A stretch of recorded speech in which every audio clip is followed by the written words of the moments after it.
Welcome back, Pokemon trainers, to day 2 of the Pokemon GO special event in Utrecht.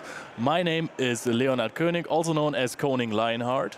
My name is inadequate. You may call me Martijn.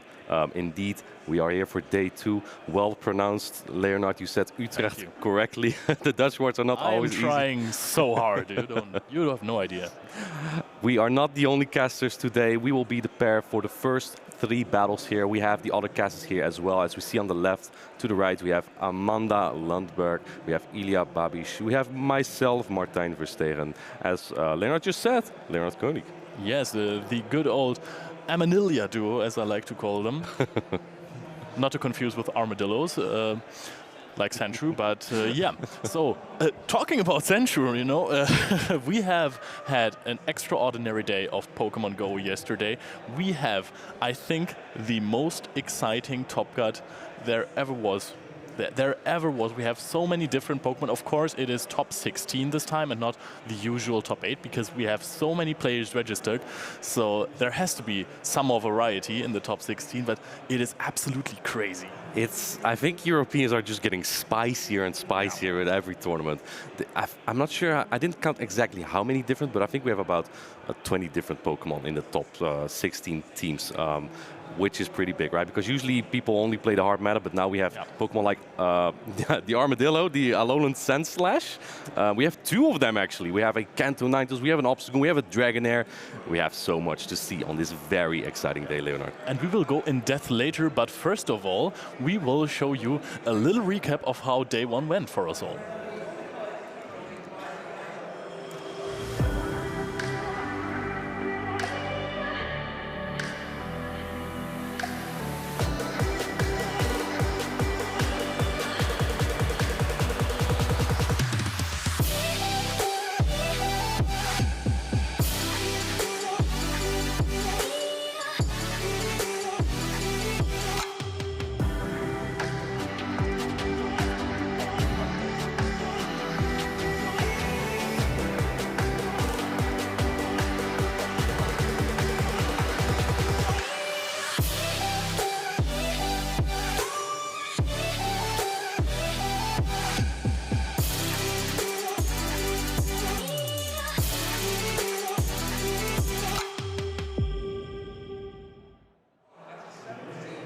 Look at us not working, but just chilling in the crowd. I mean, of course, we watched the game so we can do good interviews, and it's almost the most exciting part to do it with the community, with all the amazing players, amazing people that are here in our location. Yeah, absolutely. I was very excited to meet so many of the, most of the Dutch community that I mostly only spoke with online, and now we get to see them in person as well. If I haven't met you yet, please come to me soon when I'm in the crowd, perhaps soon, not casting. Right, then I would love to meet everyone here at the I feel like it's the Dutch regional. It just makes it extra special to me, right? Yeah, of course. I mean, I love doing it in Bochum as well, so I absolutely understand that. But we have promised you that we're going to talk more in depth about all these spicy picks, about all these, let's call them off-meta Pokemon, because the introduction of Shadow Alolan Ninetales, I did not expect it to shake up the meta this much. Yeah, it's been a Pokemon that has really been increasing in popularity. It just pairs so well with other Pokemon as well. It's quite easy to cover because the one thing it's basically weak to is like Lantern and Steel types. Well, you just pair. There are plenty of Pokemon that can deal with that, such as like Medicham and Galarian Stunfisk and Swampert. And here we actually see the top 60 meta breakdown here in Utrecht, and we see so much diversity. Leonard, what is the most remarkable you see here? I mean, of course, you can see that there are a few one-offs. With Obstagoon, Drapion, Jellicent, Azumarill, Mantine, Tapu Fini. Azumarill and Tapu Fini, some Pokemon I want to point out because they break the core of Swampert and Shadow Alolan Ninetales. Yeah. So Water and Fairy type is really, really good against that because, of course, Earthquake is a neutral hitting move of the Swampert. However, it needs a lot of energy, and especially Azumarill is a really bulky Pokemon. Yeah, we also see Tapu Fini. We see one user at Tapu Fini, which has similar coverage, right? It's a water fairy type. We see more core breaks to this. We see Pelipper, one of my favorites. I can tell you so much about it. It's really good against that core as well. We see Jellicent from Maximilian, actually. We haven't seen it on the stream, perhaps today. And we see a Pokemon like Obstagoon, right? There is so much diversity today. People are trying to prepare for everything and just bringing everything to do so. I'm very excited for the week. We also have 2 Mews here, Leonard. We've seen one from Stan. Did we see the other one? I don't think we did, to be honest. But you know what surprises me the most? We've had a little conversation at breakfast today. Medicham, 13 Medicham in the top 16. It sounds like it is still a lot, which it is, obviously. It's the most used Pokemon. But the number has lowered. I think in Liverpool we also had top 16, and there we had 15 Medichams, and we had like almost full Medicham teams in the top 8 and top 16 in previous tournaments. So this decreasing number is kind of crazy to me. Yeah, it's only decreasing by a small amount, but it does indicate a little bit that people find Medicham less and less necessary. It's just getting checked by more and more Pokemon, especially when we see more Alolan Ninetales. We see only 6 here in the top 16. I still think that it's a very dominant pick, especially when we see Pokemon like Medicham, Noctowl, Sableye, Trevenant all over the place. The Alolan Ninetales is, without any doubt, a big addition to the current meta. Yeah, I would like to see how many of those are Shadow and how many of those are not. I think we have 1 or 2 not Shadow versions, but I cannot confirm. I think Lorenzo had a non-Shadow, but all the other ones I believe that we saw were Shadow. Yeah. Chun also had a non-Shadow one on his team, but I am not too sure about that. We also have the Shadow Dragonair twice, actually, and that is a Pokemon that has increased in popularity as well, has kind of decreased again a little bit because of said Alolan Ninetales, and you don't really have too much Dragon Breath pressure if it is resisted twice. The thing about the Dragonair is that it's quite difficult to obtain, right? Because the Rocket Grunts with the Dragon Pokemon are just a little bit less common than the other ones. That makes Shadow Dragonair one of those more difficult Pokemon to obtain, especially if you want the good IVs, the individual values on it, then it's difficult to get a good one. I don't have a good one myself, and I would love to use it. I think that Zardy, as we discussed yesterday as well, he won the Natal Regional with Shadow Dragonair. I think that was a very good showcase of how good it actually can be, even in its worst matchups. Yeah, actually, I also have one Shadow Dragonair, and it has 10 attack IVs and 0-0 basically on defense and HP. So you win all the Charge Period events? Absolutely. Maybe someone has an 11-0-0-1, then I'm going to be really sad. But I'd rather not bring it for the most parts. But yeah, I get that. And another Pokemon, of course, we have to address it. We talked about it a little bit. Alolan Sandslash. Yeah. That one is crazy. I mean, the famous Italian player, A Mind Joke, has been promoting it a lot recently. He has been playing it a lot, so he's really used to this Pokemon. So I'm not too surprised that he made it with this Pokemon, because he's really used to it. He knows how to use it well, but we have it twice in here. Yeah, and you know what's funny about that? In Bochum, we saw Chun reach top 3 with the Den and Lurantis. We saw him on stream yesterday putting up a very good show against Maximilian, which Maximilian just barely won. And Chun, unfortunately, I believe he did not make it to day 2, but his brother, Shelter Machine, did make it. And he is the one running that Shadow Alolan Sandslash. I think he's also running Shadow Alolan Ninetales, right? Possibly. He's running 4 Shadows. I know he has the Dragonair, the Swampert? No, he had the Kanto Ninetales. He had Kanto Ninetales. Yes. Not the Alolan Ninetales, he had Kanto Ninetales. And yeah, the Dragonair, the Sandslash, I cannot remember exactly what the 4th was. He does have Lickitung as well. Kanto Ninetales is also really a crazy pick, because fire Pokemon have not been too popular lately, or basically at all, because it is kind of a fragile typing, right? You have There's more Lantern. Yeah. Right? So that makes it difficult to utilize. I think the most prevalent fire type that we've seen most of the time is Charizard. But Kanto Ninetales, as you say, is completely different, right? And of course, the good old Talonflame. We have seen it win a regional piloted by Dex. But this one has fallen out of favor quite a bit. I mean, Charizard is just kind of the superior flying fire type right now because of the wing attack buff. Yeah, it's just a little bit more dominant because it has a faster moveset. And the moves are just more... how do you say it? You fear the blast burn a lot as well, right? It comes out so fast, and it's one-shots about everything, even when resisted. Yeah. Like 2 blast burns with some wing attacks takes out an XL Azumarill.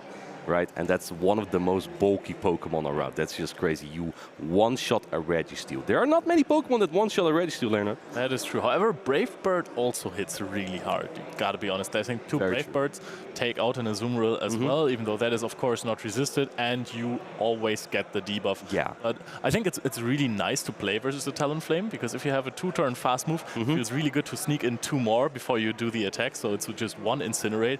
It's a lot of fun to play against. But however, if it gets to this charge move, and you know they can switch, so you always have to fear the Brave Bird. But if it is a flame charge that you shield, yikes. Yeah, absolutely. You know, the decreasement in fire type, specifically Talonflame, also leads other Pokemon to flourish more, right? Like such as grass types. One Pokemon we haven't seen on stream yesterday was the Whimsicott. Yeah. We haven't seen it. I know that Toad Tactical got to the losers final with the Whimsicott. As we see here on the left here, we see that it got a new fast move, which is Fairy Wind, right? It is the Mudshot of fairies. Can you tell us a bit about the fast move, this combination actually that it now has, right? It used to have Charm, that was slow, and now it has Fairy Wind. What consequences does it have for Whimsicott? It had Charm and Razor Leaf. It is a move that is not to be forgotten. You know, everyone has played versus Shadow Victory Bell on GBL. It's true. Yeah, but this time it can just generate energy really fast. It barely does any damage. I think 2 damage per Fairy Wind, but 9 energy is a lot. So you reach these Moonblasts and Grass Knot super fast. It really is super fast. And yeah, you have so many good matchups now. You have the Altaria, the Azumarill, Lantern, and of course the Swampert you see. Most of those fire and dragon types, water and dragon types, of course. Yeah, fire not great for Azumarill is not the best fire type around here. We don't have terrestrialization yet. So also Sableye, which is a really strong Pokemon, works as a safe swap really well. We have seen it yesterday a lot, especially this Shadow Sableye is really, really strong right now, especially also since it can fight back a little more against the Alolan Ninetales in the Shadow version. So that one is more popular, also has the Power Gem, but Whimsicott is just a really strong answer to it. One Pokemon we don't see there, but it's also a dark type, is Umbreon. Yeah. I think that's the main thing that Whimsicott picks up over another popular grass type, such as the Trevenant, right? Trevenant loses incredibly hard to Umbreon. Not a fun matchup. Right? And Whimsicott can also deal some respectable damage back against Nocta. Obviously, it's still quite a bad matchup. You take super effective damage over and over and over, but at least you can hit about 50% with a Moonblast on it, right? The energy generation is just so quick on the Fairy Wind that you get to those Moonblasts pretty quickly. And I think that Grass and Fairy is just such a respectable coverage in the current meta, right? We have Dragons, we have Water types, especially Lantern is all over the place. We have Rock Ground, Dark. Right, yeah, so another thing about that, the Rock Ground, or basically Steel Ground in this case, the Galarian Stunfisk, is that Whimsicott actually can win the 2 shields. And a really good Whimsicott can win the 1 shields against Galarian Stunfisk, which we didn't have at first. Leonard, it looks like our first battlers are up here. Yeah, we have Stone Collection versus Jonioa. We have seen in the Day 1 recap video, there was Stone Collection on stream already. I said it before, he is one of my favorite players to win this tournament, and he's also going up with a triple Shadow lineup. Yeah, he has quite the spicy picks here, as if I may say so, or more off meta. We have the Shadow Dragonair, we have the Shadow Charizard, 2 very fragile Pokemon. I think that the Shadow Drapion is a really nice flex pick. I believe that yesterday we saw the Aquatail on it, right? It can run, it usually runs like for fast move Poison Sting, and then it has for charge moves the choice of Aquatail. Really, it's a good coverage move, comes out really fast. We have Crunch, you basically always run Crunch on it because it's just his best charge move that comes out quite quickly and deals respectable damage and can drop the opponent's defense, and it runs Sludge Bomb, which basically covers the fairy types. So yesterday, I don't know if you have heard the interview that I have had with him. It was really interesting because I asked him about all of these spicy picks because Charizard hasn't been around that much anymore since Liverpool, and he said that he always just brings Registeel, Dunsparce, and Medicham, and barely ever brings one of these. There is the Medicham because they are just a lot of bench pressure. But we have seen Medicham and Registeel again, but the Drapion is in this time around, and this is a really good matchup for him.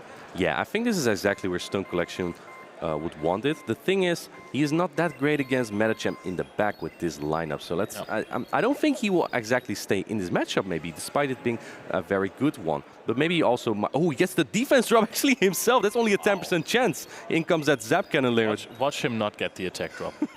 That would be very nasty. This is going to happen, I can promise you guys. Oh, it does, actually. And there we see Jonioa actually swap. And this is quite difficult for Stone Collection because this is where he kind of wants the Metachamp, but now his attack has been dropped and the Psychic will do way less damage now than it usually does. That is indeed true. Also, there's no defense drop on the Metachamp, but he still gets to pull out a shield, so the attack drop didn't really matter. The counters barely do any damage, and now we have the Shadow Drapion in here with the shield advantage going for the crunch. Already, we're not going to see a Psychic. It is resisted, but the crunch is going to deal a decent amount of damage. That does a really respectable damage. I don't think an Aqua Tail just takes out here yet because it's a much weaker move without the same type of attack bonus. Looks like Stone Collection wants to preserve the Drapion some more, and Ice Punch wouldn't do too much damage, but with the counters, it probably would almost KO it. And look at that counter from Jonioa. He actually, doesn't want to take the next move, so it makes sense that he throws the Ice Punch here. It also makes a lot of sense to not shield this one because there is still a Registeel with a decent amount of health in the back, and Registeel shines when there are no shields around anymore. It can flip every single bad matchup that it has, basically. But the Registeel cannot farm this down, so at this point, Jonioa is actually forced to bring in that Lantern. It is a Water Gun Lantern, and this is actually better against the Registeel of Stone Collection. So this is going to be really interesting right now. That was a shocker for Stone Collection, probably not knowing that this is Water Gun Lantern, being a bit surprised by it, hoping for the Spark Lantern. But we have seen a rise in Water Gun.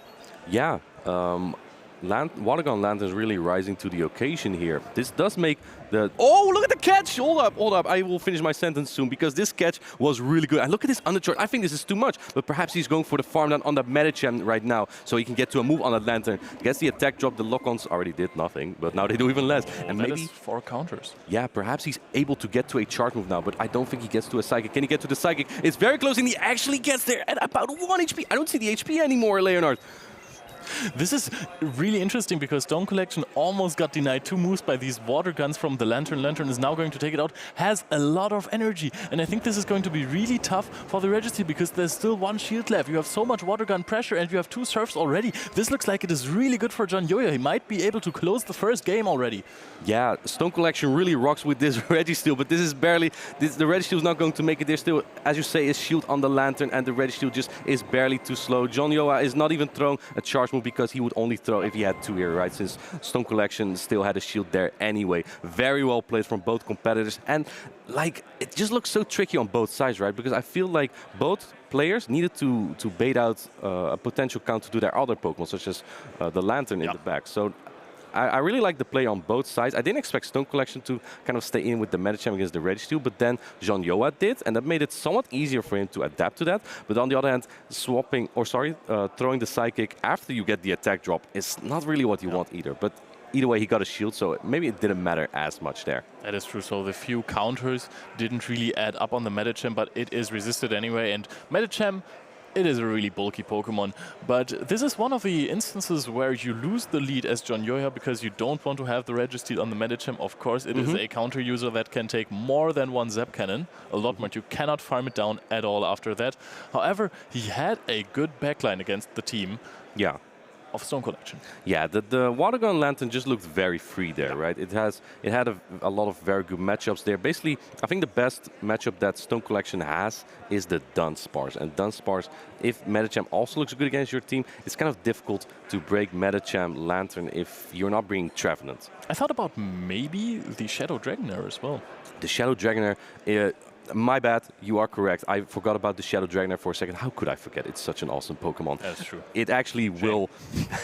it will beat the Water Gun Lantern very hard. But as we see here, the Shadow Alolan Knights from Jonioa, it's also really good against that Shadow Dragonair, so that's kind of scary to bring as well. So it's a bit difficult for Jonioa to really utilize the Water Gun Lantern when there's also the Dragonair. But on Stone Collection side, it's also difficult to utilize the Dragonair when the Alolan Ninetales will defeat it that hard.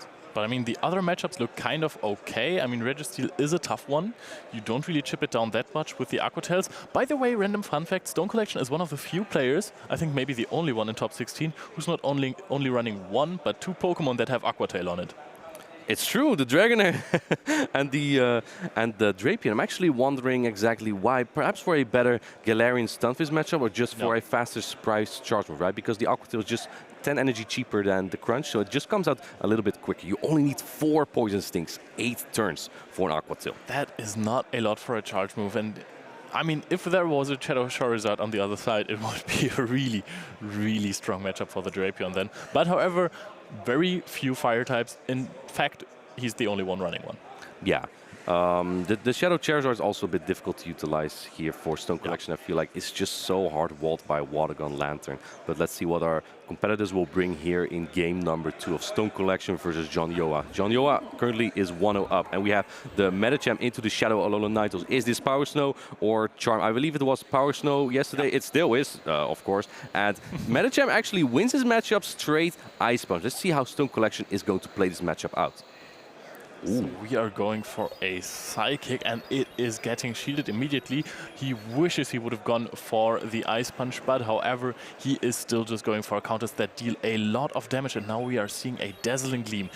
Will Stone Collection shield this, or will you think this is a bait? He's thinking, oh, he lets it go, and this will take it out. Oh no, down goes Medicham. And at this point, Stone Collection is so weak against opposing Medicham, but Jonioa now swaps in his Registeel on an energy and shield disadvantage. Oh, that might have been a mistake, but you can't really have the Alolan Ninetales in the Registeel as well. This is a really big disadvantage. He's already down a shield. This might be the win condition for a Stone Collection to capitalize on that energy advantage. Now we're bringing the Drapion. And going for the Focus Blast, not for the attack drop here, which is kind of why I was surprised by Stone Collection perhaps shielding a Focus Blast first, then going into Drapion to make sure you don't get the attack drop. It looks like Jonioa just wants to, Stone Collection just wants to bring in Drapion straight away, and Jonioa opts for Focus Blast, which is kind of fortunate. Going for the Crunch. Counting here, the Shadow Crunch is going to hit really hard. I believe it might take out the Registeel. Definitely take it out. Equaling up on Pokemon, 2-2 now, and we have a lot of energy on the Drapion right here. So this is actually not looking bad anymore for Stone Collection. I thought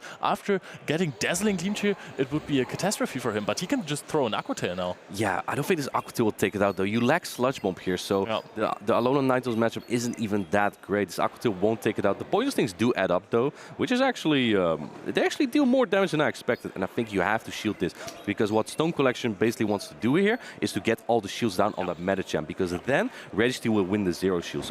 But I should say, now that I look back at it, I think Stone Collection indeed is not in a terrible spot, because he will get the 2 Crunch here, he will get a shield, and then the Registeel will resist all the charge moves. Yeah, and I really like that he shielded the Weather Ball as well, because Medicham is one that doesn't have the hardest hitting charge moves as well, because Ice Punch is the only thing that can hit the Drapion, and Ice Punch and Psychic are resisted against the Registeel, so well played.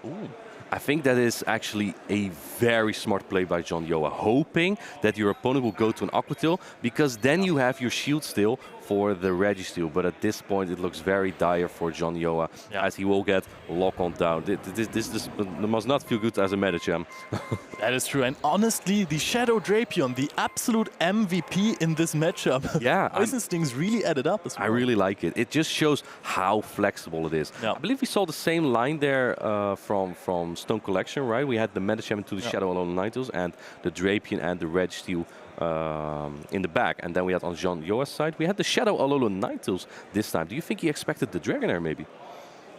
I think that the Shadow Alolan Ninetales is just an overall good Pokemon.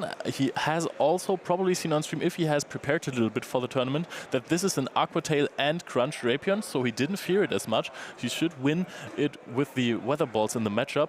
But, I mean, with a little bit of energy advantage, it's really hard to come out on top there. Yeah, absolutely. And I guess Jonioa also just expected Registeel to be in the back every time. Perhaps Stone Collection has already played on stream quite a few times. Perhaps he has studied his opponent a little bit, and maybe he's expecting his opponent to regularly safe switch the Registeel to like bait out a Medicham and then win the 0 shields, take a shield advantage, perhaps double debuff it, farm it down with something. I think that's a strategy that a lot of players like to apply with the Registeel, because it just resists all those charge moves that most Medicham have, though not all of them. Oh, true. We have seen power-up punches, especially from Maximilian P. He is one fantastic player as well in the winner's bracket right now. We are going to see him on stream relatively soon as well. Not I hope. the next match, I think. But yeah, Stone Collection is looking good here. I wonder if we can see a Shadow Dragonair for once, because it would have been awful against the last lineup. Yeah, well, only really against the lead. The Regis 2 matchup is so-so. The Medicham matchup is so-so. It just seems that Jonioa just really prepares for it, right? Because he doesn't bring stuff like the Sableye that the Dragonair is quite well against, and the Noctowl. If you have no answer to Shadow Dragonair, it is a really crazy Pokemon. It can just wreck through your entire team, take out some shields, and of course some Pokemon. It is such an offensive threat, so if you can't check it, you will lose. But we're going into the decider here. Stone Collection versus Jonioa. We are going to see the leads. Registeel versus the Lantern. Oh, this is actually a favorable matchup for Water Gun Lantern. Spark Lantern doesn't win this in the even shields, but the Water Gun Lantern does. And looks like we have a very... I like this matchup a lot, Leonard. You know why? Because this looks very flexible on both sides. Look at that counting from Stone Collection. Just going to throw right before the Thunderbolt there. But I mean, Stone Collection also really in a decent position. If he gets the attack drop, immediate switch out into the Registeel mirror match. And I think that Stone Collection, because he overcharged a little bit, he has the energy advantage again. This is such an unfavorable matchup for Jonioa now. However, the water guns added up, so I think that Registeel is in the range of one Focus Blast. Yeah, I think so too. With the lock-ons adding up right now, the Focus Blast will indeed take it out here. Looks like a Focus Blast is coming through. Stone Collection might just shield this, just because he knows he will get there faster anyway, right? He does have that Medicham, but perhaps he's expecting Jonioa to try and bait that out. Or maybe he wants to answer the Lantern with that Medicham. Or he wants to switch in the Medicham relatively soon into a Focus Blast if he gets a shield here. Let's see. No shield is given, but this does push Jonioa to throw his charge move soon, but unfortunately not catching a Focus Blast there. Zap Cannon coming through. This is going to do about 45% on this Medicham, and perhaps an attack drop. It is a bit unfortunate that it is not a called Focus Blast for Stone Collection. However, he gets in a little bit of farm and gets rid of this Registeel while remaining with one shield. So he's up one Pokemon, has the alignment, has a bit of energy on the Registeel, not too much. I think actually not a lot at all. I think maybe 5 or 10. So yeah, he just threw Focus Blast. Yeah, Psychic coming through. This is attack dropped. Yeah, this is single attack dropped indeed. It will do a nice chunk still, which might also be necessary for the Drapion later, right? But look at how good this Drapion looks right here. This Lantern is also just at half HP. We're going to see an Ice Punch coming out here. So Jonioa trying to go for a full farm down. I think he just wants that Stone Collection wants to get into Aqua Tail range. But this also doesn't pressure Jonioa really to throw his charge move, because now he farms this Medicham completely down, right? If you charge up more energy with your own Medicham here, then Jonioa might incline to throw his charge move before the next Psychic, right? And that didn't happen now, so now he has a lot of energy on this Medicham. The Ice Punches will add up on this Shadow Drapion here. And in comes Water Gun Lantern right away with energy. Yeah, that is true. We're switching in the Registeel, so this is going to be a really close matchup. We only have one shield left and about 3 moves that Jonioa can throw.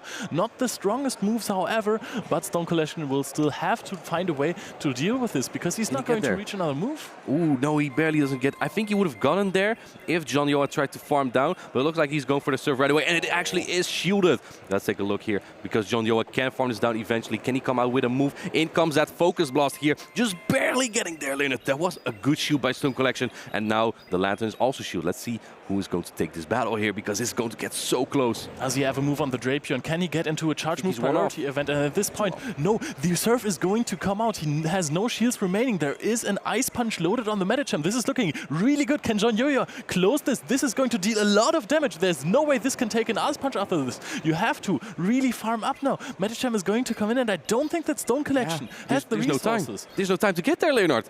I don't think Stone Collection can get to the Aqua Tail still. 1 or 2 counts will take it out. And there already is an Ice Punch. Well played by Jonioa, taking this matchup against Stone Collection. One of the best German players that we have around. And Jonioa proving that the Spanish battlers are also really good at this game here. What a fantastic match as well here. This is really a good one to start day 2 off, because I don't know, man. This was such a crazy matchup. We had the Lantern chipping down the Registeel, so it would fall to 1 Focus Blast. Then you go into shield disadvantage. You have the energy disadvantage. You get the Registeel. I thought at this point Stone Collection had such a huge lead. The Drapion looked so good, but he had so much energy stored. Like, how is a Medicham with that much energy this oppressive? Because it only can throw the Ice Punch. It's not the strongest move. It's just that the Shadow Drapion got into a position where it had to soak up all his damage, right? So that puts Stone Collection a little bit in a different spot. Yes, the Ice Punches, it's not the strongest move, but Shadow Drapion just doesn't deal as much or doesn't take the damage as well from especially as Shadow, right? Yeah, especially as Shadow, I should say. Great minds think alike. But yeah, I really like the Shadow Drapion pick, and what I like the most about this matchup, Leonard, it wasn't like Trevenant on Noctowl or Lantern on Noctowl or Trevor Medi. Exactly. It felt like a very flexible matchup, and I think that's just where the Watergun Lantern really got its place to shine, right? Especially in a particular matchup of Watergun Lantern against the Registeel. That's just one of those very few scenarios where Watergun is better than Spark. Yeah. I mean, Stone Collection is still not out. He just goes down to the lower bracket right here. And, I mean, Jonioa is one step closer to winning the entire thing. He's been proving himself lately. Have we seen him in previous regionals? I don't believe it's his first. I don't think we saw him in like Bilbao or something. So this is a very strong first performance. This reminds me of Liverpool as well, right? Where we saw Human Catcherbug and Patoman also from Spain, by the way. They played their first regional there, and they played so incredible. So maybe we see Jonioa do the same here. Yeah, he could actually take this down. At this point, after what we have seen yesterday, and of course in this matchup, I don't think that anyone who plays his first regional can't win. I mean, we have seen it in Colin. He was actually defeated once. Colin is in the top 16 already. However, he is in the losers bracket, so the 100% ratio of winning in official play Pokemon events, it's on the line. It's no longer there. Well, the thing is, he can still have a 100% tournament win. So that is true. There is still something going for him. But either way, perhaps we will see later. I'm a big fan of Colin as well, right? But how about we have a look at what Jonioa has to say about his very impressive win here? Well, day 2 is already starting off very fantastic. We are here with Jonioa, who just won that first match in the winner's bracket. How are you doing with everything? I mean, now that the first day is over, you're on to the second day, you won your first match. You feel very confident for your performance for the rest of the day? Vale, después del primer día que te has clasificado para el segundo, ¿vale? ¿Cómo te encuentras para el segundo día? ¿Qué piensas? ¿Te ves confiado? Bueno, ya habiendo llegado hasta aquí, la verdad es que yo ya estaba contento, entonces ahora pues solo queda disfrutar la experiencia y si podemos llegar cuanto más lejos, mejor. La verdad es que estoy algo nervioso, pero estoy jugando las partidas tranquilo, entonces las cosas van saliendo. Y si pierdo, perdí, si gano, pues adelante. Okay, so Joni is happy with his performance yesterday. Okay, he's really happy, and he only feels that whatever he accomplished today is something that he will be happy for. So he just wants to continue playing, continue enjoying the event, and if he wins, if he keeps winning, that's better for him. He's obviously nervous, okay, because it's a big stage, day 2. But he wants to keep playing, and he's doing fine, so we will be getting him on stream later. Yep. You are already well on your way of probably qualifying for World. If you do well today, then you will qualify. You're sitting next to someone who has already qualified for Worlds as well. I know that you said you're not expecting it, but are you expecting it a little bit? Are you hoping that you're going to be the champion of today? Okay, lo primero, sabe que has dicho que no contabas con ellos, ¿vale? No contabas con el día 2, con tener opciones para estar a World, pero ahora que estás aquí, ¿te ves con un poco de esperanza como para ser capaz de ser el campeón o de clasificarte para el Mundial? Hombre, sí, siempre se puede, ¿no? Si tienes un pelín de suerte, al final las partidas pueden salir.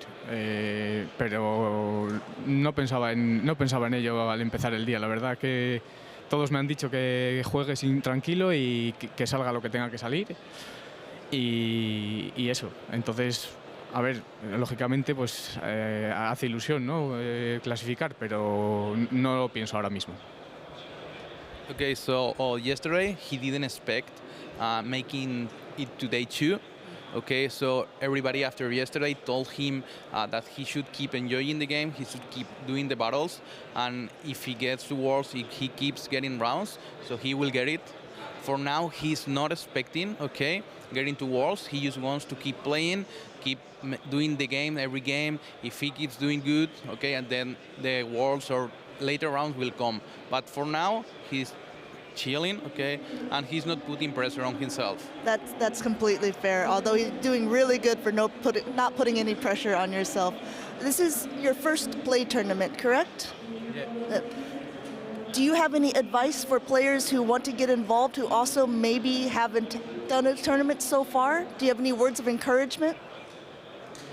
Dado que es tu primer torneo, ¿cómo animarías a la gente? ¿Qué consejos les darías para animarse a participar, para que jueguen este tipo de torneos? Al final, lo más importante con lo que yo me quedo es con la experiencia de haber viajado hasta aquí y haber conocido a gente que no conocía de otros países, que les conoces de jugar torneos online con ellos o en la Go Battle League, y siempre hace ilusión conocerles y pues compartir experiencia con ellos. Okay. So what he wants to say about it is first, what he recommends for tournaments is coming here because you meet the community, you meet players, and you meet people you have only met through internet. You have battled with them with Go Battle League or in tournaments, or you have talked to them in different, Discord or everything. So he's taking the experience, okay, and he's happy to be here, meeting everyone, meeting the community and people he has never met if he wasn't coming here.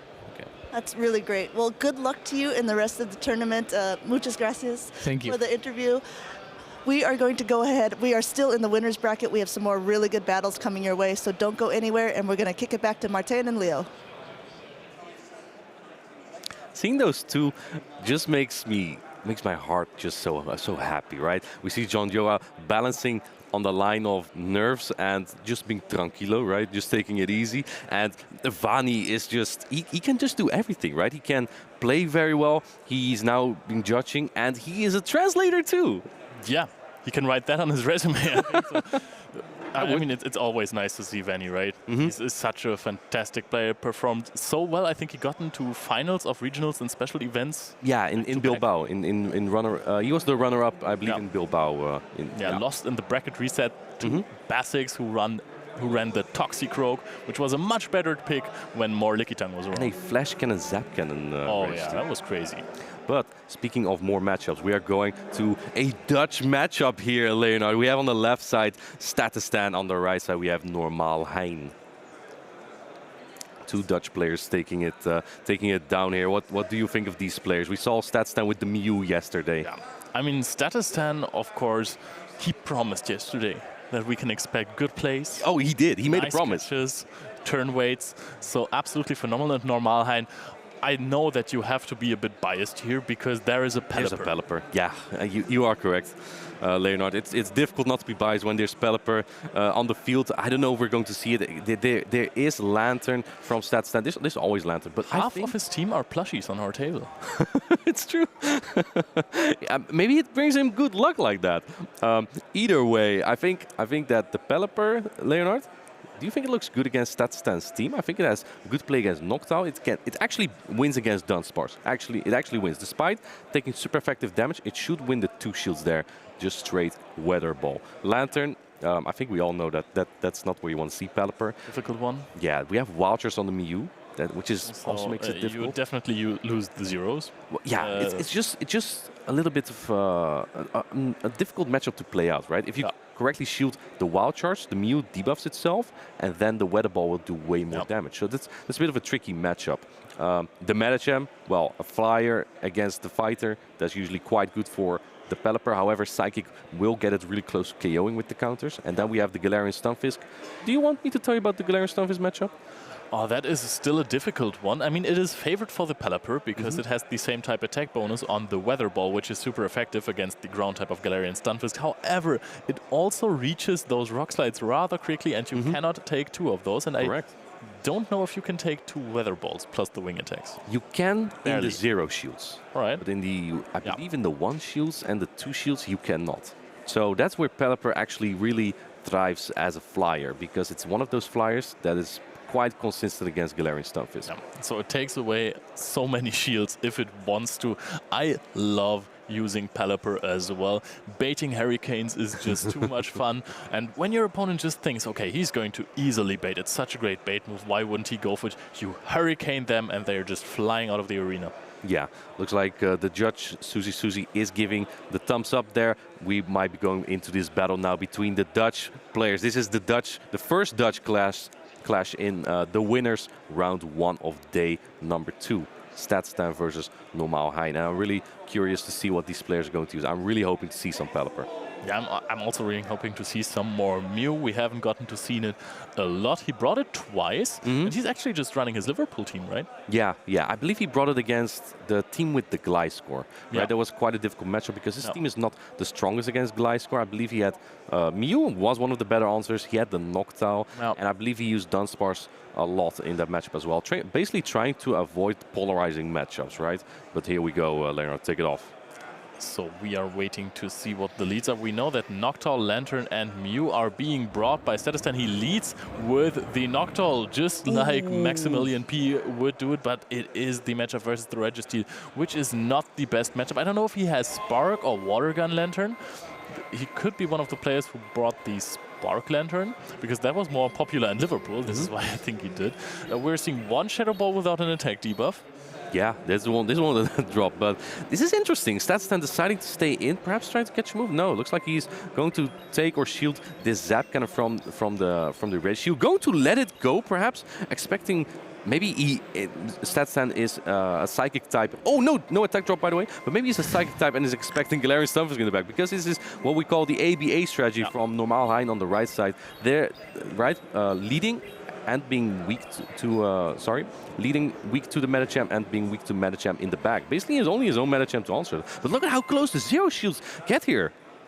Yeah, this is actually, I'm really surprised that he doesn't shield anything. So, okay, of course, when he runs ABA, he just lets the Noctowl fall here. He might be able to charge up a lot of energy with the Mew, quite the offensive Pokemon. We are already racing to this Focus Blast, all these Zap Cannon, but it's going to fall before that. He throws a Surf, he did not have to. I think that one Shadow Claw may have taken out, and Normal Hein may have not reached that move, but Statistan rather playing it safe here. That would have been a huge farm down. And this is not the worst for Statistan if he's running the Spark Lantern in the back, because that doesn't have a great matchup against this Galarian Stunfisk. But since he has Shadow Claw, Neutral, and Surf super effective for this Galarian Stunfisk, Mew actually does very well here. You could almost say that this blue Mew here, the shiny Mew, is a water type perhaps. And please do not forget about the significant energy advantage that he still had, because that was a huge farm down on the Registeel. Okay, you throw one Surf, he could have had another Surf there. Yeah, absolutely. This Earthquake, important. Yeah, this actually, it does get shielded, because I think this would KO or almost KO, right? Mew is not the bulkiest Pokemon. You can also not really get a good defensive weight of Mew. Going for the Rock Slide here, interesting play. Did Statistan count his moves here? Does he know this is only a Rock Slide? Let's see what Statistan is doing. He is no-shooting this, and this is only a Rock Slide. That does about 25% or so. That is really important, because now you can get an even bigger farm down. You can throw the Surf now one before the Rock Slide is happening. So if he shields, he knows that he can also just shield, but he does not need to. And now we're going to see that the last Pokemon that Normal Hein is bringing is the Medicham, and now you can safely pull out a shield with the Wild Charge. Yeah. You might actually switch out after this, or you use the Wild Charge to not give the Medicham too much farm, which is also really good. Yeah, you could keep the move. It looks like it is Water Gun Lantern. I stand corrected, it's not Spark, it is Water Gun Lantern from Stan. We've actually seen a huge increase in Water Gun Lantern. And here comes a bait, and he calls it! That is really important. This might have been the game-deciding call. Taking the Ice Punch does about 3 counters, to be honest. Yeah. Now we're going to throw the Thunderbolt at some point, trying to do it missile. Okay, we're throwing the Surf. It doesn't really matter. The moves are basically the same type of effective in terms of energy and damage. So we're just going to get to another move. We have one more Surf right here, and I think this is the decider. Statistan takes game 1 if this Surf connects and takes out the Medicham. Yeah, I think this will take out, and otherwise the Water Gun after. The Water Gun is an interesting, really interesting fast move here. It's just like, it's slower than Spark. It's basically just jogging to those Surfs. I think Dialab Churn really inspired people with his Vancouver run with it. Right, because we see so many of them currently. And it is performing. This is not only the spammy Pokemon, because you still get to those Surfs rather quickly. Yeah. It's still not the longest time that you take for it, but you also have a lot of fast move pressure. I mean, Galarian Stunfisk has not fallen out of favor. It's still up there in the top 5. Not. It's everywhere. But so many people are rather playing the Registeel right now, so this is kind of interesting. But I mean, people are shifting away from the Stunfisk because there are so many Water Gun Lantern, and this is one of the matchups where it's really important to have it. Absolutely. The Water Gun Lantern is much better against Galarian Stunfisk, better against Registeel as well, because the Water Gun damage is just a bit more than those sparks, right? And that really helps, that you can get more damage in before the first Zap Cannon lands and possibly drops your attack. So Water Gun Lantern basically only really again has Trevenant as a bad matchup. You still win Noctowl relatively solid. Pelipper, I believe you win it as well, because one Thunderbolt takes out an entire generation of Pelippers, unfortunately. I was going to say, how does the Water Gun affect the Pelipper matchup? Because of course the Water Guns don't add up that much, because Sparks are dealing a lot more damage So than... Spark Lantern farms it down completely. Yeah, I know. Water Gun has to throw a move basically, but you still resist all the charge and fast moves from Pelipper. So it's still good for the Lantern. But I mean, it takes you a lot longer to get to this Thunderbolt, and this is where Pelipper can capitalize on it. If you lead Pelipper into the Water Gun Lantern, you can almost, or you can basically farm up an entire Hurricane before you switch out, not taking too much damage, and the Lantern will not be at too much energy. So you basically catch like one Thunderbolt and then it's energy dry again, while you already have a Hurricane stored or 20 Weather Balls. Yeah, absolutely. But since it's Water Gun, maybe this does make Normalheim pick Pelipper, right? Because it's just slightly better. Maybe it makes him run Noctowl because it's slightly better. It's like, I don't want to make it sound like it's a good matchup, because it's not. It just makes the matchup more bearable for the Flyers. On the other hand, the Steel types look a little bit worse at that. I don't know if Normalheim studied this matchup, right? Maybe these players studied their matchups yesterday evening, right after the tournament, because you know who your opponent is, you know what they run. Maybe they played on stream, you might see some of their movesets, and in this case, perhaps Normalheim knew that it may have been Water Gun. So, I mean, at least at the latest now he knows, you know. But what do you think about the other Pokemon in the matchup? I mean, he's running double Fire and double Steel type. What do you think about that? Yeah, it's interesting. I think we saw this from Snillman, another Dutch player as well, right? Who's currently still in the losers finals, by the way. We see here a great lead for Statistan on the left side with the Noctowl into the Sableye. And let's take a look here. We see again double steal from Normalheim. Let's see how Statistan is going to answer this. This time he goes into the Mew. And I think the plan here of Statistan is to make sure that this Mew is not aligned to the Sableye.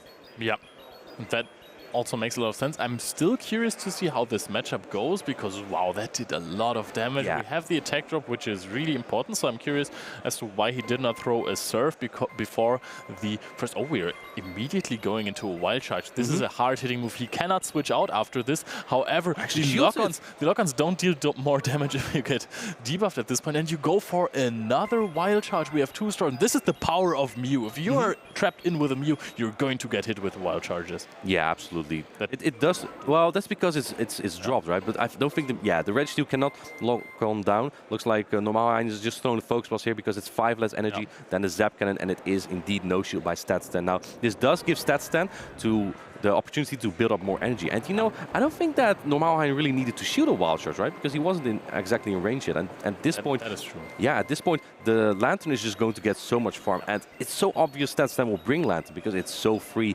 against Normalheim's team, right? There's no really hard answer. Will this...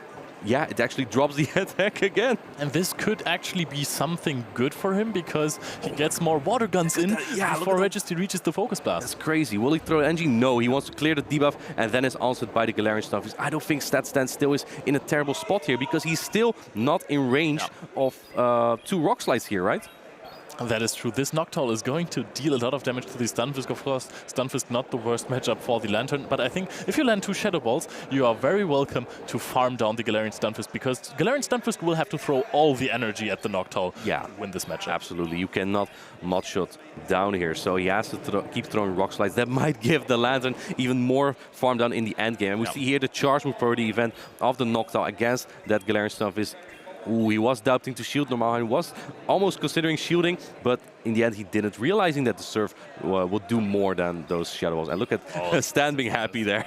Yeah, I mean, he has this Lantern, which is absolutely loaded. It will get another bit of farm down on the Galarian Stunfisk if Stunfisk does win this matchup. I think he wants to get farmed down at it. Oh no, he actually farms up a bit, throws the Rock Slide. He doesn't want to give the Sableye any farm down. So now, and I think Normalheim recognizes, because he he perhaps didn't want the Rock Slide to take out the Pokemon here, but the timer was up anyway, so it didn't matter as much. And at this point, Lantern is absolutely loaded on energy. Yeah. The first surf here is coming in, and it is no shield by normal Hein. That is a good call. That is a really big amount of damage, and as we already said earlier, Surf is actually just as good as Thunderbolt. It's just a bit cheaper, so it's the perfect bait move, as it is as effective basically. And you can just throw Surfs. Look at how much damage this does. This was one Surf and a few water guns. You're going to reach the next Surf immediately. There is no shield left. Can Statistan close this out already with one Protect shield remaining and so much energy? This Surf is going to almost take out the Sableye, and then there is a little bit left of that of the other Galarian Stunfisk, and going for the return. I like this play a lot, but this obviously gets shielded because there's nothing left of the Sableye here. So he only has to shield that. And look at Stan smiling. He knows that it was the win condition. Very, very well played by both players. A tough matchup there for Normal Hein, I would say, just because the Water Gun Lantern having so much play and being such a dominant Pokemon, right? It has quite the bulk. It has a very good coverage if there's no grass type. So that just made it so good. And look at Stan just fist bumping there to the crowd. And we have seen this a lot this tournament because people were kind of shifting away from Trevenant a little bit. People were also earlier shifting away from the Lantern. So, you know, people prepare less for it. So if you bring it now, it's going to be free a lot. We've seen like 3 or 4 featured matches already where Lantern was just the perfect safe swap. And every time after that, we've talked to players and they were like, yeah, the Lantern was free. That was a bit annoying. And I had no options to really dominate the games because there's always a really strong safe swap. Yeah, absolutely. And I think that the answer to Lantern has shifted a little bit from Trevenant to Swampert, because Swampert is also quite good against Lantern, but it's only so against Water Gun Lantern, because you do win the 2 shields just going straight for the Hydro Cannon. But if you go for 1 Earthquake and Lantern shields it, Lantern will be faster to those charge moves. So that makes Lantern also a bit better in that matchup, especially since it doesn't resist anything, right? Swampert doesn't resist the water moves. That is true. And if it's a Shadow Swampert, it will take a lot of damage from these water guns. And Lantern, not known for being the biggest damage dealer, but it is an offensive threat with this water gun move. Yeah, it's a really good Pokemon, really only walled by grass types. Surf has been an incredible addition to the Lantern, because before the cheapest move you had was the Thunderbolt, and then you had Thunder, and then the only water charge move you had was Hydro Pump. Well, that takes, especially with Water Gun, really long to get there. So Surf just pushed it right away into top meta. You basically time out before you get to the move with Water Gun. It takes really long. You have to farm down the Galarian Stunfisk before you can throw the Hydro something almost, right?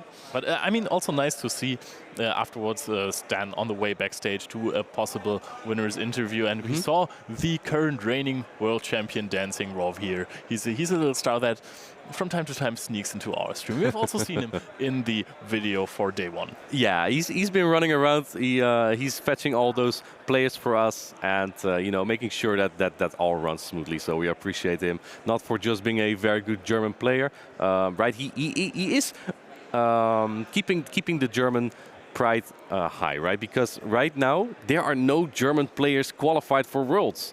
It's only him. It's only him because he was world champion, right? So basically, he is world champion still, but his friends like Stone Collection hasn't qualified just yet. There's still a chance, obviously. Yeah. Stone Collection took a hit in his top 16 winners bracket match, so he got down to the lower bracket. But now, I mean, he can't lose anymore. He will have to go for a full run to the finals and then possibly a bracket reset to win the entire tournament, even though second place will also get you the qualifier for the World Championship in Yokohama in August. Yeah, absolutely. I'm really looking forward to that, to see all these amazing battles there. So, Leonard, we are going to take a look at another interview that we had prepared, right? Yesterday we had Colin. This time we're going to take a look at an interview with Toad Tactical. Welcome in, trainers. Hope you enjoyed the battles. My name is Martijn, this is Ilya, and we are here for an interview with one of the most well-known battlers, also from the Netherlands, where the special event in Utrecht is taking place, Toad Tactical. Toad Tactical, can you tell us a little bit about yourself? Sure. My name is Thomas. I'm from the Netherlands. I've been playing Pokemon Go since the start, and honestly just been completely in love with the game ever since PvP was released. Okay, so you said you have been in love with PvP ever since it has been released, but what exactly got you in? What was the main appeal? Man, I love fast-paced games and I love Pokemon, but there's never really been a fast-paced Pokemon game. I mean, I tried some of the VGC and it just wasn't really that interesting. It was a bit too slow for me, but then when Pokemon Go was released, I just, I fell in love. It was so fast and it was Pokemon, so it was perfect. Yeah, it's much more reactive, so I definitely get that. How has PvP changed? So you've played ever since it came out, so there has been quite a lot of move updates and game mechanic updates. Oh, yeah, for sure. I mean, the basics still work the same. We have turns, we have fast, we have charge moves. I think the main thing that has changed for me has just been how you start a battle. I remember when PvP first was released, we didn't have Go Battle League yet. The only way to battle people was to either be ultra friends with them or higher, so ultra are best friends. It takes 30 days, so if you want to battle someone new, you have to add them and send gifts for 30 days before you could finally battle them, or to meet up in person. And that's how we played a lot of PvP in the first 1.5 years. We would have a local grassroots tournament circuit, and we would do like tournaments every month to just to play other battlers. So how has the Dutch PvP scene evolved through your eyes? Well, we started with a pretty small group, well, in my eyes, just in my city of Rotterdam. And through the grassroots system, we started meeting up more and more with other cities, eventually even hosting regional tournaments. And these tournaments even expanded to worldwide tournaments. So it's all just grown more and more until now we have the official Play Pokemon circuit, which has just solidified the community even more. Are you excited to see many of those players from the Dutch community? You may already know a few. Yeah, for sure. I mean, it's been a couple years since I've seen many of them because I kind of quit with some of the grassroots tournaments a bit for a while. But now with Play Pokemon, it's very exciting again. And to have this first special event in the Netherlands is going to be just very fun just to see all those faces again. I agree. Can you tell us a little bit about your achievements in PvP so far? Well, Go Battle League, of course. I've been legend every single season. In the grassroots tournaments, I was regional champion twice. And in the Play Pokemon circuit, so far I haven't been able to win, but I've been 5th at EUIC and 2nd in EU this season. So that's not got my bad. world's spot for this year guaranteed already. Not bad though, Tactical. I must say, I've also been a grassroots champion of the Netherlands twice actually, and Really? I've hit top 3 on the Go Battle League leaderboards myself. So Top I'm actually 3? Yeah, I'm actually a pretty good Go Battle League player too. But have you qualified for Worlds? Yeah. I do. Yeah, I do. I hope I get to face you there too. All right, we'll see about that. I've been top 2 in Go Battle League, so Are you trying to top me? well, no, but Okay, guys, calm down. We all know both of you are absolutely great. But, like, seriously, who objectively is the better one? That will be. he only won those regional championships because I wasn't there. I highly doubt that. You don't think so? No, I saw your face when you played against Colin. That was a very clear mistake. Where were you in that tournament? I played Spice Pokemon, so it makes Spice sense Pokemon. that it's a little bit more Registeel? difficult for me. Dunsparce, Okay, not in that tournament. You didn't. Okay. I played Jellicent, Mandibuzz. I have played many various Pokemon. You always have to bring the best Pokemon, only to barely not reach it. It's so Can you tell me what happened in Leo last season? I think everyone would love to know that. All right, guys. Guys, really, let's not fight about it. Let's battle about it.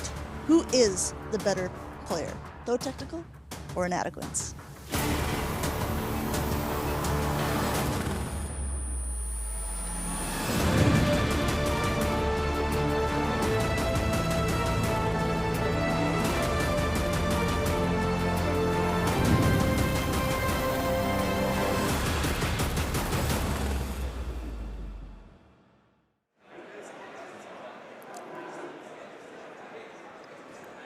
Crazy! I'm excited for that. That looks like it's going to be a really intense battle. No, it's going to be easy for me. So you're not falling out of that role, right?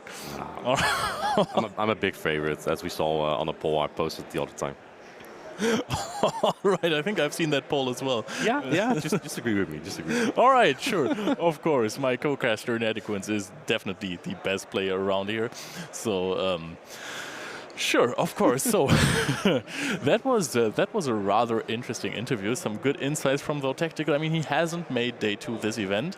He brought a really cool Pokemon. We have talked about it earlier. Whimsicott not able to perform to this highest level that we want to have here. But we are also ready for the winners semi-finals already. I'm very excited for this. We see on the left side, we saw him earlier, Jonioa from Spain. We have on the right side Azure from, I believe, from Scotland. And he is running that Obstagoon and Lickitung. So 2 kind of off-meta picks again, right?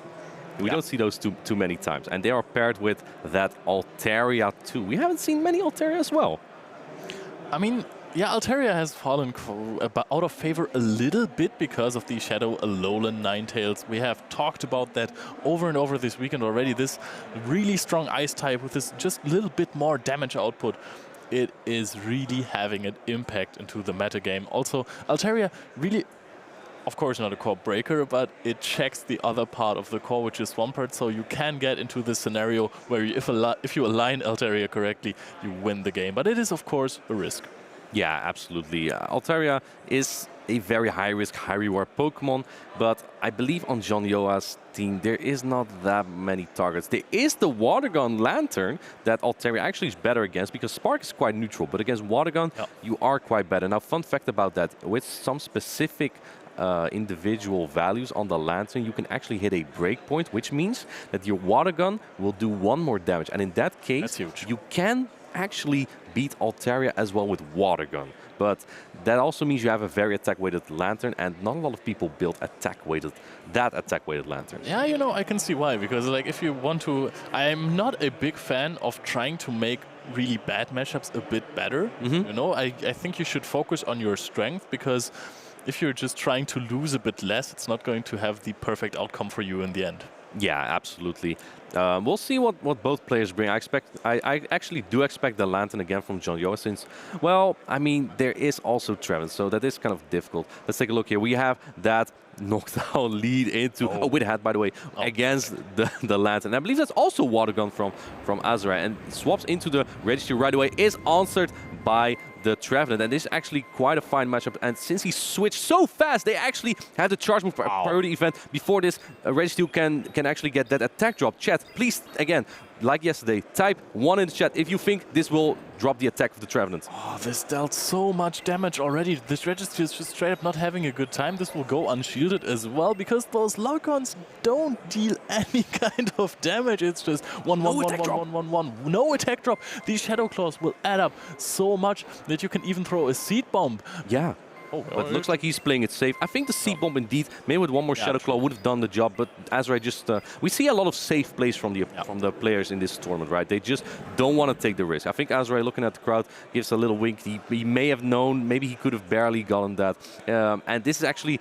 I wouldn't say bad per se, because now he gets farmed down completely by Noctowl, but he does have the Lantern still to align to, so I guess he has that going for him. Trying to get to the Shadow Ball, but barely not getting there. Not even getting a little bit of chip here. I don't know if that was fantastic from Jonioa, because I was thinking, okay, if you can align the Noctowl onto the Trevenant with the switch timer up, with the switch timer still on, then why would you wait to bring in that Noctowl? But he just waited and then perfectly farmed down the Trevenant before the switch timer was up, and he could switch also. Wow! We do see that Charm Alolan Ninetales. Maybe Jonioa didn't expect this. I believe we haven't seen the Alolan Ninetales yesterday from Azrael, right? We saw the Obstagoon and Lantern a lot yesterday, not the Shadow Alolan Ninetales. And here it is revealed that it's Charm, and Charm, it's going down. This Metachamp is going down. Damage is so high, and now it's even, you are at 1.5 Weather Balls already. You can even force shields with this Pokemon. This is such a bad spot for Jonioa, and Azure is just on his way to get this World's Invite with the Charmalola Ninetales. I was talking about it yesterday. If your opponent does not expect the Charmalola Ninetales, he's going to have a really hard time, because it changes so many matchups. Right, it just core breaks that Noctowl Metachamp core even harder now, because it can defeat both of them. And now Azrael has his Water Gun Lantern aligned here. The Water Guns add up so much here that eventually even a Surf will take out, and we do see Azrael going straight for that Surf here. But Jonioa is not giving up on this matchup. He still knows that he can get out a Shadow Ball. Maybe this goes unshielded. I kind of doubt it. We are already at another serve. We are throwing a Shadow Ball. There can be another Shadow Ball. We just need one more wing attack for another Shadow Ball. And then it might come down to a charge move priority event if we are faster. So, wow, the serve comes out before the Shadow Ball and Noctowl. Barely just getting there before that Shadow Ball. I think the Shadow Ball barely may have not been enough here, but Jonioa got really close to winning this very difficult matchup against Azrae because he basically got hard counted from the front to the back, right? So that was very difficult for Jonioa regardless. But now that he knows his charm, perhaps he might adapt his strategy because the thing for Jonioa here, he only has one Pokemon to really answer that Charmer, right? He only has the Registeel to really answer it because his Power Snow on Ninetales is not great. Sableye loses, Medicham loses, Noctowl loses. There is Lantern and Registeel, and that for Azrae just pairs. He can pair the Charmer Ninetales so well with a Pokemon like the Lantern or the Trevenant. Yeah, Water Gun Lantern is really strong against the Registeel. You have said that already. I was going to say the Registeel looks quite safe here because the fighting type or counter user on Azrae's side is Obstagoon, which does not have a good time against Focus Blast. No, exactly. Obstagoon actually, even as a fighter, loses the 0 shields against Registeel because a Focus Blast will one-shot.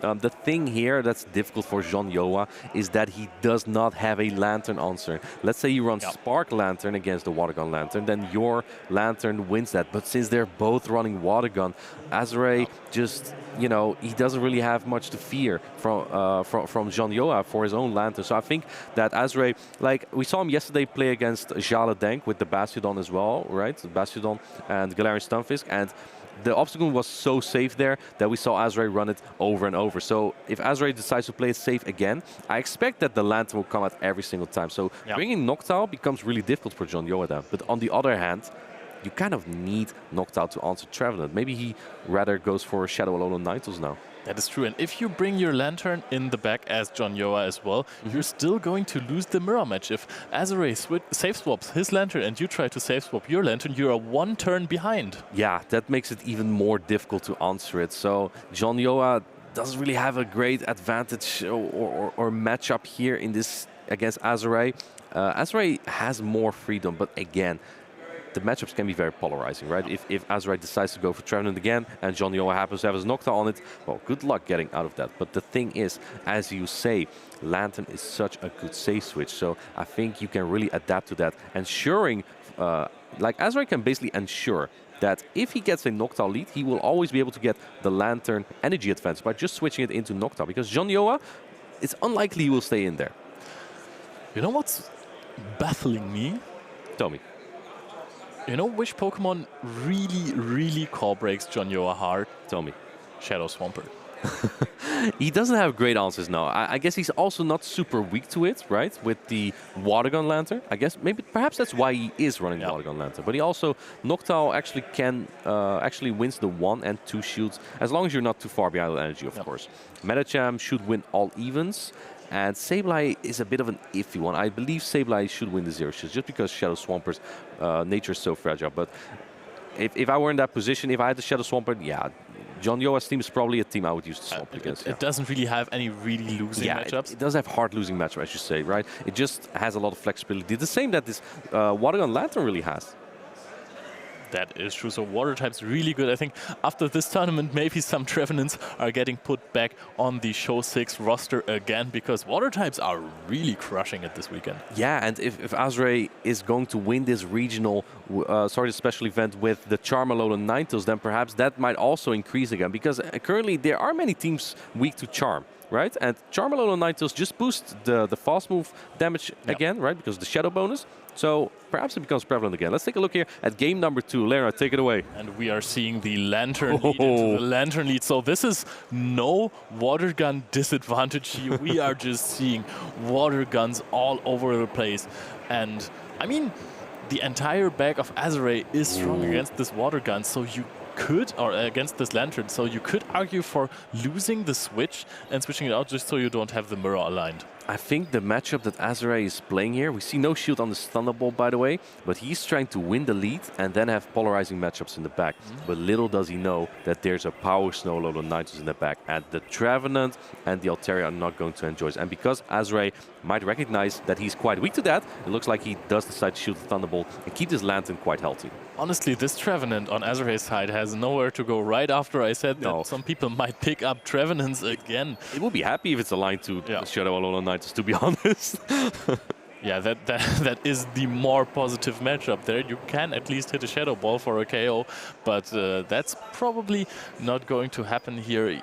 This is a tough one for him, and now we are seeing a Surf, so he at least gets alignment. He doesn't.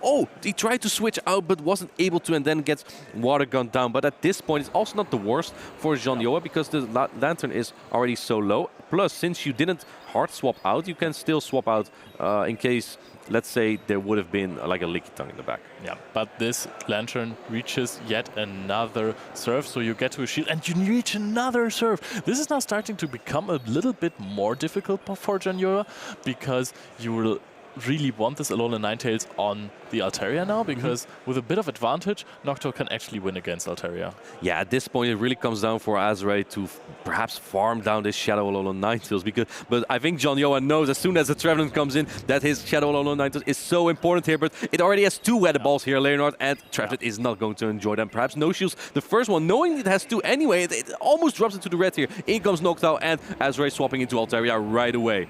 Yeah, so I think that this Noctowl has like 1 wing attack advantage over the Altaria. Alolan Ninetales, such a strong Pokemon.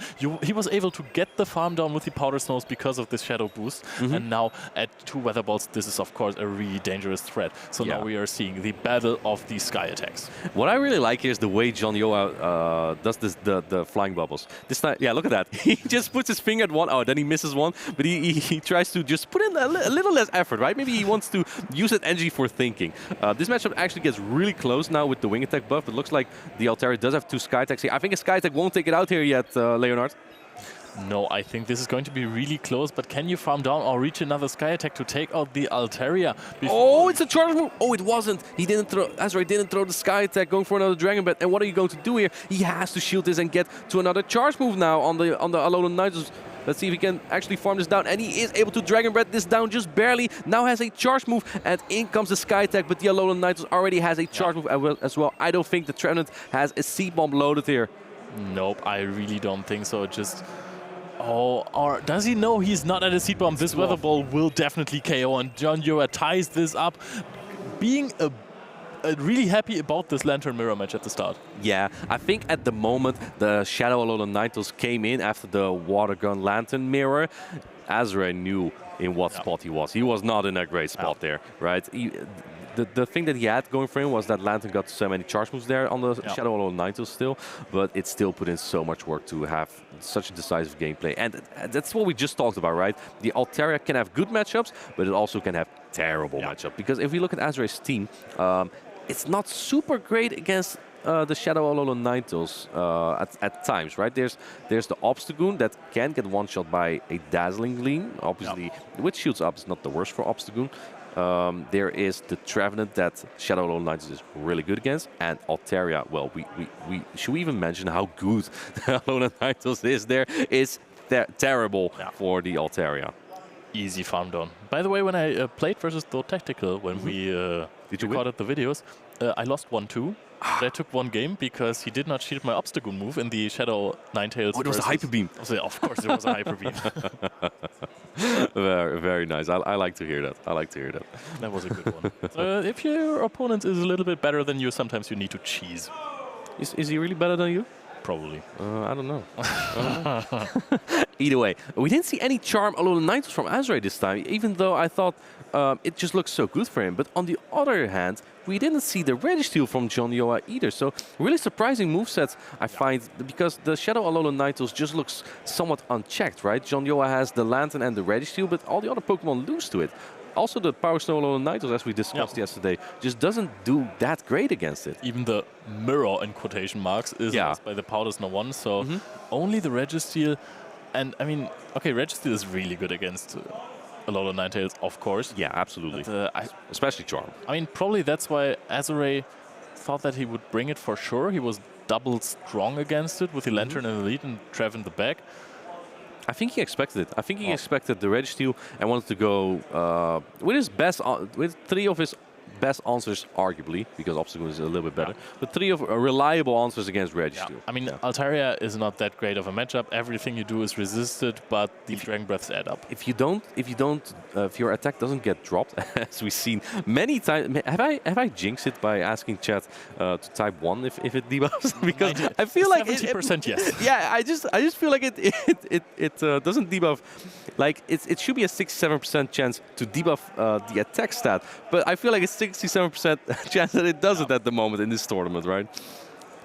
Yeah. But I thought it was turned around and that we would see many Night Slash boosts.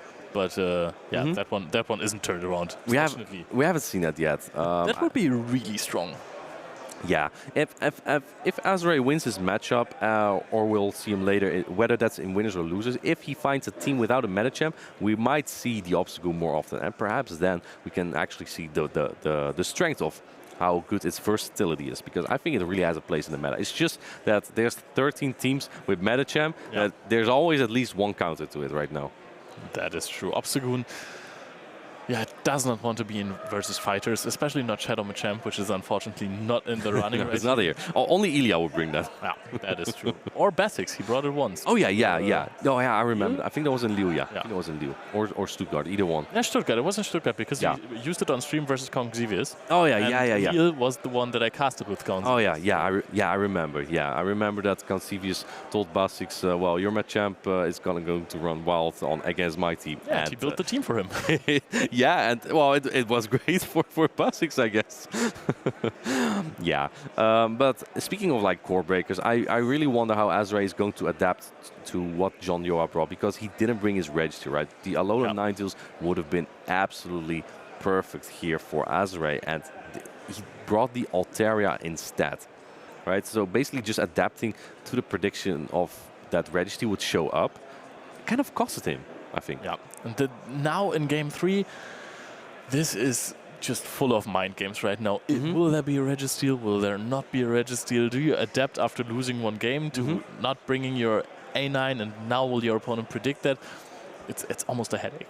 Yeah. A good one, though. So despite Azra having a good matchup indeed, the matchups are quite polarizing at times. So you still need to have a little bit of good alignment there. Let's take a look here. We have the Water Gun Lantern into the Medicham. And that is usually a better lead for the Medicham, because the counters do add up a little bit more, and they charge up a little bit more energy. Yeah. If we see these backlines, Leonard, what do you think of this? The switch advantage seems so important once again with the Noctowl and the Trevenant in the back. Honestly, I was so satisfied with the animation of the Psychic getting loaded up, I didn't even look at the teams. So we have the Registeel this time. This is the same lineup that Azrael brought before as well, just with a Registeel right now. But he's again in a losing position in this. Letting this go. Oh, that is really important. Let's see what Azrael is going to do here, because he already used one shield, and I think he wanted to overcharge a little bit here. This Psychic might barely take out the Lantern, otherwise the counter afterwards will. He does put up a shield. Yeah, Azrael is really going for those polarizing matchups. In comes that Registeel, and in comes the Trevenant. And this, despite being 2 shields down, is actually really good for Azrael, I think, because now it won't be aligned to that Noctowl. And this time Azrael was slower with the switch, so the Zap Cannon comes in before the first Shadow Ball. And let's see if this one drops the attack. Here we go, Leonard. No. It does! It does this time. This time it does. I mean, it had to happen at some point, right? But we're almost at 2 Shadow Balls. Those are still going to deal a sizable amount of damage. We're going to see a charge up. Will we see a shield? Because this is one of the strongest neutral moves that you can have in the game on a Registeel. So we are charging up to another Zap Cannon. This one is a charge move priority event, and I think that we're going to maybe see a shield here. Yeah, that's so close. This Shadow Ball will take out the Registeel. And he lets it go. Looks like he's going for the farm down on the Noctowl, perhaps, because it does hard wall it. And the switch, the timer is not up yet on Azrael's side, as we see here. So Jonioa is waiting out the clock a little bit. This does give Azrael more time to perhaps save the Trevenant at some point, but looks like the timer is barely not up yet. And this time he does go for the Seed Bomb instead of going for the clutch Shadow Ball there. But Seed Bomb coming in does moderate chip damage here. Yeah, moderate is a really nice word for teeny tiny on your part. So now we're going to see a Noctowl with a lot of energy here, throwing a Shadow Ball, which will barely probably not take out the Lantern, but there are not even shields in this scenario. Jonioa still has 2 shields because he just let the Registeel go. He is just going to move. Oh, catches the move! What an incredible play by Jonioa here, catching that perhaps decisive Thunderbolt. Now, Jonioa is in such a great position right here. He also has just the Noctowl now. Wait, this is Race to a Shadow Ball. This Altaria is looking really good. Noctowl has 2 shields, but at this point you're not going to throw Sky Attacks anymore. No, you need to go for the Shadow Balls. They do a little bit more damage. You're probably only going to get to two charge moves here because the Dragon Breath just add up too much. Yeah. I think Azrae might not even throw a charge move anymore at this point. Exactly, I think you can just at this point try to farm down, but you now have to throw the Dazzling Leap because the next this is so smart. Going for the attack drop on the Moonblast. Let's take a look here. Does this drop the attack? That might be the win condition for Azrae here. And the attack is not dropped here. This is looking quite good for Jonioa. Shadow Ball's coming in, Leonard. Will this take it out? Let's take a look. Shadow Ball coming in. If this doesn't take it out, the wing attacks probably might, and then Jonioa might win this battle against Azrae. This Shadow Ball barely doesn't take out.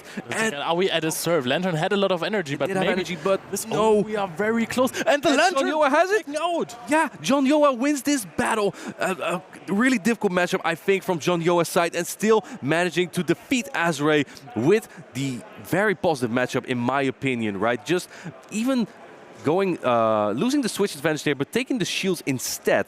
Not having Noctowl on Trevenant, but instead just going for the Noctowl sweep there. I think that was a very impressive play by Jonioa and a very impressive call. I mean, Noctowl is one of my favorite Pokemon, so I'm always happy to see it perform really well. It was, I mean, he did that in Game 2 as well. So he just waited for this Trevenant to beat the Registeel or to beat or maybe it was in Game 1 because in Game 2 there wasn't a Registeel. But then before the switch timer is up, you bring in the Noctowl. The Trevenant is trapped in here with you, and then you farm it down and capitalize off of that crucial extra Shadow Ball that you just got donated by the Trevenant. Yeah, absolutely. And I think it's just really impressive how they capitalize on their matchups there, right? Azrae, unfortunately, bringing some more polarizing matchups there, in my opinion, right? With the Altaria and the Trevenant. Trevenant has some hard losses there, and Jonioa just seems to be just as big of a fan of Noctowl as you are, Leonard, because he kept bringing it, right? Yeah, but I mean, why wouldn't you? Noctowl is such a fantastic Pokemon. Like, its coverage is really good. Barely has any hard losing matchups. I mean, of course, there is this Lantern, which is problematic, but you have the Shadow Balls to defend yourself. If you get hit by a Thunderbolt, difficult. But I mean, if you can avoid it, if you can shield it correctly, if your shield's up, if your energy is up, which can happen if you beat a Trevenant in the scenario before, then this Pokemon can still come out ahead, and this is also why it is always in the top 3 of Pokemon usage.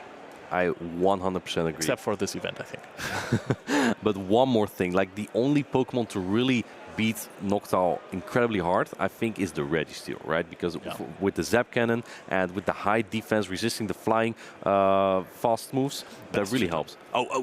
Apologies. How can I miss it? It's one of my favorite Pokemons currently. Bastion is such a hard wall to such a common Pokemon that currently basically everyone is using, whether that's Show 6 Pick 3 format or the Go Battle League. Bastion really has its place in a meta full of Noctowl and also a little Ninetales. That is true, and it's also decent against Trevenant. I mean, what am I saying? Decent? It still beats Trevenant. Trevenant is just good against Bastion because it doesn't lose that hard, but you still come out on top. I think that Trevenant can only win the one shields. Please correct me if I'm wrong, but it can get really close just because those Shadow Balls just chunk really hard. But obviously, if Bastion can land a flamethrower, yeah, the Trevenant just goes on fire and goes down. So yeah, exactly.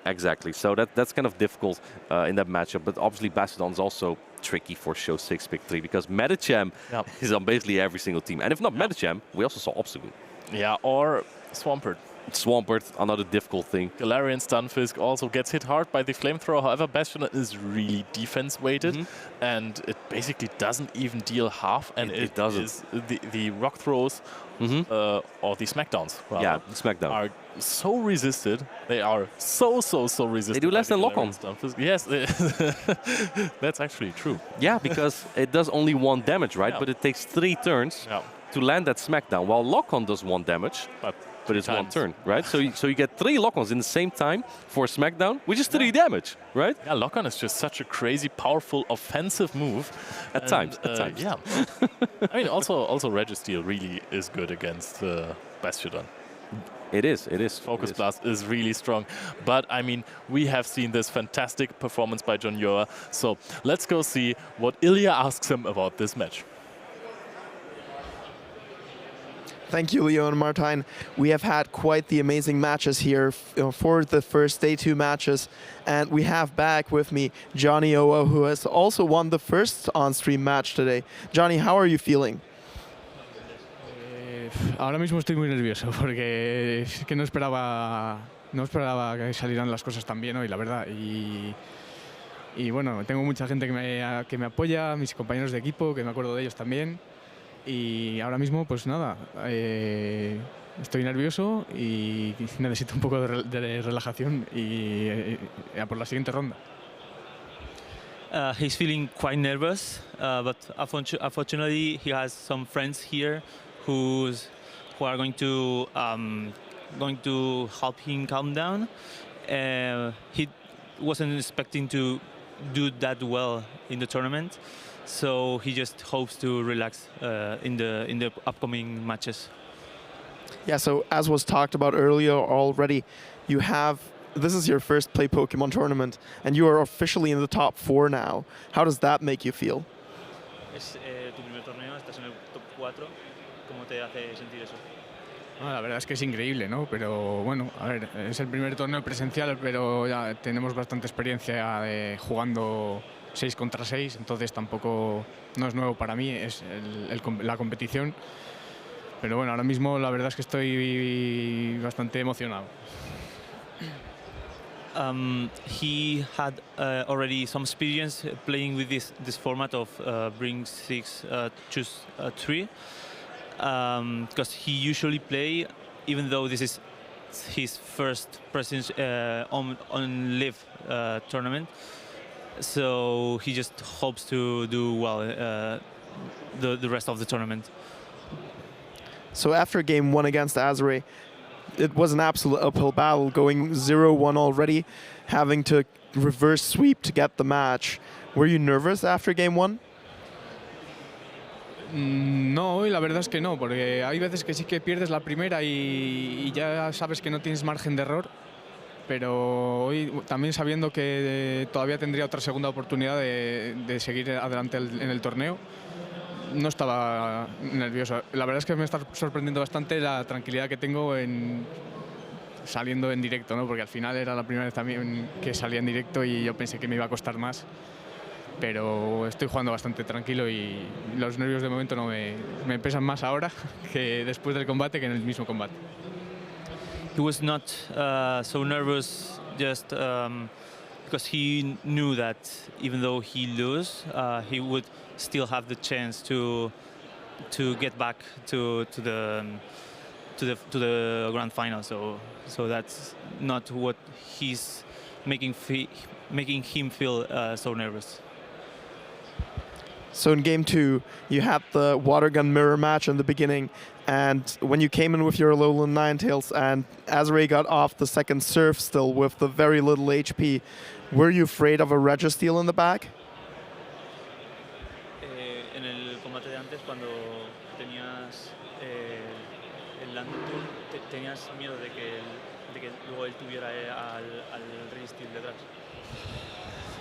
La verdad es que eso no lo pensé, porque a veces hay que arriesgar en estas partidas y quizá esa alineación fue un poco arriesgada y bueno, afortunadamente salió bien.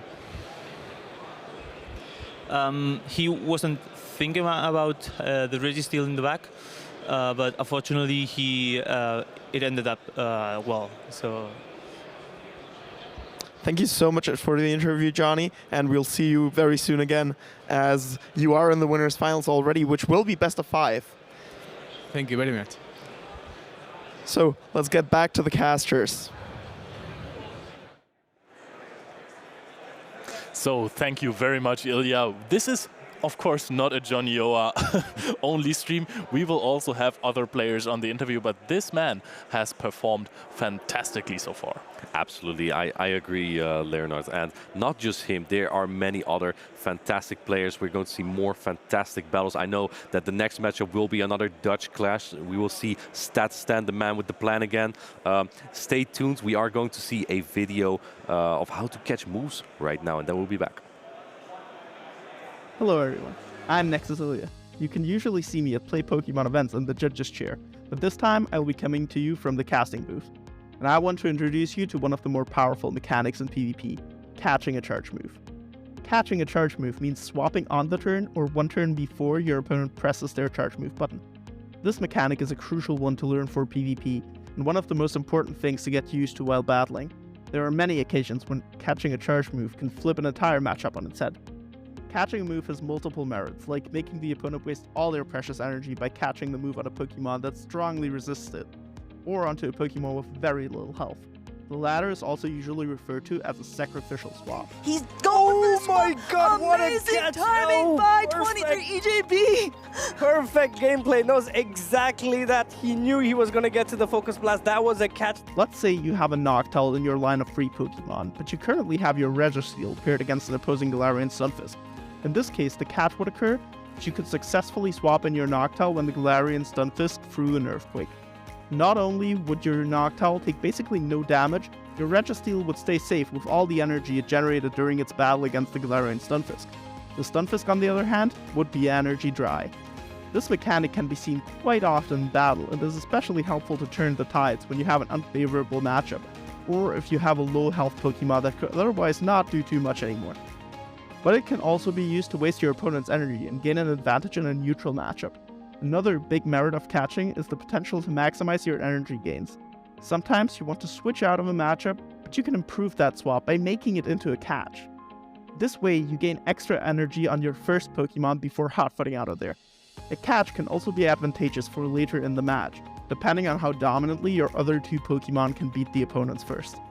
Catching is especially common in scenarios where the opposing Pokemon is something like a Registeel, Diggersby, or Cresselia. Basically Pokemon which do very little fast move damage, and therefore heavily rely on their charge moves landing on the correct Pokemon. Many high-level players have gotten used to catches and therefore try to avoid opposing catches as much as possible. You can try to avoid having your moves caught by either waiting a turn to throw and pressing the charge move only after you see a fast move come through, or throwing on optimal timing, like one Snarl against one Confusion. The latter is only possible when you and your opponent have different turn duration, and you have to be very patient to pull it off. So don't be too hasty pressing your charge moves next time, as a catch could ruin your day.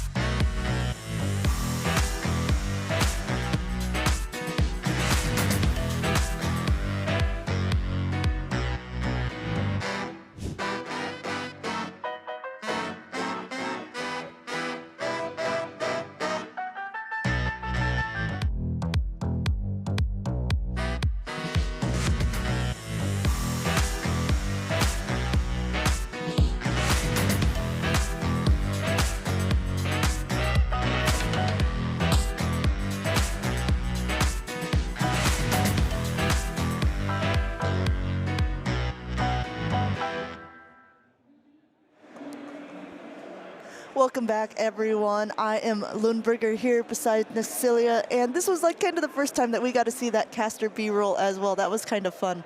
Absolutely. I like the music a lot as well. It just fits so perfectly, that slightly goofy vibe we were giving off. And I have to say, they did miss out on one thing. Ilya did this wonderful hair flip that wasn't unfortunately caught on camera, but maybe sometime on stream we can actually see it as well. Beautiful. There we go. The whimsicott in me, it's so happy about this. Let's jump right into the battles. We are still in the winners finals here, and we are seeing someone who we haven't seen on screen yet. This is Armin 7 on the left-hand side, and this is his first regional competition, and he is in the winners semifinals. Yeah, I've talked to him yesterday on stream already in the interview, and he was quite excited to be here, especially being in the winners bracket. That is quite the accomplishment after not having participated before at all. And the other one, of course, on the right-hand side is someone that we've seen quite a lot through a lot of the Play Pokemon tournaments, and that is Statistan, who was in the Liverpool finalists of the first year of the Play Pokemon tournaments. He was in the top 4 of Liverpool this year and in the Stuttgart top 16. And he is also looks like he is on his way for another good qualification. Yeah, Stan really wanting that World's invite after just barely missing out at it, just barely missing out in this current Liverpool competition, where I want to say say he lost in the losers finals to Padoman. Yeah, he was in the winners, I believe, and then he played against Human Catcher Bug, went down and played against Patoman, and then, yes, unfortunately, 2 losses right in a row knocked him out of the tournament. So These close. are double elimination. Yes. Unfortunately, like we said before, there are still so many good competitors. The top 16 made it in today, but only 2 will go on to punch their ticket to Yokohama. Yeah, it's very similar to how people go to the winner's bracket on day 1 and then just lose both consecutive matches and just barely miss out on that day 2 matchup. It's quite unfortunate, especially considering Stan was just about to get the Worlds invite and not just a day 2 qualification. That is true. Speaking of Worlds invite, look at the little Pikachu that's on the stage on Statistan's side. Yeah, Stan, of course, having been qualified as a runner-up for the first Liverpool competition. Let's get into game 1. We have the Shadow Alolan Ninetales lead into the Galarian Stunfisk. Ooh, this is not great. I'm pretty sure Alolan Ninetales can actually flip it as a Shadow. That's what we have heard, but an immediate switch out from Armin 7, so we won't even get to see the moveset that it is on. Remember, we have not seen him on stream yet, and then swap into the Umbreon met by Statistan's Noctowl here. This is a pretty neutral matchup because both of these Pokemon have a lot of bulk to them. Yeah, looking at these teams, Umbreon is actually very safe, and Armin recognizing that and running both his Dark types as Dunsparce and Noctowl are the only answers to the Sableye, whilst Umbreon doesn't really have a hard counter on Stan's team at all. Yeah, that is true. It's kind of roaming free. And one of my favorite things, we're about to see it again, is when the Umbreon gets hit with the charge move because its little paw goes up in the air and it goes like, ugh. It is way too cute. So I have to say it's pretty cute. Really good move timing here too, getting up to another foul play, and Statistan choosing not to use his Protect Shield yet either, as he is still in the green, but this will knock him down to the yellow. Yeah, as Amanda just said, the good move timing, so to speak, you need to throw out an odd amount of free turn fast moves if you're playing against the 2-turn fast move Pokemon. And this is going to come down to the wire because both of these Pokemon will probably need to throw a charge move to get the next one out. There's no way they can snarl down at this point. Statistan charging up a lot of extra energy here before throwing the Sky Attack. And it's Armin 7's choice. He's letting this Umbreon go and losing the switch advantage that he had. Yeah, Stan getting that perfect amount of farm by throwing 4 wing attacks before throwing the Sky Attack instead of just 1, as the good move timing with 2-turn fast moves against 3-turn fast moves is 1, 4, 7, so just 1 plus 3 each time. And this is an interesting move. Sky Attack off. Yeah, because the Shadow Claws are resisted damage to this Noctowl, still going to go for a Shadow Claw down, but now the Sableye has a little bit of extra energy, and it is one of the purified ones, meaning it has return as it's one of its charge moves, and it is already at a return, charging up a little bit of extra energy and baiting with this Foul Play. But the Foul Play still does a nice amount of neutral damage, so even if it's not shielded, I think it will still, but Stan recognizing it could be returned, choosing to use his first Protect Shield. Stan absolutely respecting that big nuke neutral fast charge move that Sableye has and shielding up the potential return. As you just said, Foul Play would also have almost put him into the yellow if it hadn't. Yeah, we do see Armin actually reach the second return, and Stan does not shield it, opting to go for an energy advantage with the Galarian Stunfisk. Oh, this is quite big. It looks like Stan gave a little nod. He did recognize it was most likely a return, but he would survive it, and now he has the energy, going to be able to throw this Thunderbolt at the Shadow Alolan Ninetales, and we do see, in fact, that it is Powder Snow. And like you said, with a little bit of energy advantage, a Powder Snow Alolan Ninetales against the Galarian Stunfisk is not as bad as you think, but at this health and this range, it's going to be a very big uphill climb for Armin 7. Yeah, getting off the Thunderbolt with the Lantern was absolutely crucial here, as it put the Alolan Ninetales into 1 Rock Slide range. Stan no longer has to throw 2 or even 3, considering he had a shield left, Rock Slides at this Alolan Ninetales to get rid of it. And Stan choosing to use this Protect Shield up just in case, he doesn't want to take any extra damage that he doesn't have to, using all the Protect Shields, because now the second Weather Ball is going through, and we're about to see how much this resisted damage does to a Galarian Stunfisk. It's not resisted, it is actually neutral. That is a good point. Due to the ground subtyping of the Galarian Stunfisk. That is one of the merits, while at the same time being one of the disadvantages of running Galarian Stunfisk over Registeel, as you are not just a Steel type, but also a ground type. That's absolutely correct. It gives you some resistances, for example, the rollouts from the Dunsparce, but at the same time, it makes you weaker against Seed Bombs from Trevenant or Surfs and Water Guns from Lanterns. That is a very, very good point, and Stan takes game number 1. Yeah, not quite unexpected, as we've said before. Stan is quite the battler and has shown to be that before in these competitions. And I like, if you look on his team, He's running a little bit of things that aren't seen very often in the tournaments, but they're starting to make a little bit more of a rise. Stan loves the camera. Give it a little cheeky grin here. I have seen his Mew in Liverpool as well. He said he's basically running the same teams that he's ran before because he's pretty familiar with it. And we did get to see on stream a little bit earlier that his Mew is running the same moveset that it was before, the same Mew set. I was about to say, would you even call it a moveset? I'm actually quite surprised he's running the standard moveset, so to speak, of Surf, Shadow Claw, and Wild Charge, as I can see quite a good reason to run Flame Charge in those very, very common picks of Registeel and Galarian Sunfisk, as well as currently the Shadow Alolan Ninetales, which would be knocked out by a single Flame Charge, I'm pretty sure. I want to thank you so much, Ilya, here, because I have been saying the same thing every time I see a Mew, that I think that Flame Charge is a pretty good move for this what's currently in the Pokemon meta right now.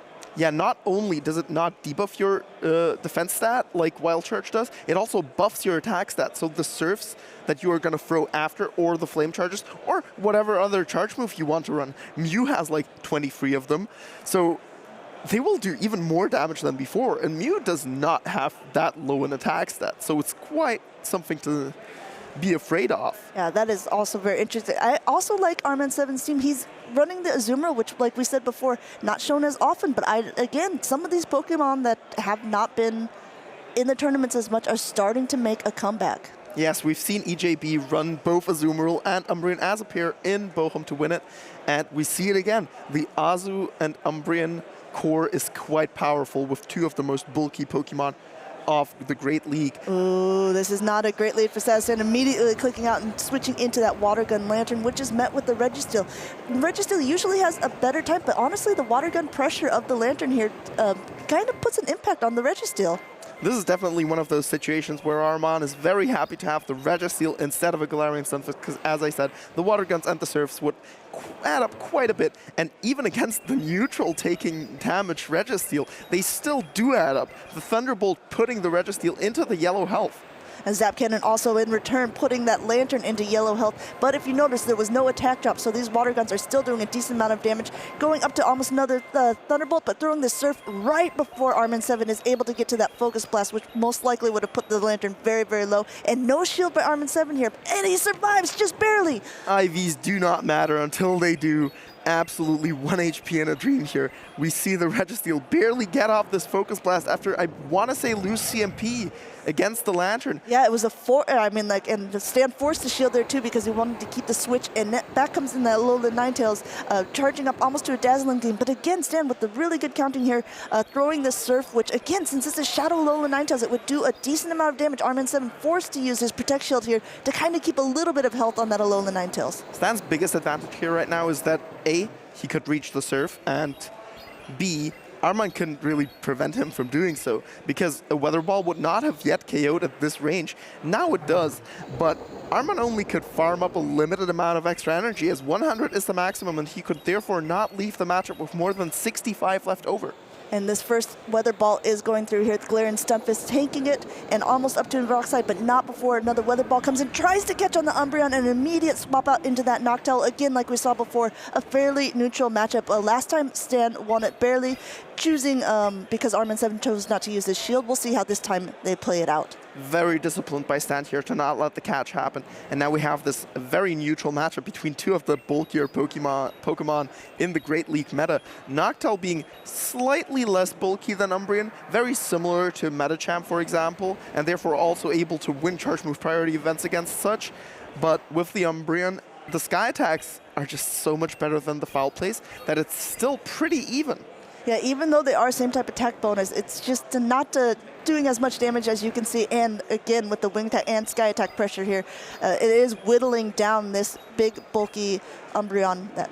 Another Sky Attack goes through, and now the Umbreon is in the yellow, but again, almost up to another Foul Play.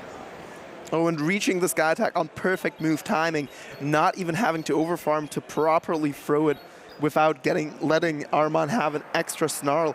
Does not quite KO. Armin trying to swap, however, the swap did not go off because he was in the middle of the fast move here. And he is throwing the last resort here, which is the heavier hitting move. It puts the knockdown on the yellow, but Stan seemed to know what was going on as well. An immediate swap out to that Galarian Stun Fist to take this Weather Ball, and Stan is almost at almost 2 rock slides. Yes, the Weather Ball, as we can see, not even close to KOing. Definitely needs yet another. However, Stan's shield will just absolutely prevent that damage from coming through. It will only deal 1 damage, as you may have heard before. It's not neutralized entirely, so if you are on 1 HP and shield a charge move, you may still get KO'd by it. Yes, we saw that happen in Liverpool with Pataman in one of the finals.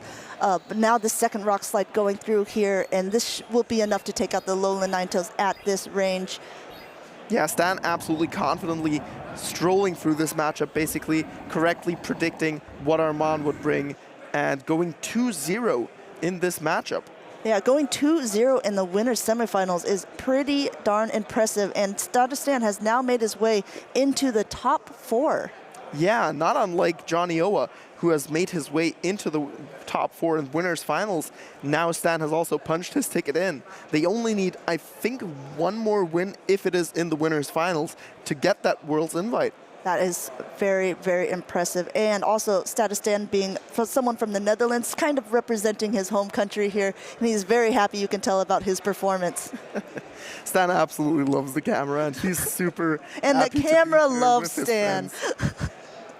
But all his friends in the crowd that we can't see right now are happy for him to have almost gotten his World's invite for this season's World Championship again. Stan is a very impressive battler. As we've said, he's got a lot of accolades to his name, and he has been in the top 4 a couple times already. So, I mean, at least he is not unfamiliar with this setting. And here we see Stan with our lovely co-caster, Martijn. Yeah, I mean, Martijn looks very, very short compared to Statistan. You think this is the difference between the Netherlands? Oh, is Stan on the stage? You know He's what? standing on the stage, but at the same time, the height difference isn't that big. But yeah, I mean, I gave this poll a little bit ago as well. I asked, because we're in the Netherlands and there were so many Dutch competitors, did people think that someone from the Netherlands would take home the prize? And it was an overwhelming, like, I think 52% of the people who voted said they thought someone from the Netherlands would win. What do you think, Ilya? Looking at the top 16 that had qualified for day 2, we do have quite a lot of Dutchmen here. Yeah, and I think so. Stan proving that, yeah, they are quite the force to reckon with. Johnny representing, I want to say Spain, though, yes. And coming to the winners finals as well, only 1 win away from the World's qualification. That is true. We are about to go into another battle, too, from the losers bracket. But these people, one of them is also from the Netherlands. So like you said, there are a lot of day 2 competitors who are from this country that we're in right now. Yeah, the Dutchmen, like I said yesterday already, they have quite the formidable players. A lot of them have not yet gotten the chance to play in a Pokemon tournament because they either didn't have the time or it was too costly or too far away. Any of these possible reasons. But now that it's actually here, the Netherlands aren't big. It's very easy to get here, no matter where you are here. It's true, and it's a beautiful, beautiful country, too. Absolutely, especially the city. I've been to 3 times in the last couple of years, and I've loved it every single time. I will never be sad to go to Utrecht again. You know what is also really nice about this tournament? You kind of mentioned it. There was sometimes cost prohibitions, making it so people can't travel, but the special event also is one of those that had no entry fee for the competition. Correct. Yeah, so that also helps out in case you are in a bit of a money struggle. And I think a couple of people, for example, Howie, are going home to Rotterdam and coming back to the tournament the next day. That was Statistan as well. I saw him yesterday at one of the Go social events, and he was saying that he was going home to, you know, because doing a little analysis. Yeah, it is possible, but if you aren't living nearby enough or you aren't confident you can wake up early enough to get here, then you should probably make sure you get in here in time for day 2. So I have to ask you, we were talking about the move sets on Mew, the Mew sets. The Mew sets. And you said Flame Charge, but then you also, I think we're going with Surf as the other move.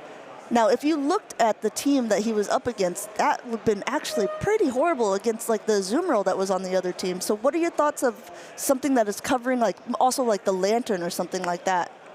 I would probably say that Wild Church is still the best second option, simply because Wild Church is this insanely good a move. Yes, it debuffs your defense. However, it one-shots so many Pokemon It's wild. For example, wild the Clipper, charge? It is wild charge indeed. For example, the Mantine, which is usually so tanky, Fed doesn't want to see a wild charge ever. That's absolutely true. What were your thoughts of maybe wild charge and flame charge together? Double charge is quite potentially one of the better movesets I can think of. I have seen Focus Blast being run in the Go Battle League before, though, and let's just say my Registeel did not approve. There's also some merit to running a different charge move, or not charge moves, fast moves on the Mew as well. I think Shadow Claw is the one that you see the most often, but can you talk through some of the other potential moves that people could be running as fast moves? So Shadow Claw has usually the best typing, especially in the current meta, where Noctowl is basically the only Pokemon that doesn't really care for it. But you hit the meta champs for super effective, you hit Trevenant for super effective, you hit all the steel types for neutral damage, while the alternatives are, in my opinion, the best two alternatives are Volt Switch and Snarl. Volt Switch being a clone of Shadow Claw, but with double duration and an electric type move. So it would be much better against Noctowl, for example. But it would be quite costly against all these Galarian Stunfisks. It would also be slightly worse against the Metachamp because while it's not resisted, it's no longer super effective. And against Trevenant, it is resisted instead of super effective. So you always think that Shadow Claw is the way to go. Sometimes we do see Volt Switch Mews, but it's less common, I have to admit. Yeah, in the Open Great League, I'm pretty sure Shadow Claw is definitely the way to go. Snarl generating slightly more energy, being very similar typing matchup-wise, but at the same time, doing so much less damage. And if we look at Armin's team, with the Azumarill, we didn't get to see it really on stream, but we talked about it a little bit. The most common movesets that you're going to see on Azumarill is going to be Play Rough and Ice Beam. However, with all these steel types around, like we were talking about, or your ground steel types as well, do you think that Hydro Pump could see a play in this meta? Hydro Pump definitely has its place to be. The problem with Azumarill, not quite unlike other Pokemon, is you kind of want all free charge moves. Yeah, you need Hydro Pump for the Galarian Stunfisk, for the Registeel, but you can't go without Ice Beam because the grass types would just wall you. So would Noctowl pretty much. You only have the neutral damage, which simply is not enough.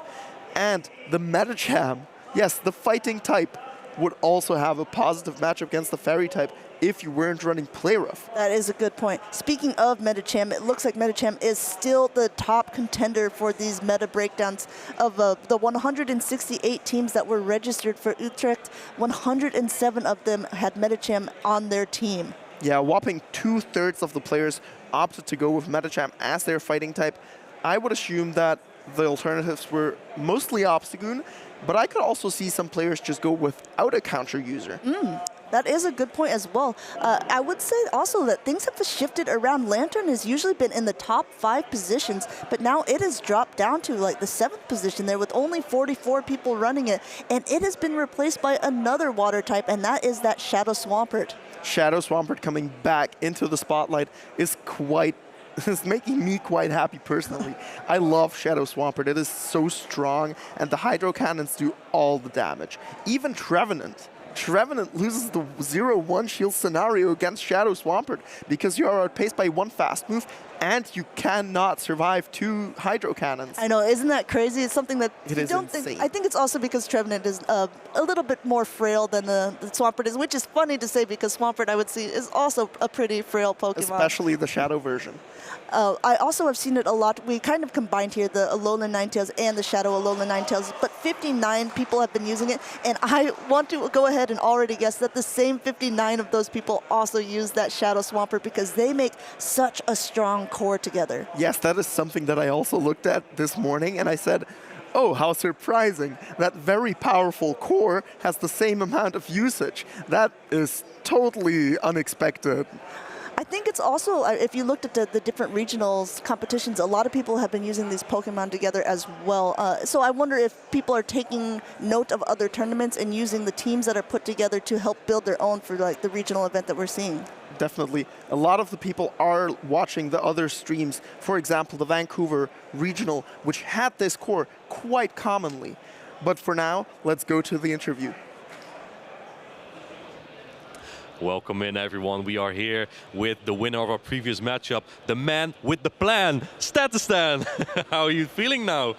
I'm feeling great, thanks. I can imagine. You're top 3 right now? I am top 3 right now, yes. Similar to Liverpool, let's not throw it away again, that'd be nice. I want to ask you, Stan, what happened exactly? I feel like you had a little talk with your opponent after the match. Did something happen during the match? Yes, so, as you may have seen on stream, he tried to swap, right? And tried to do the combo play. So, but the problem was his snarl damage did not apply after I threw my wing attack and my sky attack. His snarl damage didn't apply before the charge move. Okay. Which sometimes happens, sometimes doesn't. But that means, apparently, Vanni told me, is that the switch takes a turn. So if you tap the switch once, it will not go through. Yeah, if the damage hasn't registered yet, then indeed you cannot swap yet. So then indeed it takes one turn. So you have to press twice. I'm not entirely sure how it works. Yeah. So that's why the swap didn't go through and why he lost disordered my Noctowl. Yeah. That's what happened basically. Okay. And well. that's Yeah. Well, it worked out for you, so that's pretty nice. Yeah, I kind of expected the combo play, to be honest. But luck, yeah. The man with the plan. Yeah. Can I ask you about this dice that you brought, Stan? Yeah, you might have seen it on stream, maybe not. So I think the optimal play every now and then is to do a randomized strat. And people are predictable. So if I just bring a dice, right, and need to call a bait, I'll just throw my dice. I haven't actually needed to use it yet. Well, I'll throw my dice and I'll decide based on the outcome, and then you can't basically... You just blame the dice if it's a wrong call. Yeah, just blame the dice. Well, yeah, can't blame the dice, right? It's my strat, it's a randomized strat, right? So I think game theory-wise, it's the optimal way of doing it. But I haven't actually used it yet. I didn't need to in these Fair. Today. Fair. Another question about your preparation for this tournament. I believe this is the same thing you used in Liverpool as well, right? Yes. One change. But Water Gun Lantern. Oh yeah. Of course, there's many more Water Gun Lantern. I hit it on day one. Yeah, I knew it. I just didn't recognize. I wasn't sure whether you run Sparkle Water Gun. Was it intentional? It is very intentional. So, first of all, I thought in Liverpool it was really there for the Noctowl and the Flyers and stuff. But for this one, I really expected A9 and Swampert to be a really prevalent core. You probably see it in the statistics. Yeah. And it's just nice to have that bit more fast move pressure, especially on the Swampert. My team is quite weak against Swampert, right? Yeah. Mew is quite good against Swampert. Better than Sableye because you get farmed down after landing the Hydro Cannon, right? Shadow. Okay. I didn't know. Mew doesn't in the twos, right? Okay. So just I'm because it's more fragile, it's more. No, you get there quicker. Oh, okay. It's the same. Yeah. Okay. The surf comes out quicker. Yeah. So, yeah, that's really just the reason. It has a bit more fast move pressure. Expected maybe a bit less Trevenant because I guess it doesn't really matter. To be honest, Lantern Trev is just bad. It doesn't matter what move you have. Were you inspired by previous regionals? Like I know that Dial-Up Churn won the Vancouver regional with Water Gun Lantern. Did that inspire you in some way? It inspired me in thinking A9 Swampert is really, really good. I wanted to run it myself, but as I said previously to Amanda here, is my A9 is really bad, so I can't really run it. So then at least I need to sort of be able to handle it well. And having relied on the Noctowl Medi core for quite a bit, it's a bit flaky, isn't it? Yeah. No, I agree. I mean, that's basically the reason, right? I agree. I have one more question, Stan. Is this your tournament? Are you going to win it? You are Dutch. Are you going to win the Dutch special event? I want to go to Japan. That's my goal. That's my goal. I mean, I'm gonna try one more win. I'm gonna try my best. I'm not gonna throw away my 5 match points again as I did in Liverpool. So I'm gonna do my best. Take one game at a time. I'm not good at best of 3s, right? I won 2-0 against Human Getcha Buck. I would have won 2-1 against Pataman. I'm gonna need to just keep focus when I'm 2-0 up or 2-1 up or down, just one battle at a time and don't do anything stupid. I'm sure you can find a solid plan. Thank you. Thank you for your time, Stan. I wish you the best of luck. That was the interview with Stan. We will be going back to the casters. You know, I really like the idea of the dice, but I'm going to propose something else to Stan as well. Maybe, because, you know, most die are 6-sided, and you have 6 on your team, that if he's really stumped for things, he can just roll it 3 times, and those are the 3 Pokemon that he can bring into battle. Oh, that would be quite interesting. I think what would also be a very funny option would be to find 20 Pokemon as a pool, which you would want to run potentially, and then roll a d20 to find out which your team of 6 would be. That is also interesting. And you know what? I think Stan would like both of these options because he is a math man, right?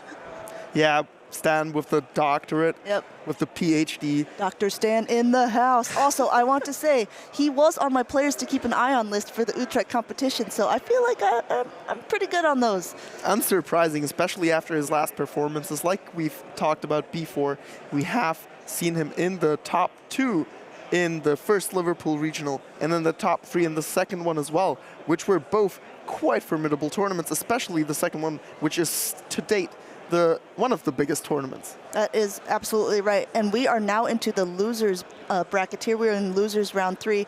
And we have what I talked about earlier with someone from the Netherlands, which is Dr. JGY. I believe this is actually a friend or brother of June, who is one of the also top competitors that we saw in Bochum.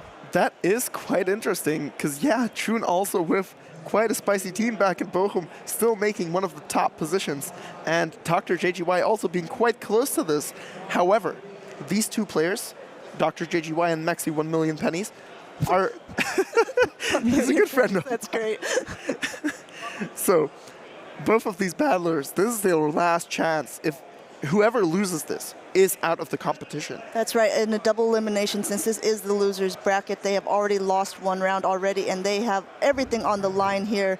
Let's get right into the battles here. We have the Lantern versus the Galarian Stunfisk. Let's see if it is a Spark or a Water Gun Lantern. I don't believe we've seen Dr. JGY on screen yet. It is indeed a Spark Lantern. It is the Spark Lantern, which is very, very good for Maxi, of course. However, looking at the backlines, Maxi is even happier to see it right now, because that Noctowl would not appreciate running into the Spark Lantern after. That is absolutely right. Charging up a bit of extra, almost to 100 energy, and catching now Dr. JGY, switching the Umbreon and catching the Earthquake. You know, it's still the heavier hitting move and the thing you want to throw at the Umbreon anyway, so that's not so bad, but it does waste a lot of that energy on the Galarian Stunfisk that Maxi had been saving up. Yeah, Maxi quite unhappy about this catch. However, at the same time, he's very glad to see the Umbreon right now, because the Shadow Sableye later would also not appreciate that. So his backline is kind of just working with him at this point. It seems like the doctor is kind of helping Maxi out a little bit here, helping him avoid the Pokemon that they don't want to see. Don't worry, here are my threats, you can work around it. Maxi has a prescription from the doctor, and it seems to be working in his favor here. Going ahead and charging up a little bit of extra energy, throwing the Sky Attack, and the Umbreon is already in the yellow, but so is the Noctowl. I mean, they are both whittling away at each other. We've seen this a lot so far, that with these 2 bulky Pokemon, it does take a bit to go through. Yes, as we've talked about earlier, Umbreon does reach the 3rd Foul Play 1 turn prior to Noctowl reaching the 3rd Sky Attack. However, the problem is the 3rd Foul Play does not KO. The 3rd Sky Attack, however, is an absolute overkill. Yes, this will be able to knock it out if the doctor chooses not to shield. And he does, looks like, no, he's going to go ahead and let it go and get just a little extra farm on that Lantern. But Maxi does not let him. Immediate swap out, and the swap so quick you barely even saw it. Dr. JGY has switched into his Trevenant against this Galarian Stunfisk. Yeah, Maxi not wanting to give any farm with that Noctowl here, and knowing that the Shadow Sableye can also fight back against the Lantern quite easily later on. I mean, you have to use the shield at some point, I think, but Doctor says, no, not quite yet, don't worry about it. Charging up a little bit of extra energy here. I'm assuming going to throw right before that Rock Slide, knowing that it wins charge move priority. The Seed Bombs goes through, and now it's up to Maxi if he wants to use his shield either. Doctor, as you said, going for that perfect farm, almost being at the Seed Bomb now, only taking 1 single wing attack before being able to throw the charge move and KOing the Noctowl to now figure out what the 3rd Pokemon is that Maxi brought. And now in comes that Sableye, so it has been revealed, and it is indeed a Shadow Sableye, so we have to remember it is hitting heavier, but it is also getting hit heavier with 20% extra, and the first Surf is going through here. It is a Surf bait, and Maxi calls it. Yeah, Maxi calls it, which is quite crucial, especially due to the fast move that Doctor decided to bring, which is, of course, the Spark instead of the Water Gun. With Water Gun, he would have no issues farming down the Sableye here. But with Spark, it is quite possible that Maxi will be able to reach the third foul play and KO the Lantern. This is going to be very close indeed. I mean, both players do not, I mean, you're watching Doctor. He is going to try to attempt a full Spark down because he doesn't want the extra Shadow Claws to go through, and he is able to do it. Maxi just barely unable to, losing with 2 shields here, knowing that, Doctor knowing that there is no use in throwing the serves. There is no way he would get rid of the 2 shields. He would merely be giving Maxi free farm because he would be able to get those sneak in fast Yes, let's talk a little bit about that for players who maybe aren't as super familiar. When there's 2 shields left and there's such low health, why is there sometimes an advantage to not throw the charge moves? So in that situation, you never want to throw the charge move because it only deals 1 damage, 1 single damage. And considering both had a 2-turn fast move, Maxi would always get a free Shadow Claw during that charge move, which means 1 Spark would deal more damage than the charge move you throw, because it would be shielded anyways. There is no way Maxi would no shield there. Meaning you simply give up free damage that you could be dealing by throwing fast moves.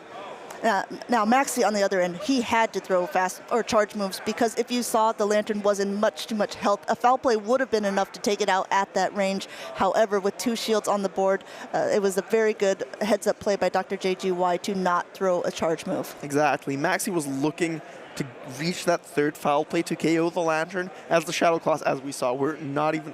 they were kind of close to enough, but not quite.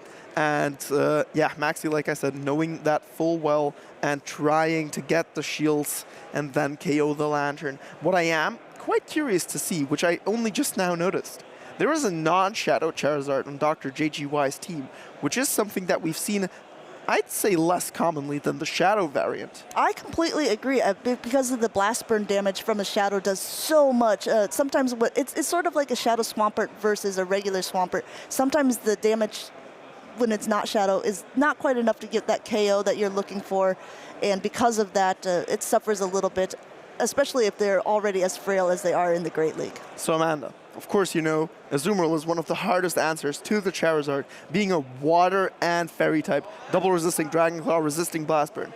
Did you know Charizard can beat Azumarill with only 1 shield advantage? Wow, I did not know that. It is only the Shadow version. That 20% extra damage is just barely enough to 2-hit KO Azumarills with the Blast Burn and the Wing Attack damage. That is crazy. Yeah, you wouldn't have thought about that because also when we're talking about frail Pokemon, on the complete opposite side, we have some of these very bulky Pokemon that have a lot of defense and HP, and Azumarill is almost at the top of that list.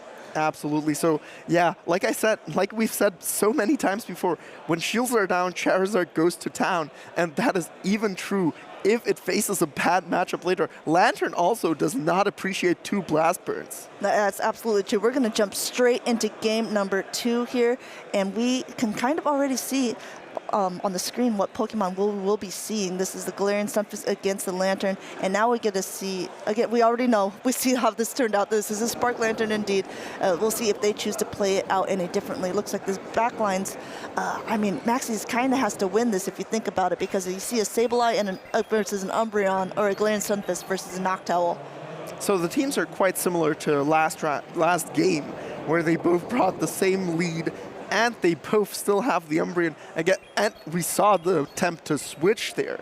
Maxi is really looking forward to that switch because, as you just said, the Sableye wants to dodge that, and while Maxi may not know it yet, there is a Galarian Stunfisk instead of a Trevenant in the back now, which means the Noctowl would not be baited out to avoid it with the Trevenant, but instead it would come in and avoid the bad matchup itself.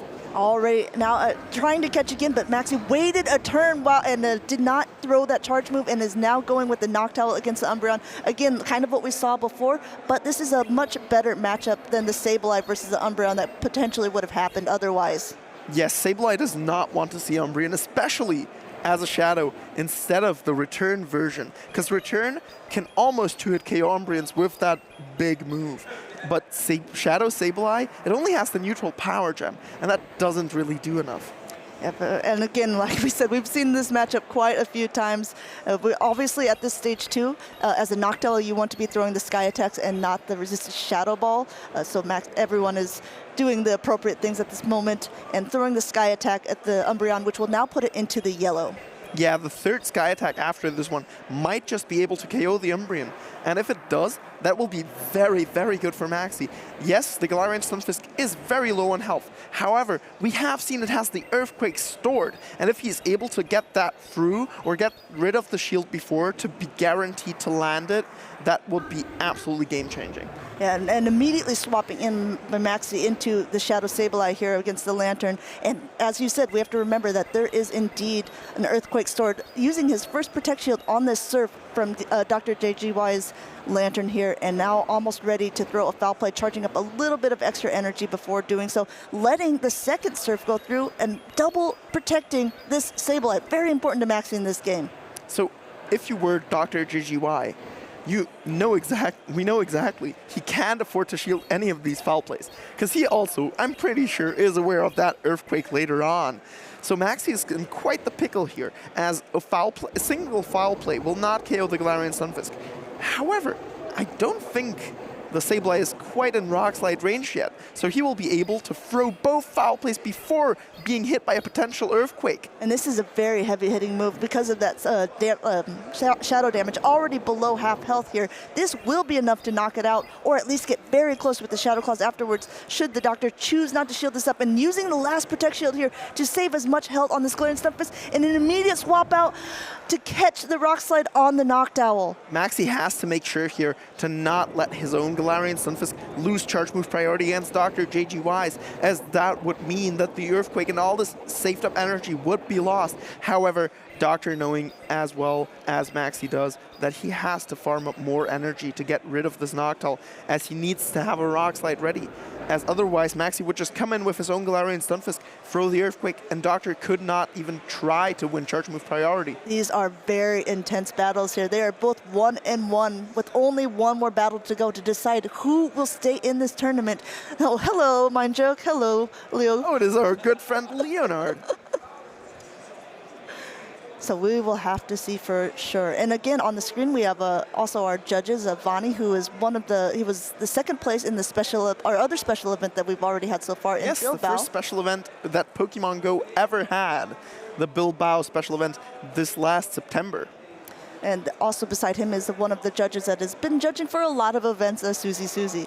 Yeah, Susie has been judging at every single event this season, ever since last season's Worlds. The only one she missed out on was the Oceanian International Championship. She even was a part of the Latin American one. I know, a lot of travel when it comes to the judges. Yeah, you have to be able to go everywhere to be able to help out, of course. So it's quite nice to see people travel all around the world to help make these events as great as possible.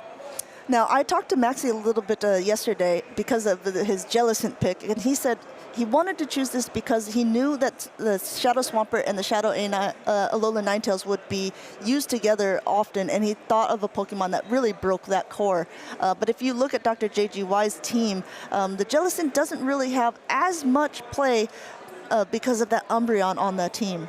As well as the Trevenant and Lantern, of course. Spark being much worse for Jellicent than Water Gun is, as Jellicent has that fantastic charge move off Shadow Ball, which is neutral against most Pokemon, besides Umbreon, of course, and Noctowl. But in this very scenario, the Spark Lantern would just outpace the Thunderbolts, and Maxi cannot afford to tank one of these. That is true, and we have to always wonder what the moveset is on the Jellicent because we haven't seen it on screen. Now, we know that the Jellicent recently got an update and that you have a potential to be running Surf on it, but then in a meta where there's so many flying Pokemon, is Surf really the one that you want? Do you want to keep it on Ice Beam or maybe even a Bubble Beam bait?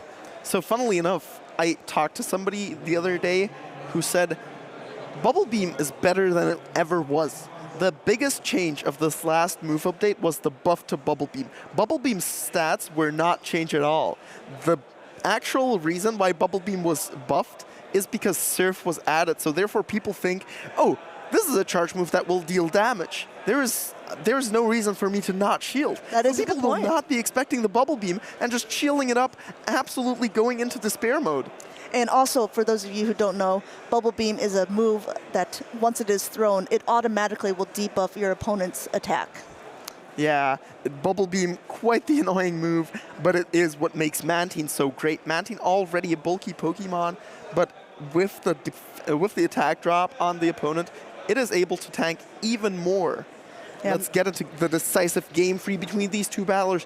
Who will be able to still stay in the competition and who will be out? We have the Shadow Sableye lead into the Umbreon. This is terrible for Maxi. Maxi opting for that Galarian Stunfisk safe swap and seeing that Trevenant. So I'm pretty sure Maxi has planned this out exactly this way, as he has the Medicham in the backline, which is incredibly hyped to not see this Trevenant paired with it. That's true, because if you also remember, Maximilian's Medicham is running Power Up Punch and Psychic, so you especially do not want to see the Trevenant. I think it is Power Up Punch and Ice Punch, actually. Oh, is it? I think so. However, well, you know what? We'll find out because it later on. The Power Up Punch, however, is the most crucial charge move in this very matchup, after all, as it improves the Umbreon matchup extremely. Going ahead and letting this Shadow Ball land and going, Dr. JGY is already at a Seed Bomb and throwing it on charge move priority here. Will Maxi choose to shield this or let the Galarian Stunfisk go? He's going to go ahead and let it go. Let's see what he chooses to come in with. We've already seen the Umbreon and the Sableye. Is he going to reveal so soon? No, going ahead and taking out that Trevenant with the Sableye and immediately clicking on the Medicham, and we see that it is indeed a Power Up Punch and Ice Punch Medicham, like you said, an immediate swap out by the doctor as well, because he thought that the switch was going to happen. Oh my goodness, this is not good for Dr. JGY. If I were Dr. JGY, I would probably switch, and there we go. We see the switch right after I say it, because the doctor, of course, knows the power-up punches, or even the counters, do add up quite a lot on the weak-to-it Umbreon. So the Lantern, which is neutral against both Pokemon, is, of course, going to be better to find this Medicham. Oh, speaking of this Medicham, Medicham is ramping up here. This second power-up punch is going through, and as we talked about, since Spark does not do a lot of damage here, the Lantern is pretty much solely relying on these charge moves, and with 2 Protect Shields left in the game, Maximilian's Medicham is really about to pop off. Maxi deciding to shield this Surf because he wants to keep the health on the Medicham rather in the yellow at least, because he wants to not get snarled or sparked down, and therefore knowing that the Surfs would probably do more damage than the Foul Place, despite very similar stats damage-wise, is gonna shield the second one as well. Yeah, going ahead using both Protect Shields on the Medicham here, but add another Surf, catching it on the Sableye. He's using Sableye sort of as a little sponge here. Unfortunately, it's not the bulkiest of Pokemon right now because of the shadow damage and immediate swap back into that Umbreon, but they're getting ahead and get a little bit of chip damage. The Medicham still has a decent amount of health left to it, and we have to now remember that Lantern is almost energy dry. Getting off that Power Gem is quite huge here. He does get the shield, which is very bad for Maxi. Maxi was really hoping to get that damage in so he could potentially counter down the Umbreon. However, Doctor, with the heads-up play, shielding the Power Gem, not only potential, it was in fact a Power Gem, of course, and getting rid of the Sableye with this foul play. And this power-up punch is going through, but Doctor is already at a last resort and a foul play. Choosing, I don't know what he will choose to do at this point. We'll have to see how he wants to play it out. Getting a little bit of extra energy, going for that last resort, and whether or not it takes out the Medicham, it is still getting it desperately low. And we have to remember there is still a Lantern in the back as well. Oh, and the Medicham just barely to hang on. However, especially not running Dynamic Punch, there is no way for it to come back from this end game scenario. Wow, and an incredible matchup in the losers bracket here between the Dr. JGY and Maximilian P. Yes, that was quite exhilarating, especially with that Shadow Sableye.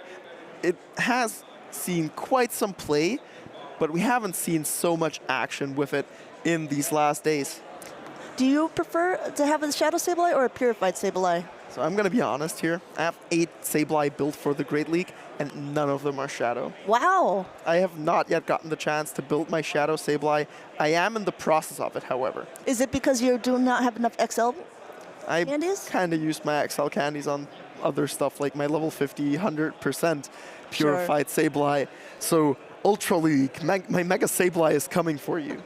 I have to say that I have a purified Sableye, but it is not fully like the level 51 Pokemon, so it is not that good. It's just one that was near 100% beforehand, before we really got the update, and I don't have enough candy to do both, unfortunately, but I do have a really good Shadow Sableye that I have built up all the way, and I love how it performs. So I have all kind of different variations of Sableye. Sure. Unfortunately, Shiny Shadow or Shiny Return Sableye were not in the cards. I was just so unlucky with them. I did a bunch of Sierras, but the RNG was just not on my side. But you didn't fully answer the question. I said, do you prefer a purified or a Shadow Sableye? In the current meta, I think Shadow Sableye is probably stronger due to that ability of two-hit KOing Noctowls with the foul play. I think it might be IV dependent. However, the normal Sableye can potentially not even KO with a return and a foul plate combined. So the Shadow Sableye definitely has its merits, especially with how common Noctowl is, of course. It also, I'm pretty sure, is a side grade in the Galarian Stunfisk and the Registeel matchups, as the normal Sableye can tank 2 Rock Slides or a Zap Cannon, whereas the Shadow variant is not able to. Yeah, well, I know that one person who didn't seem to fear that Shadow Sableye too much, and that is Dr. JGY. We're going to go into an interview with him and see what the doctor prescribes. Welcome back with our next winner's interview. We have Dr. JGY here with me. Hello, congratulations on this fantastic win versus Maxi. Thank you very much. So, this last game, it was kind of crazy. Did you know that his Medicham had Power Up Punch? Yes, I did, because I did watch the earlier streams. Yes. But, I mean, it kind of looked like it could pull back the win. You had a really good start to the game by shielding the Earthquake. What was your reason for that? Did you just like gamble if he threw the Earthquake or the Rock Slide bait, or did you have any strategy behind it? He threw Earthquake every time in the first 2 games, so I assumed he would throw it again. Yeah, and I thought it was a safe shield. You were absolutely right to do so. But then, as the Medicham came in and started power-up punching on the Lantern, which is not the best matchup for you, were you afraid that your Umbreon couldn't pull it back? Was a bit afraid I was going to get countered down, and yeah, really relieved when he switched out to Sableye and lost his attack boosts. So. Have you talked to him about his Jellicent? Were you afraid of Jellicent? Because it is mainly used to scare away the Alolan Ninetales and the Shadow Swampert. Did you see any applications for him in this matchup to bring Jellicent? I think it was only good versus my Zard, but I think I had quite a few counters to it, so I wasn't really expecting it. And it didn't really look like I was going to bring Zard anyway. So, was Shadow Charizard good for you this tournament? Did you bring it a lot? I brought regular Charizard. And I used it in most of my matches. Well, why did you decide to run regular Zard over the Shadow version? Did you just not have a good Shadow version, or was that a choice? It was a choice. I actually have a very good Shadow version. I chose the regular one just for the more bulk. All right, fair enough. So, do you already know who your next opponent is? No idea. So, is there anyone in the tournament you would like to face in the future? Yeah, I think I've not played most of these players before, so any of them. They're all really strong, right? Oh, anyone is really good. So, have you already beaten some of the more accomplished players in the tournament field this weekend? I mean, Maxi is one of the strongest players we have in Europe. So was there any other big names that you kicked out of the tournament?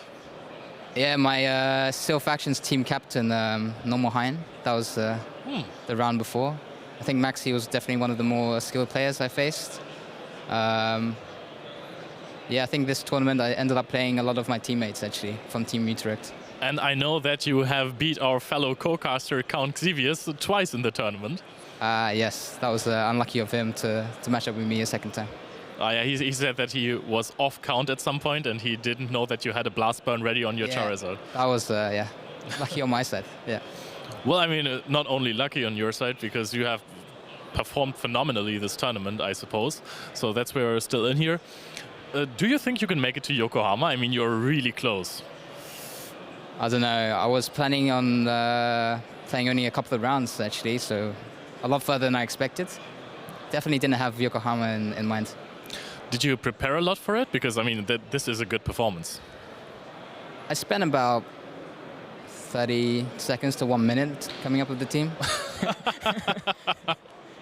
I mean, I typed in a random team. Okay, maybe more than a minute, but definitely less than 5. Yeah, because I wasn't planning on going very far. Well, I mean, this is a good display of skill, right? Because you don't take that much time to to build your team, but you perform very well and you pilot it very well. So thank you very much for taking the time to have this interview with me, Dr. JGY. And yeah, this is going to be a phenomenal tournament. It was so far, and it's going to get even better. So we're going to kick it back right to the casters. Thanks, Leo. And speaking of Leos, the doctor didn't know who he will be facing next, and it is another Leo, and it's Azure. So he will be facing him next in the losers bracket. Just a reminder to everyone, if you want to follow along with this tournament, you can type in !bracket into the chat, and you will come up with the tournament link, and you can see who's already played and who is still left in this tournament to come. Something that is quite interesting, if you want to follow any future or past events, it's always the same link.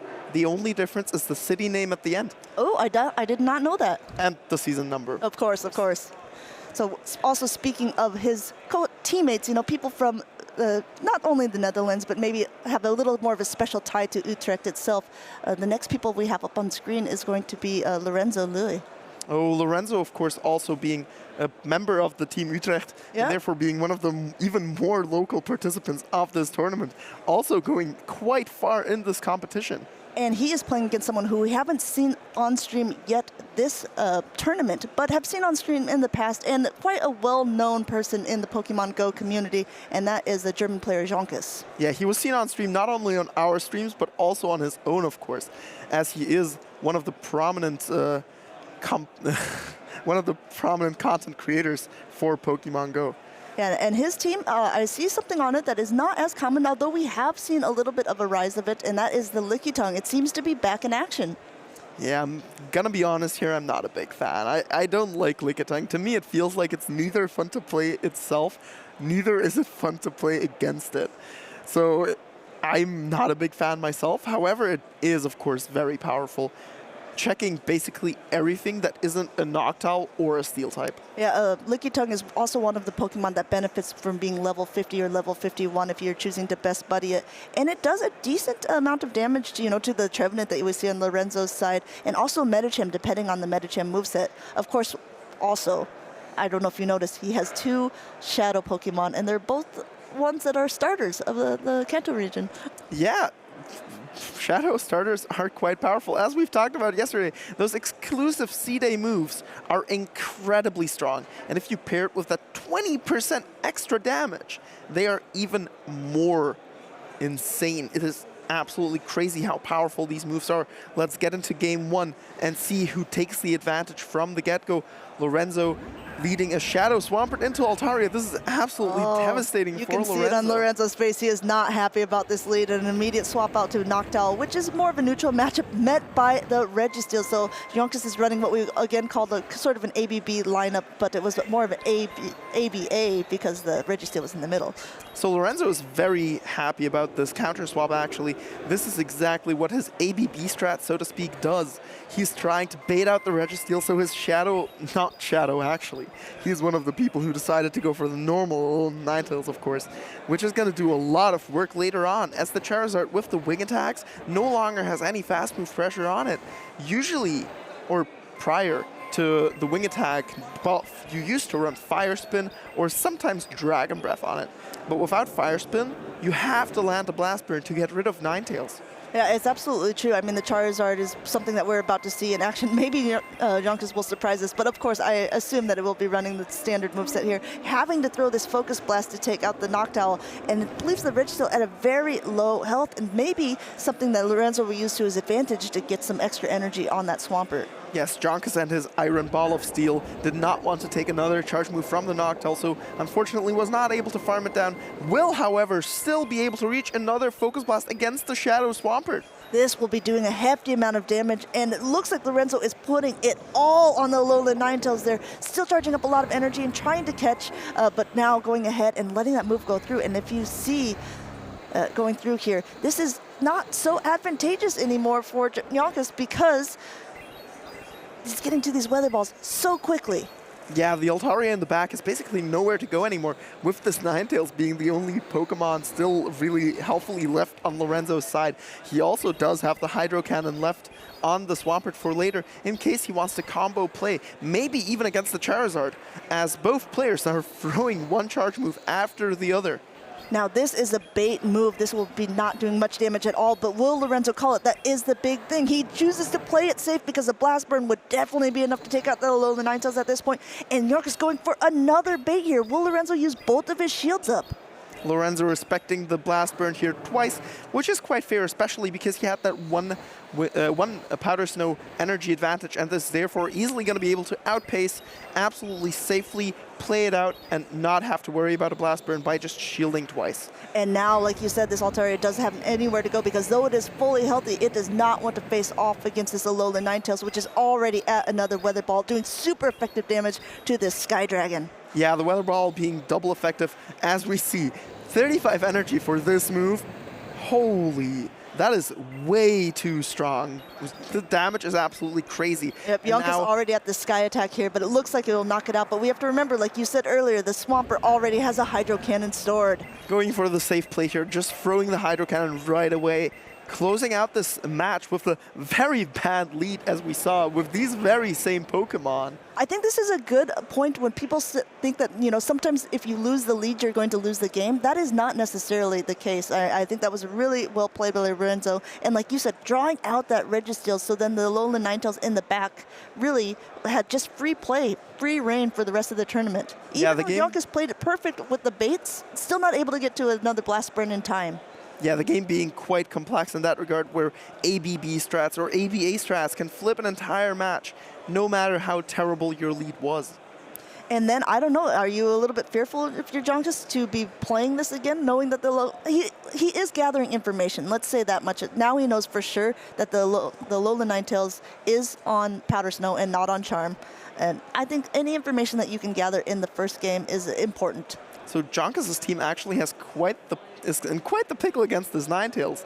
Not only is it not Shadow Variant, meaning it takes less damage, he also doesn't have something like a Medicham with the counter damage, or let's say Galarian Stunfisk additionally to that Registeel to put more pressure on the Alolan Ninetales. His Mew is his second best or third best answer if we say Lickitung. Against this Alolan Ninetales, with Registeel being the only real counter. But we have to also remember, since we haven't seen Jonkus on screen yet, we don't know the moveset on this Mew. So again, it could be running something surprising like that Volt Switch. What if he is running a Flame Charge? Double Charge? Then immediately I'm cheering for Jonkus here. Double Charge, however, would leave him very vulnerable to that Shadow Swampert. That is true. This is what we were saying earlier. It's a little bit of a difficult situation being able to cover everything. Although the Mew has possibilities to pretty much have any moveset available in the game, there's only certain amounts that are actually viable. Yeah, it's very similar to Azumarill, where not only do you want free charge moves, as Mew, you would prefer to just have all 20. Is that not a possibility? Can't you just see the bubble, like the charge move bubbles lining up the whole screen? It adds up. The price always goes up for every extra charge move, and then the whole screen is full of bubbles, so you simply cannot tap anywhere without pressing a charge move button. Oh, that would be kind of funny indeed. Yeah, Mew, as we've talked about before, being one of the most flexible Pokemon, especially being interesting in grassroots drafts, where you're allowed to TM your Pokemon between your different opponents, and therefore it is one of the most flexible Pokemon to bring against anyone. That is a good point, because while these opponents can see each other's team sheets ahead of time, they do not know the particular movesets that the opponent is running until they are playing them in battle. But once you are locked in with these movesets, they are indeed locked in for the rest of a tournament in the Play Pokemon series. That is perhaps why people aren't taking that risk of bringing Flame Charge and going for the very safe Surf and Wild Charge option. So basically being a soft Lantern without the weaknesses. Let's get into game 2. And again, just a reminder for everyone, this is the losers bracket, so these players are playing to keep their spot in the tournament. This now have Shadow Kanto Pokemon against each other here, but it is not so great for the Swampert as you would think, even though the typing is in his favor. These Shadow Dragon Claws do so much damage. You're absolutely right, Amanda. The Shadow Dragon Claws do enough damage to even win the two-shield scenario, despite being a fire type against the water type, of course. And Lorenzo choosing to switch out here and met again with this Registeel. But we have to remember, like before, there is a Alola Ninetales in the back, but this time Jonkus saved up a Blast Burn on his Charizard before switching out. And as we know, Charizard wins the Charge Move priority almost over anything in the current meta. Yeah, at the very least in this very matchup, it is definitely winning Charge Move priority against anything. What is also more advantageous for Jonkus than it was last game is he brought the Lickitung instead of the Altaria, which is, like I've said before, his second best check to that very Alola Ninetales. I was about to say Shadow again. It is way too commonly run as a Shadow. It's true. Once the Shadow became available, I think everyone really took the opportunity to try to build one, or unless Statistan said that you just couldn't build a good one. Already at a Focus Blast here, able to lock on Farm Down. This is very huge for Jonkus because no matter what, Lorenzo will most likely have to use a shield on whatever's coming in. So close and yet so far just barely unable to reach even a Sky attack to put this Registeel lower. And an interesting play for Jonkus, going for the Zap Cannon here, hoping that he's going to get the attack debuff. Let's see if it paid off for him. Unfortunately, it did not. It was a little bit extra energy. Now it'll take a little bit longer to get to this Focus Blast. Can Lorenzo get to a move in time? He cannot. This time, the Focus Blast should be enough to take it out, should Lorenzo choose to shield. This game is so unfavorable for Lorenzo. He's just trying to climb up that hill, but is not quite able to do so yet. And with that shield gone, the Blast Burn is going to obliterate this Ninetales. There is no way it is able to tank this move. It might just send a whole family of Ninetales back to their Pokeballs. So he decided at that moment that the Ninetales was not going to be his win condition, going ahead and throwing this, and Jonkus is going ahead and letting that Shadow Charizard go down, and in comes the Lickitung, and this, even though the Shadow... Oh, going straight for the Earthquake. This is the heavier hitting move should Jonkus choose to shield it, and he does. This is most likely in the pocket for Jonkus, but let's see how this plays out. Yeah, Jonkus not even needing to throw the Power Whip here, acknowledging the very little HP that the Swampert is left with, and going for the KOing Body Slam to finish off the second game.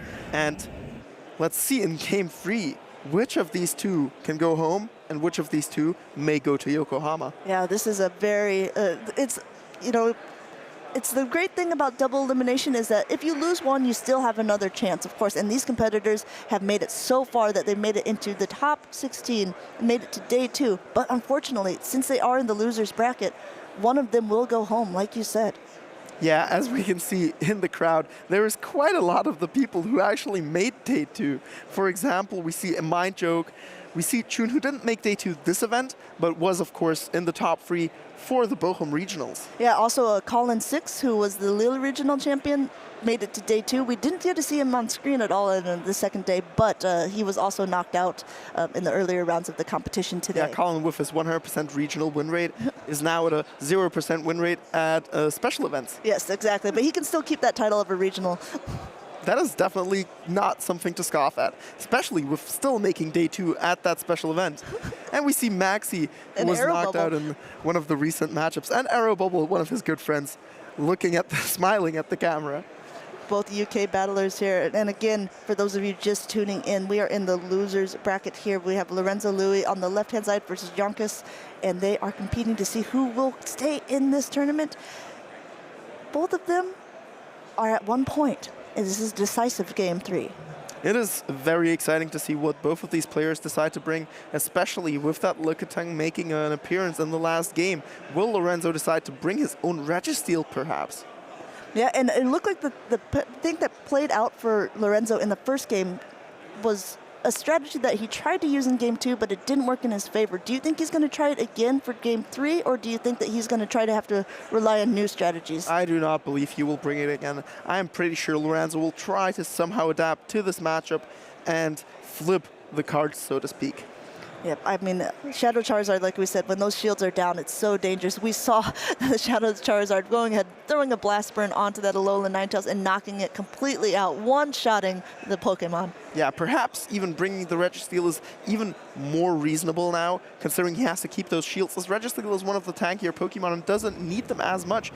We don't see the Shadow Swampert any longer. Oh. And we see this terrible lead for Lorenzo. Jonka's having this absolute huge upper hand now. Swapping the Trevenant, and now met by that Shadow Charizard, which those wing attack damage just already chunking away, almost at half health with the Trevenant, charging up to a Shadow Ball and throwing the Seed Bomb bait, but he does get the shield from Jonkas here. Jonka's absolutely having to respect that Shadow Ball, as landing that Shadow Ball would be absolutely devastating. However, if we look at Lorenzo's backline, he has the Noctowl. Jonkas' Registeel lead here was into an ABA strat.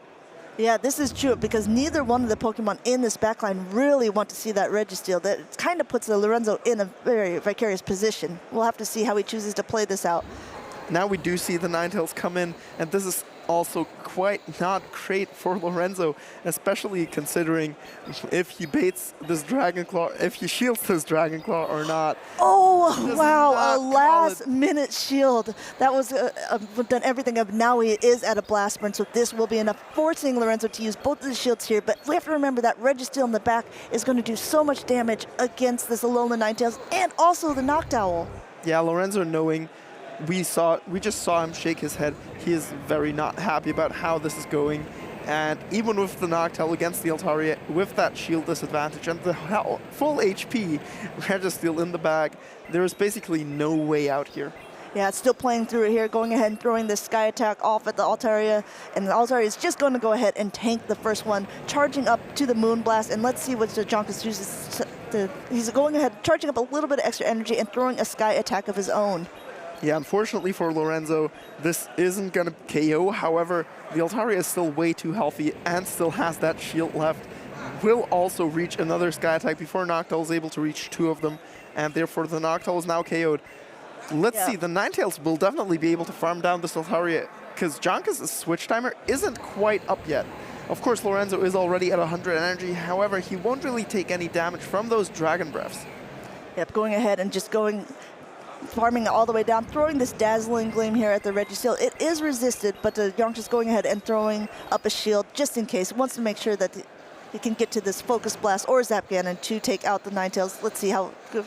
Will Lorenzo be able to hit to another Dazzling Gleam? He does now, right at the charge move priority, throwing the Zap Cannon, and this should be enough to take out the Alolan Ninetales. Let's see for sure.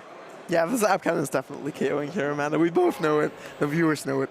Zap Cannon being quite the nuke move, and able to close out the set 2-1 in his favor. Jonkas still in the tournament. Hi, Kanzavius. Hi, Andrea.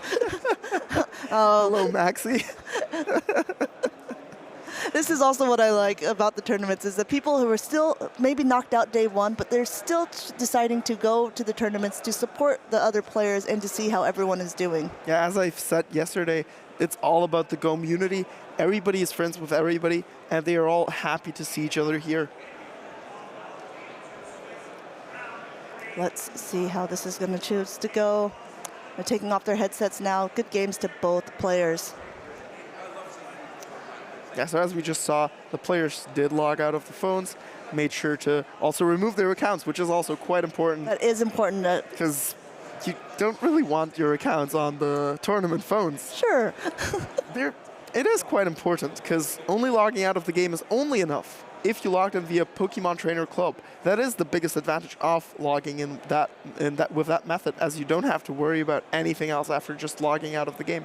I will have to say also, Jonkas is on his way as a German to be one of the first German qualifiers for the tournament so far. There actually is not that many Germans qualified to Worlds yet. I think it's just Dancing Rob, our world champion. I was about to say, I'm pretty sure it's only the World Champion who was invited by default from winning the World Championship last season, of course. Yeah, it's actually kind of funny because last season, we had Frika, we had Stone Collection, we had JBG Winston, we had Dancing Rob. There was quite a few of people from Germany who made it on to the competition. And this year, it seems to be people from the Netherlands. We already have, let's see, Though Technical, Inadequance, and Colin. Yes. And now potentially we have Statistan in the top 4. Yeah, Stan trying to punch his ticket into Worlds. Not quite as long as Lurgan was this season, but also with quite a good couple of tournaments, especially because I'm pretty sure he's going to EUIC as well next month. There were quite a few of the people from the Netherlands in the top bracket for today. A lot of them have been kicked out as well, but there are still a few left, so we'll have to see whether it'll be someone from the Netherlands taking home the special Utrecht event, or if it's going to be someone from another nationality. Yeah, the Netherlands are going strong, defending the home country, so to speak, trying to get the local event in their own hands. Yes. So I have to ask, we still didn't get to see Jean-Christophe's Mew on stream. Have you noticed? I'm very, very curious about Maybe the we will still get to see it. Maybe when they interview him as well. What if he is running Focus Blast? That would be he is pretty prepared interesting. for all the Registeel and Galarian Stunfisk that way, knowing that the Charizard might not be as great against them, considering it will be outpaced by opposing Galarian Stunfisks and one-hit KO'd by the Rock Slide. I will have to say his brother Zweilis was talking in how he was reverse engineering a bunch of team compositions to help break the meta, and if he's anything like his brother, I'm sure he has actually put a little bit of time and effort into thinking how this team composition will fare against a lot of the meta. Yeah, Zweilis also having reached the top cut of the Liverpool Regional in January this year, and I'm fairly confident he is also going to go to EUIC.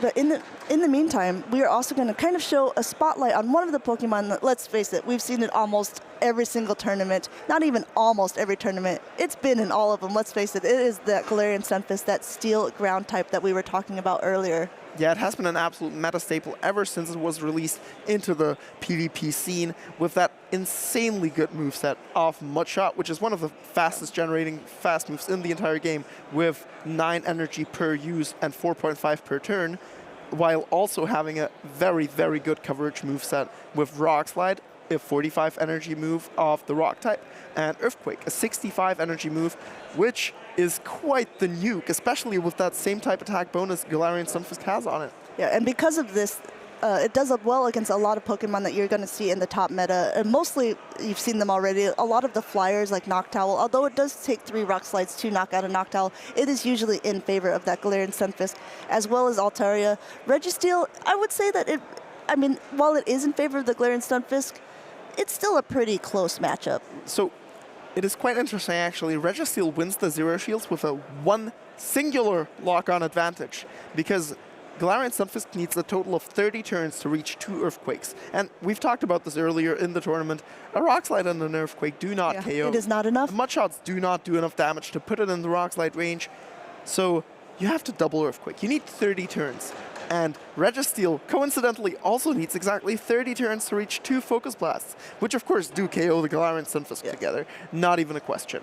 Another thing that we kind of seen more in the tournament nowadays is that Lickitung. Galarian Stunfisk does have a very good matchup against that. And also the Alola Ninetales. Though we did discuss in them, Martin says it all the time, that with a 1 or 2 Powder Snow advantage, the Shadow Alola Ninetales can flip the Galarian Stunfisk in the 2-shield scenario. We've seen the Weather Balls hit the Galarian Stunfisk. They don't do half or 40%, but with their Powder Snows, they do absolutely add up. It's definitely adding up. Can you talk a little bit about the matches that are not so good for the Galarian Stunfisk? So Galarian Stunfisk doesn't really like to see Metacham, of course, the counter user, or the for number example, 1 Shadow Swampert. It has a lot of positive matchups, so to speak, and a couple bad ones. However, with a shield advantage, I'm pretty sure it doesn't have any bad ones besides Chestnut, which nobody is running pretty much, Torterra, which is even more rare, both starters off the grass type, and Breloom, which I'm pretty sure we haven't seen a single one yet. No, I think the counter user of choice for most of these Play Pokemon tournaments has been indeed Metacham, although we have seen a couple more Obstagoons, especially even in day 2. I think Azure was running one. Especially last season, just before Worlds, Obstagoon has was very popular, especially in the Milwaukee Regional, which I think both Dunebug and Rise to Occasion were running it. That is true. Do you think a lot of players could maybe consider like a double counter user strategy? So counter, as we've talked about before as well, is the best fast move in the game stat-wise. There's no discussion about that. However, I think one counter user usually does the job because there are so many Pokemon in the meta which counter. Sure. For example, the Sableye or the Trevenant, they don't really care about the counter damage. So having one to cover the steel types, and then having something else, like let's say a Shadow Swampert, to cover them as well, is usually the way to go, as they cover different roles, but have at least one common coverage. Yeah, that is true. So before we get into the next round, we're going to go into this. It's sort of something special that we did with the card game people and the Go people. We're going to do like a little caster roundtable discussion. So stay tuned for that, and don't go anywhere because we still have some amazing battles that are coming up. How's it going, everyone? We're going to have a little chat with some casters here. We have 2 from the TCG side, 2 from the Pokemon Go side. We're going to talk about the tournament and how our preparation has come to get us here, and really what we expect about the event. So, Shay, let me ask you what you think about the metagame going into this tournament. It's interesting because I feel as if we're getting towards the end of this format, right? It's feel pretty much solved. You know, you got the 3 big decks. And I think for the most part, the player base are eagerly awaiting the next format. So I guess my question for you guys is does the Go format tend to move quite often, or is it quite locked in for a long period of time? So we have a move change every 3 months whenever the season changes in both GBL and the current updates and stuff we have in the game, like different spawns. And sometimes they change quite a lot, and they add new moves to old Pokemon, change moves, and sometimes they do much less. Like this season, for example, we've had only 2 rather significant updates, but one of them will quite likely see quite the role in the next coming regionals. Yeah, it's actually kind of funny because we have like one Pokemon Noctowl that is very prominent. You will see people playing it all the time. And then I kind of noticed the same when I was discussing things with TCG players. Most people seem to be running a Lugia deck, right? Is this something that you think you guys are going to see a lot in Utrecht? Yeah, for sure. Yeah, it just seems like one of the most dominant decks. It's not really going to change much over these next few weeks. Sure, there are counter strategies going on, but there's nothing really stopping Lugia from still being very popular and still being one of the best earners in terms of points and prizes this weekend. So I would imagine it's going to be really popular. So going into a special event like this, how do you think it's going to change people's preparation going into the tournament? I think there's a lot of people, because there's not really an entry fee for it, so to say, that even people who are qualified, they're still wanting to play it. And then it also gives a lot of opportunity for people who, you know, maybe couldn't make it to a different event but wanted to register. So I think for Go, this is our largest tournament as far as registrations that we've had so far. Love to hear it. Yeah, Liverpool was the biggest one so far, and now we've crashed the numbers again by 40 players, I think. And then EUIC already is bigger as well. So I think we are definitely going to hit the maximum quite soon. Yeah, I don't know about you, Shay, but because it is a special event and it's only really championship points on the line, I'm hoping that people are going to be a little bit more creative, and hopefully we see more experimentation going into the tournament. Is there anything that you have your eye on as a sort of archetype that could come out of the woodwork, or maybe see a little bit of play as a tech card in some certain decks? I guess Snorlax. I think always like to see Snorlax doing really well. I could see him having an uptick in play.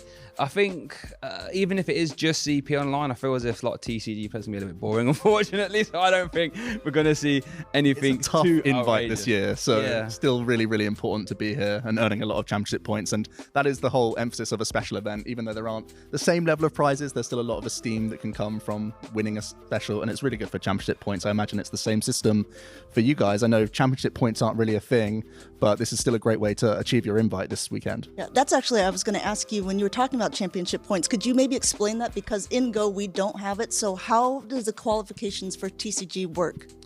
Do you want to take it? Yeah, so you have to earn a minimum threshold of championship points to get your invitation to the World Championships. So normally in Europe it's 350 points if you're a master, but because of the restrictions, as it were, we actually get to earn 250, and then you earn certain championship points depending on how well you do at regionals, events, special events, or internationals. Internationals give a whole ton, but I'm fairly certain Pokemon Go has a really different invite style, right? Yeah. Yes, in Pokemon Go, only the top 2 players of each regional make it to Worlds, which the first one also gets a travel award. And at international championships, it's the top 4 and the top 2 get a travel award. I heard on TCG you also can get travel awards to go to other regions' international championships. Interesting. Yeah, so that accumulation of points is really important, and there'll be windows of opportunity for different international championships, and getting into those international championships with a travel award is a great opportunity for you. Obviously helps financially those players get to these other regions and firstly experience a great time in a different region, and also be in an opportunity to once again achieve a huge amount of points. So it really is a big deal. Ultimate goal is obviously Yokohama for everyone, but it's really interesting to have that system of we're doing little and often, trying to chip away at an invite, and you guys can really focus in on just one tournament, and that one breakout can be, you know, your whole year sort of satisfied. You can sort of pat yourself on the back and then just enjoy the rest of your tournaments that you go to with a lot less pressure. In the same way, I think it can be devastating for players as well, because we have a lot of players who are very good and they're really well known. Most of the time hitting top 8, which is day 2, but never quite making it all the way. And we have so many good players here that it's really cool to see, and it's going to be interesting to see who's going to take it home in Utrecht. I have a question, because I was thinking, just as we was talking now, if TCG invite was like that, where you had to win a region or get top 4 at an international, I think players' approaches to deck building, they might be more inclined to take more risks at an event. Would you say that when you play Pokemon Go, if someone was gunning for their invite, are they more predispositioned to take more risks with their team building and try and go the whole way? Because at least sitting here, it sounds like a Pokemon Go might not reward safe players much. So I definitely think that a lot of players do try to find at least 1 or 2 picks that are counter meta and that have a lot of play against the core Pokemon that everybody brings. But at least 4 of the Pokemon will always be some of the meta staples that a lot of people bring. Well, thanks so much for taking the time, guys, to have a little chat about the tournament that we're getting into today. And with that said, we'll go back into the next round.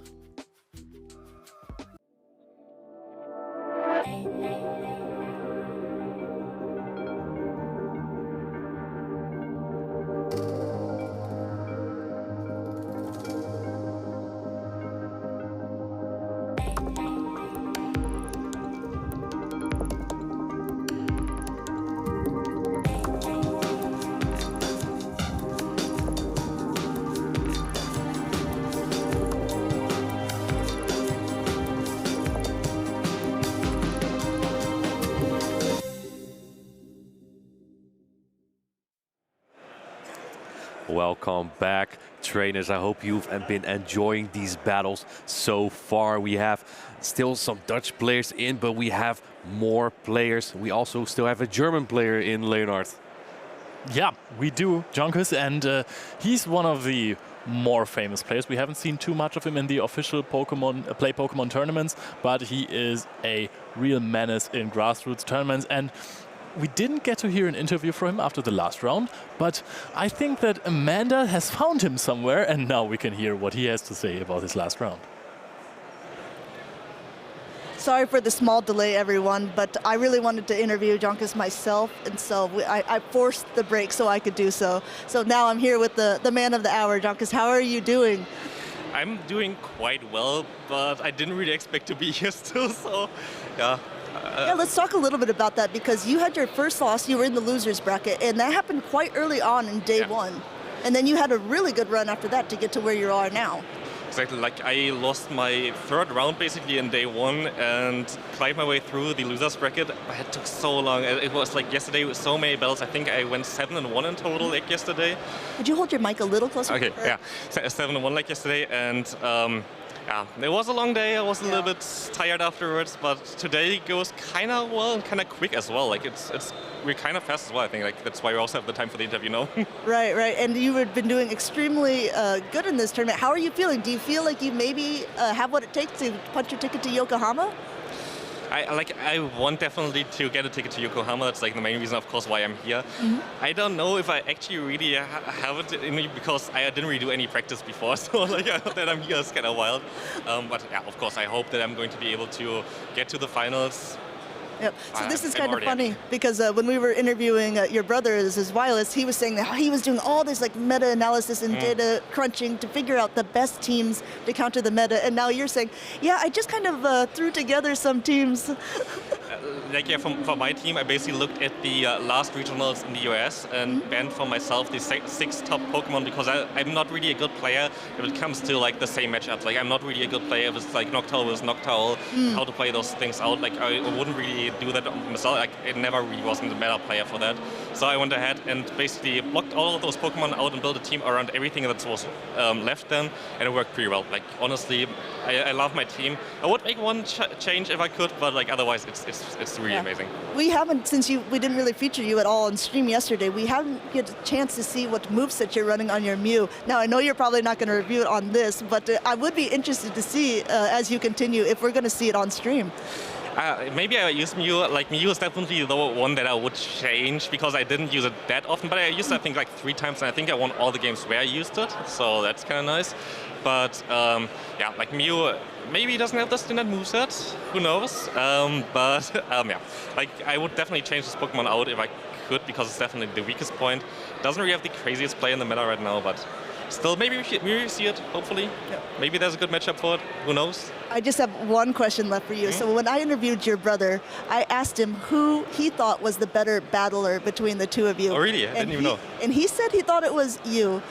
I actually thought it was him. Like, that's cute. It's kind of funny because like he started a little bit later than me until like the PvP scene, and so I was a little bit ahead in the beginning. But I feel like he does so many more like tournaments recently. Like I feel like he's a better player than me. Like I can say that clear. Well, you both competed in the 2 largest tournaments and made it to day 2, but you did make it a little bit farther. So maybe it is you. Well, I mean, it's at the end of the day, it's just having sometimes the luck on your side. Like sure. it doesn't always tell if you're a good player or whatever. If you go that far, sometimes you're just lucky. Also, we saw like here a lot of people didn't participate, so they got some free wins in the beginning, pushing them further into the bracket, giving them easier days.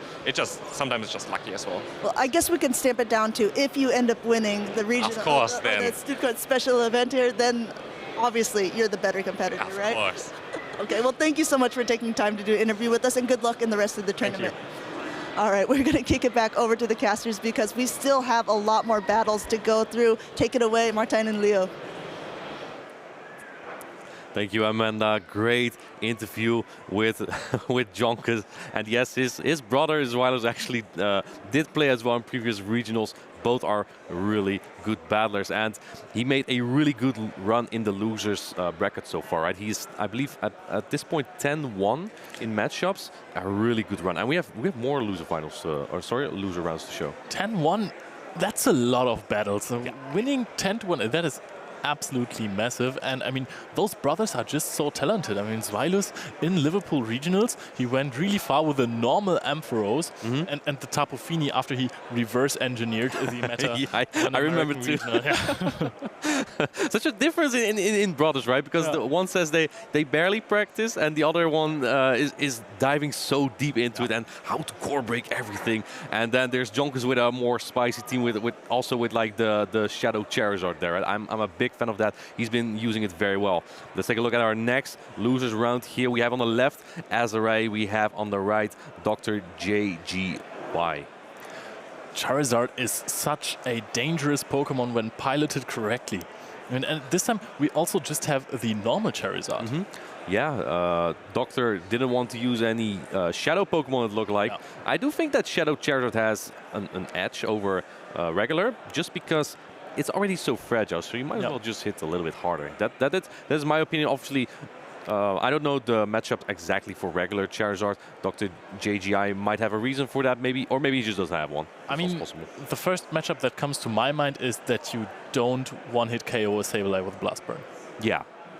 Maybe with the wing attacks, I'm not too sure. I mean, Blast Burn always hits hard, but to the point of the one-shotting, you don't do that with a lot of Pokemon if you don't have that Shadow bonus as well, right? That's true. But I mean, I don't have a good Shadow one, so I'm just running the regular one, and does not KO with a few wing attacks, unfortunately. But still a really strong Pokemon, really good answer to Medicham as well. I mean, it is basically a replacement for the Noctowl in his team. I think one Pokemon that stands out to me here, it's not my favorite Pokemon to use because it has very hard wins, hard losses, is Altaria on Azuray's side. Simply because its worst matchup is the Galarian Stunfisk. All the other matchups are quite decent, I would say, right? You have the Sky Attack for Medicham, you have the Moonblast for Umbreon that hits quite hard. You have the Sky Attack as well for the Trevenant. Lantern is neutral, and we have the Charizard. I believe Shadow Charizard can win the one shields if you have a very good one. Yeah, Charizard is really dangerous because it gets kind of spammy with these Dragon Claws, and once Dragon Claw becomes a super effective move, it's just really efficient. Absolutely. The thing is, though, Charizard doesn't last too long on the field usually, especially when Dragon Breath just keep adding up. So in that regard, Altaria does, in my opinion, Altaria does have like an edge over it, right? And it's not like Dr. JGI really has something to farm down an Altaria other than his Trevenant. But if Trevenant gets hit by a Sky Attack, Trevenant goes down. Yeah, Trevenant faints immediately. They're not the toughest Pokemon in the field. It's just, it is made of paper after all. Yeah, well, its bark is not too strong, I guess. That's why it's something like an undead tree, or a ghost tree. Yeah, no, I think it's a very versatile Pokemon in the current meta. Not sure how good it is against Azuray, though, with his double normal team. He has Lickitung and Obstagoon. Obstagoon, maybe, again, there's a Medicham, right? I believe pretty much every team right now remaining has Medicham, so Obstagoon is a little bit difficult to utilize. Yeah, I mean, it's just this one hard counter. And I mean, people are bringing Trevenant to the table, even though there is a lot of Noctowl around. Yeah. So maybe he's still going to run the Obstagoon, but we're going to see the leads very soon in game 1. Okay, we're seeing Obstagoon is in there, Lickitung as well. So we're hoping for a Trevenant because this is 3 counters to a Trev. Yeah, this is an interesting matchup of Altaria against regular Charizard. I must admit I'm not too familiar. I'm not sure if the Dragon Claw, just like the Shadow Charizard, does about 40 to 50%. It is super effective, obviously, like you just mentioned. So let's see. I don't expect Azure to shield the first one. It does a little bit less. Yeah, it does about 35%, I would say. Yeah. But now we are going to catch a Sky Attack with the Lantern. Nice. Good energy management on the Charizard, perfect catch, and this is putting him in quite a good position, but he loses the alignment now, and this is also not the matchup that Lantern wants to see, because this Power Whip on the Lickitung is going to deal a lot of damage. Yeah, I think Azrael was a little bit distracted by circumstances that happened real quick in that game, but what we do see here, Leo, is the obstacle. He's running double normal, but do you see what is on Dr. JGI side is? We see the Medicham, so that, if we look already to that, is going to be difficult. But this Lickitung is not just easily gone. It can put in a lot of work against pretty much everything but the Umbreon on Dr. JGI's side.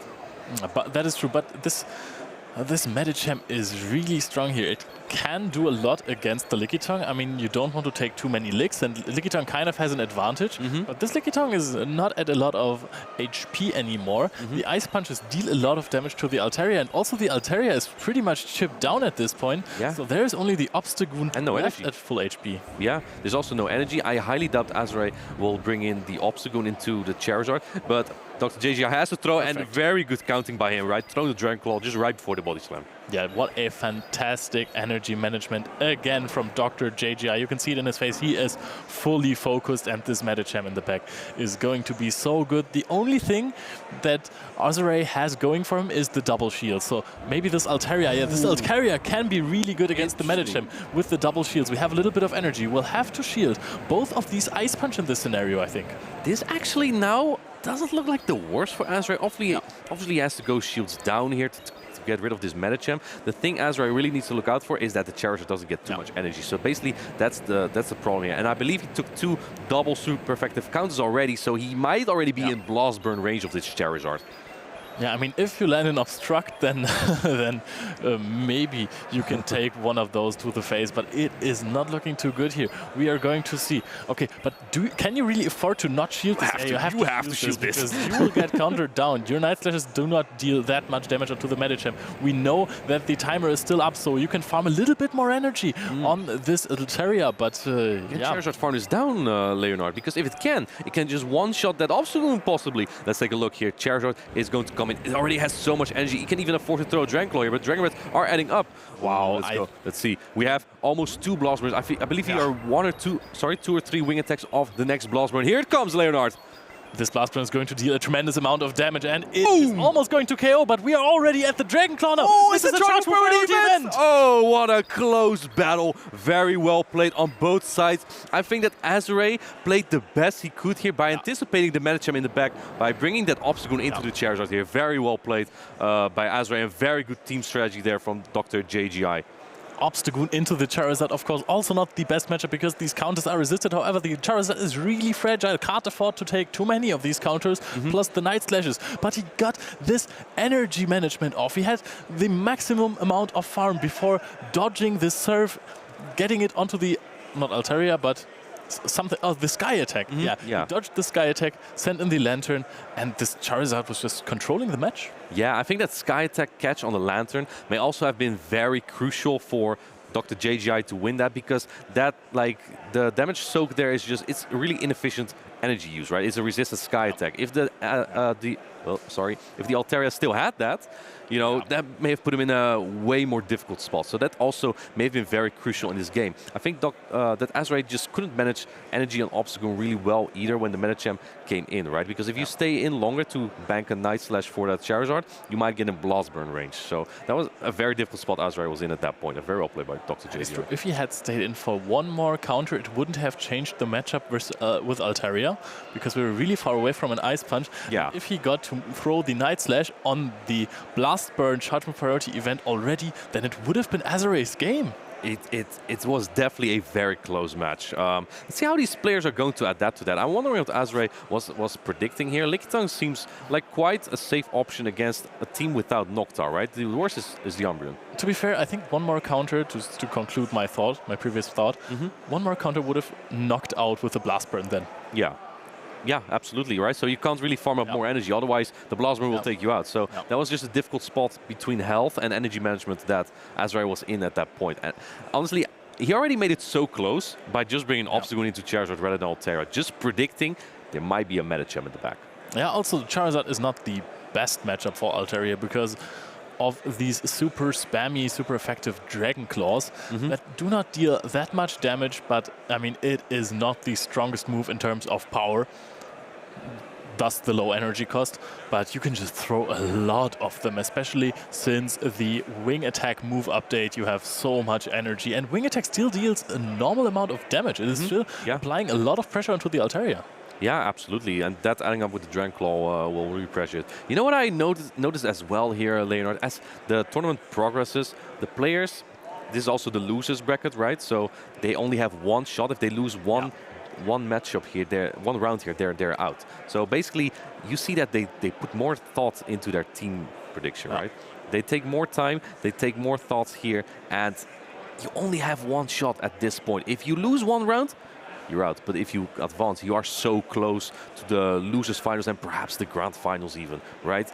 The top two here can get their ticket to Yokohama. Yeah, the reaching the grand finals, that is the absolute goal for most of these players here. Reaching this ticket to Yokohama in August, participating in the World Championships, in the most prestigious tournament of them all. Absolutely. But before we get there, they still have to play through this tournament. There's still about, I believe, 5 or 6 people or so in here, right? We have a winners final later of Statistan, right? We've seen him quite a few times. Maybe this is his tournament. And we have these two players as well here.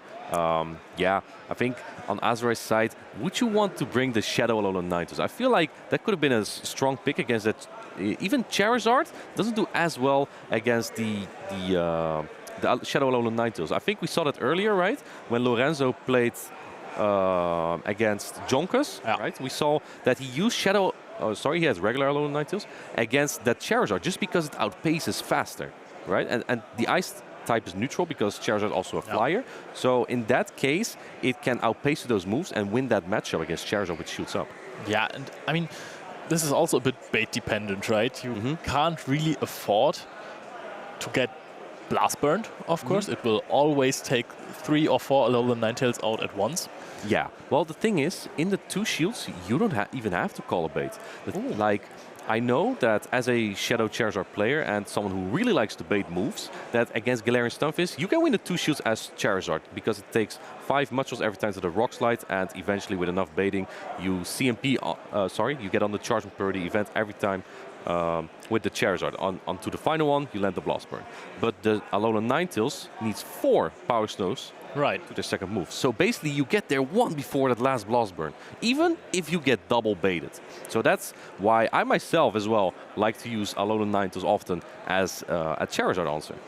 But it feels so rewarding to call the bait. Oh, absolutely. Because that puts you in such a dominant position, especially when it's double resisted, right? Yeah. It feels tempting at times. Sometimes you need to pick your risks, I think. Yeah. It depends on how bad do I want to get rid of this Charizard. If you have a Lantern in the back, maybe you can afford to call the bait, right? But then again, your opponent might think, okay, he might call the bait. I will Blast Burn here because baiting is basically my win condition.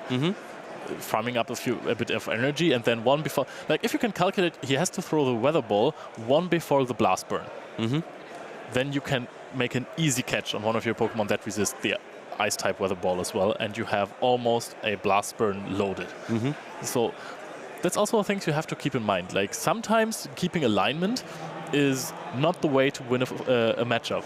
No, sometimes the shield or energy management can be just more important, especially on like a sweeper Pokemon like Swampert. All right, here we go. Looks like the players made their choices in their teams. We are going in game 2, Azray versus Dr. JGI. Lantern into Lantern. A mirror matchup. Take it off, Lantern. Leonard. Hey, my name is Lantern. And now do we see if this is Water Gun versus Spark? Maybe. What a safe switch by Azray. It is answered by the Umbreon. This is quite terrible.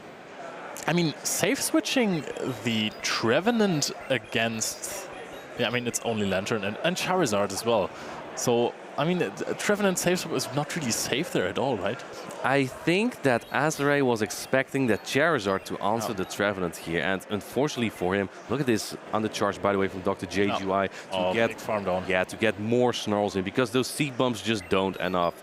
They don't do enough. And look at this. You can just take another one. Armin doesn't care. It takes those moves easily. It's so bulky. Look, it can even take 2 with the Shadow Claws. Yeah, but we are not going to get to 2 because those snarls deal a lot of damage, because this tree is still made of paper and it will fall right after this seed bomb connects. I'm pretty sure, yep, there we go, and we are going to see 2 full foul plays, which is going to deal a hefty amount of damage to this Lantern. Yeah, this is kind of tough. Umbreon is just a king against Trevenant, really, and at this point we see, he actually hard switches, but this is so tough for Azray because he has Water Gun Lantern against Spark Lantern. This is basically a hard counter to the other Lantern, and he also cannot really swap out because he has the Alolan Ninetales, but this can put Azray at a decent spot because now his Alolan Ninetales gets aligned to that Trevenant. Also, I must say, I forgot for a second, that's not Power Snow Alolan Ninetales. It's Charm. Right, it's Charm, and that changes everything. This even makes the Trevenant matchup a bit worse.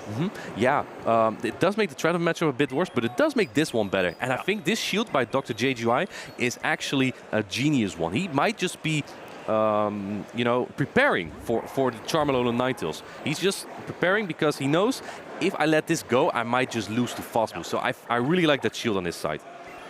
So we are going to see the serve. At some point, Azray will have to start shielding those moves. He has 2 of them, and Alolan Shadow Ninetales does not want to take any of those. So wow, we're going for Weather Ball. This could be crucial. I think if he farmed down the Lantern, he could have just hit the Trevenant with 2 Ice Weather Balls, right?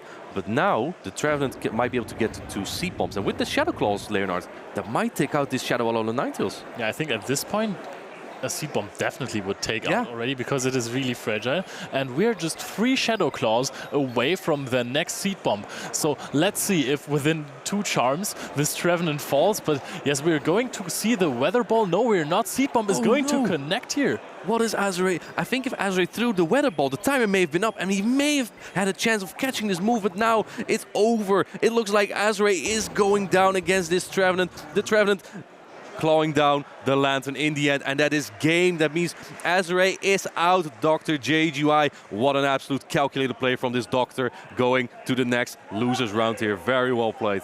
Dr. JGY showing that he is one of the best players in the field, beating Azray in a swift 2-0.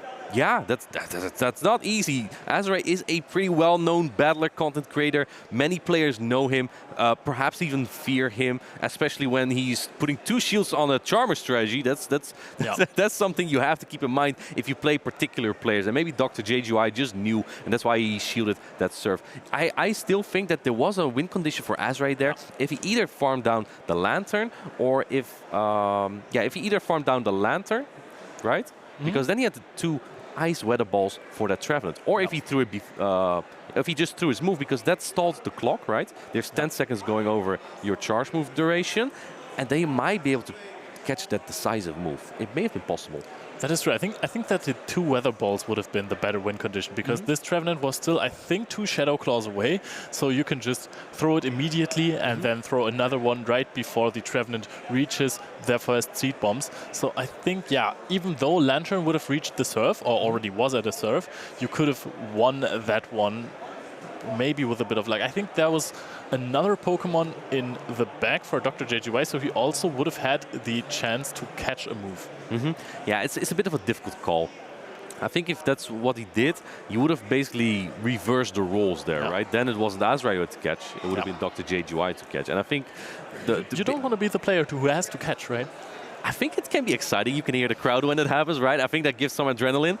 But generally, no. I'd rather be the player to look out for the catch, right? If you can predict it when it's coming, it puts you at an advantageous spot.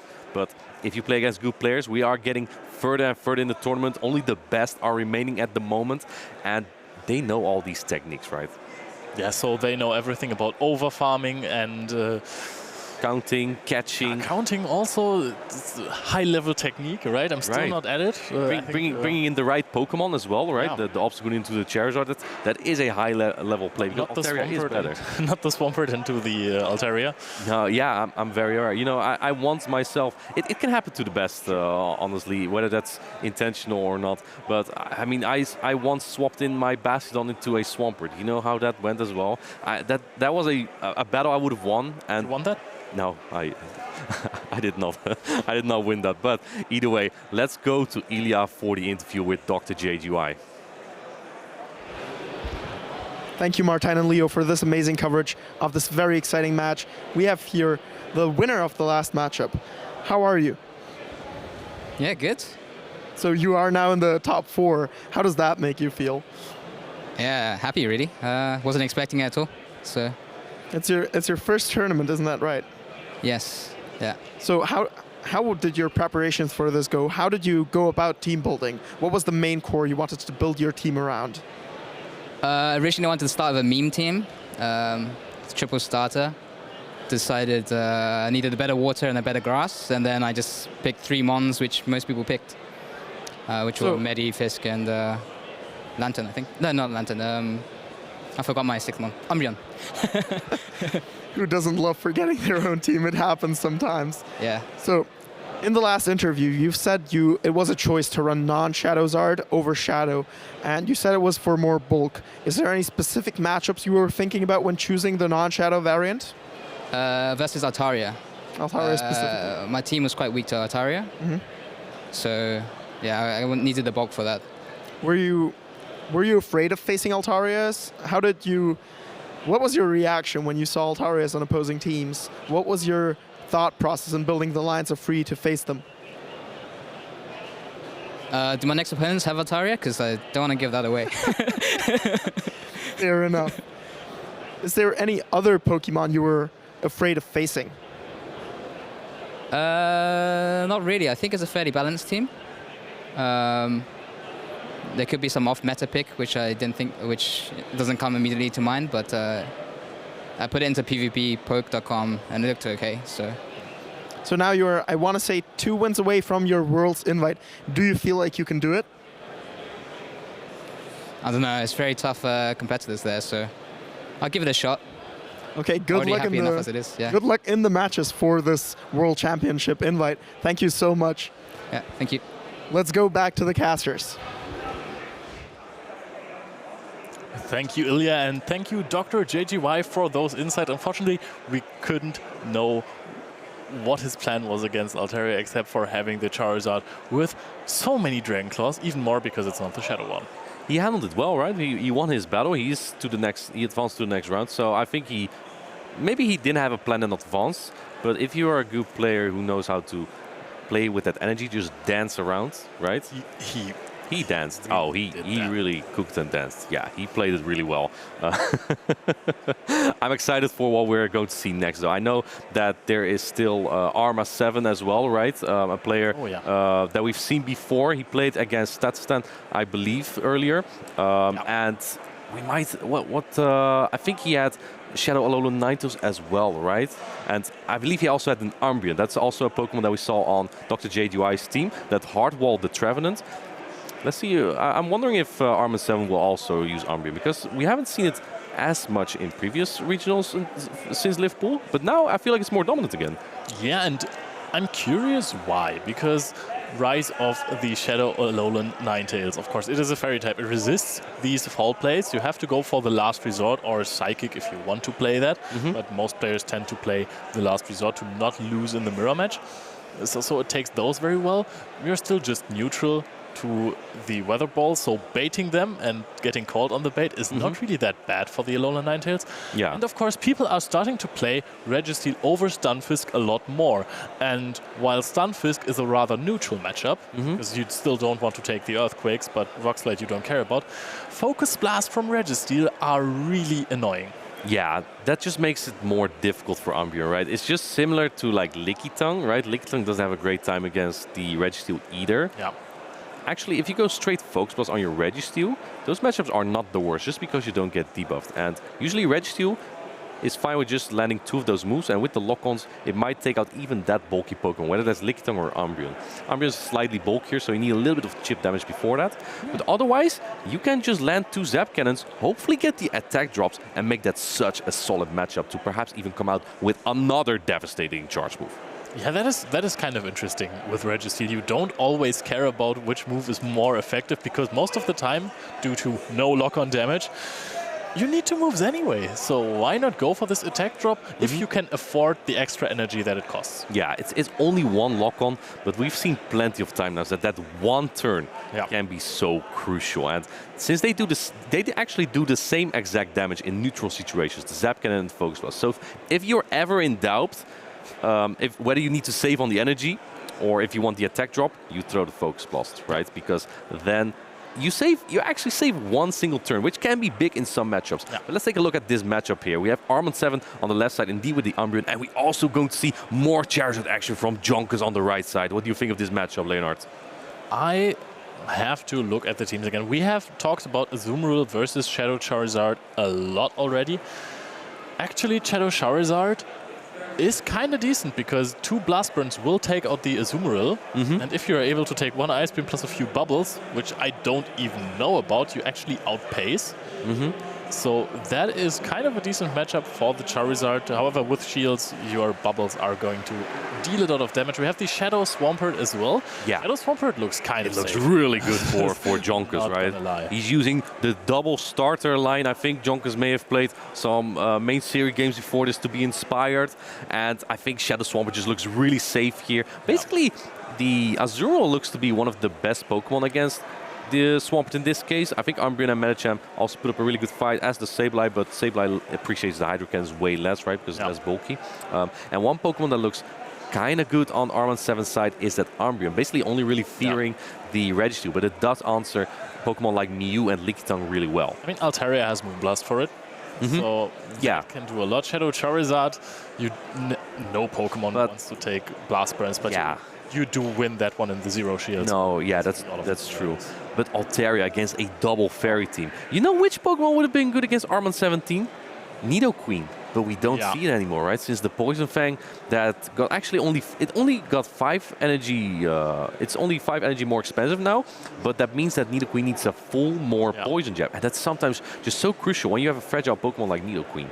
I was gonna say Skuntank would look really good. Oh, I'm a big Skuntank fan. Yeah, you can actually run the Flamethrower for the Registeel as well. Yeah, absolutely. You have quite some versatility in it. I played against a Shadow Skuntank user in Liu. That was PMAC, and he was really good with it. The flamethrower just hits really hard on those steel types, making it basically always a very flexible Pokemon. So I really like that as well about Shadow Skuntank. We've also seen another Dark Poison type in this tournament, the Shadow Drapion, which has also a really flexible moveset. I really like these Poison Dark Pokemon. And speaking of, we're also getting the Shadow Alolan Mux in the next upcoming Rocket event. I'm really hyped for that because that's actually a Pokemon with Acid Spray, and the Shadow version, it just hits harder with those Poison jabs. That is true, and I mean, Alolan Muk has such a good typing. It's not really unique, but all of these dark poison types, they are just really safe most of the time. So we are going to go into game 1 of the losers round 4 of day 2. We're seeing the Shadow Alolan Ninetales versus Shadow Charizard. You were talking about this. This Shadow is Ice and Fire. Yeah, it is actually a decent answer in the 2 shields. So let's see if we are going to have some baits or we are going to catch a weather ball. Fantastic. Jonkus woke up and chose violence. He is going for the first catch. This is only a 35 energy weather ball, but now that Charizard already has energy stored, and I don't know what I think of this play here, because Armin 7 does have that Umbreon here, but maybe he's thinking that Jonkus is trying to bait out the Umbreon here, possibly having Mew in the back, but it's only wrong because if we do see that Registeel in the back, that's going to look so good for Jonkus here. That is true, and you can see those licks adding up. I was going to say I really like the Licky Tongue as well, because apart from the Umbreon, it looks relatively safe. You said if Registeel goes for the Focus Blast, the matchup is decent as well, so it's not the best Pokemon. It doesn't core break his opponent, but it is looking kind of decent. Now we can immediately go for a Dragon Claw that will take out the Medicham that had so much energy, so all this energy will go to waste. Yeah, and let's see what Armin 7 will bring after this, because he's dry on energy. Jonkus still has a little bit of advantage in this on this Charizard, but we do see how low it already is. It's at half HP after these moves, and then on the catch from Jonkus. What a play! It's like he played the Go Battle League before. And now this Registeel is in a phenomenal position. The thing that Armin 7 has going for him is that he has double shields, and this is where Registeel is at its worst. You know, if there are no shields, you could take out almost every Pokemon in the game. But if there is a double shield, you will have to generate a lot of energy, and I don't know if it will be able to handle that. However, if 2 shields are down, you have the Shadow Charizard with a lot of energy advantage, which is also quite good. Yeah, this is looking incredible for Jonkus at this point. Going for the Zap Cannon, doesn't get the attack drop. He does get the attack drop, and he's nodding his head. This is great for him. This is going all according to plan. His brother can reverse engineer, well, so can Jonkus. And now let's see how much this foul play is going to do. This is nothing compared to a Shadow Sable Isles foul play. And now you can just really start going for those Focus Blasts, because the Zap Cannon still put Umbreon in range, and now we are starting to shield it, because at some points we will have to start using shields. Yeah, this Registeel needs to go, and I think Jonkus just wants shields down, because what he also has going for it is the energy on the Shadow Charizard. And once he gets shields down, Alolan Ninetales just gets lit up. Yeah, that is true. I mean, even Umbreon could get lit up at some point, but you are never winning this matchup with the Umbreon, right? Because if this next Focus Blast gets shielded, then you don't outpace to 15 foul plays that you would need with the attack drop. Yeah, I really like the energy management on Armin 7's side here, though Jonkus could opt to throw that, to go into the Charizard at some point. Oh, looks like he's saving 2 foul plays. I like this play a lot, but Jonkus can just throw a Focus Blast and take this thing out. Now, Armin 7 does have 2 foul plays loaded. It might barely be enough to take out the Registeel, but Jonkus still has 1 shield for one of his Pokemon. And we are switching. We are not reaching the Blast Burn. He has 1 shield, so the Blast Burn will be reached with the Wing Attack that came in on this attack. So the move. So I think he has the Blast Burn here, and that means Jonkus might win this battle. It's the Charge Priority event, Leonard, and this Blast Burn will do a tremendous amount of damage. Umbreon is a really bulky Pokemon, but here it comes. Can we get a boom here, Leonard? Here we go. Boom! Let's go! Oh, that was a satisfying Blast Burn. Umbreon is such a bulky Pokemon, but still going down there. This Charizard taking out the Umbreon. Absolutely on fire. We have seen so few Charizard in the top 16, but those Charizards are performing, Martijn. Yeah, I really like Jonkus' play there. Catching 2 moves to then weather balls. Yeah, and then ending the game with the Shadow Charizard. That was such precision play. I can't with this man. I can't either. I don't know what to say. He's just so good at this game. It's absolutely fantastic how, and this is really a hit to the mental game of Armin, you know? He had this Alolan Ninetales aligned correctly. He wanted it where it was as the answer to the Shadow Charizard, but both Weather Balls that it threw. All the energy on this Pokemon went to waste. This Pokemon got caught twice and it didn't get to a third. It did nothing. It did nothing, Leonard. It did nothing. It did like 10% of damage to the Registeel, and to be honest, this is not what you want to happen. It got outpaced to a Focus Blast after that. Jonkus was just playing with Arman's Alolan Shadow Ninetales. Yeah, I think Jonkus' play just was very, very precise there. And Armin 7, I also liked his play of staying in with the Alolan Knight, or leading with the Alolan Ninetales, knowing that is one of your better answers to the Shadow Charizard, right? The other one being Azumarill, but perhaps also a little bit scarier to bring against like Lickitung. Yeah, that is true. Lickitung, I still think that Lickitung is really good here. You can bring in the Umbreon, and I mean, that would have put Armin in a much better position, to be honest. Yeah. But also those body slams add up at some point. You will get rid of the timer in the matchup. Both of these Pokemon won't KO each other before this 1 minute ran down. So maybe it's kind of good that we didn't see the matchup, because it would have probably brought us to timeout. It would have lasted very long, yeah. You know, another fun fact about Jonkus is that he usually builds Pokemon that sometimes aren't really good individual. That they don't really have the best stats, right? They have like just something you might just catch now in the wild, simply because he wants to put out content the first time. So we might just see like terrible IVs on this Charizard and the Swampert. I mean, I would respect him for playing a terrible IV Swampert, because I do that too. Yeah, he doesn't care about the IVs on Pokemon sometime. But, you know, on Swampert, I think that a higher attack might be very valuable, so you win the Charge Move Priority events. But I mean, in the mirror. Something you like to say a lot is IVs do not matter until they do, and this is a very valuable lesson. This is such a good matchup for the Lickitung. This is a great lead. And let's take a look at what Armin 7 is going to do. He is running Hydro Pump, which makes it slightly better, but 2 Power Whips with those licks will take it out. Let's see how Armin 7 is going to play it out. Going straight for that Hydro Pump. I don't think Jonkus will... Yeah, he doesn't shield that because Lickitung, as we know, is quite a bulky Pokemon, and it can take the Hydro Pump quite comfortably. We'll barely go into yellow. Azumarill does not have the highest attack stat, and it will take years for it to get... Oh, maybe he should have gone into the Swampert there. That would have been a much easier matchup, because now those Zap Cannons are really threatening. Barely not. Jonkus barely didn't switch fast enough to get a Charge Move Priority event with that Registeel, but this does allow the Charizard to farm up much more energy. The thing is, though, both Charizard and Swampert had to shield, and little does he know that there's a Medicham in the back, which that Charizard would have been phenomenal against. First Blast Burn coming through. Even though this is attack drop, this will take it out. Yeah, also, by the way, he kind of overfarmed a little bit. Yeah. He basically wants to be a max energy, I assume, here. Let's take a look. The Azumarill might be able to farm it completely down. It can take those attack dropped Blast Burns, but they will still chunk. Let's take a look here at how much Jonkus is farming. Going for that perfect engineered timing here. Look at this bubble damage on the Charizard. It is so much more than lock on. It's super effective. Yeah, Azumarill is really happy to take this blast, but actually did not do a lot. But the switch timer is so close to being out. We are switching. Look at this. The Lickitung, and we are immediately going for the bait. Body slam. He's going for the bait. Does Armin 7 call this or not? He shields the body slam. That's a big shield, keeping the Azumarill alive, keeping the energy, going for that Hydro Pump. It is a Charge Move Priority event, and let's take a look if Armin 7 will shield this move or not. Body slam is not going through. It is shielded. I'm kind of surprised by that, because I thought he could go for a little farm.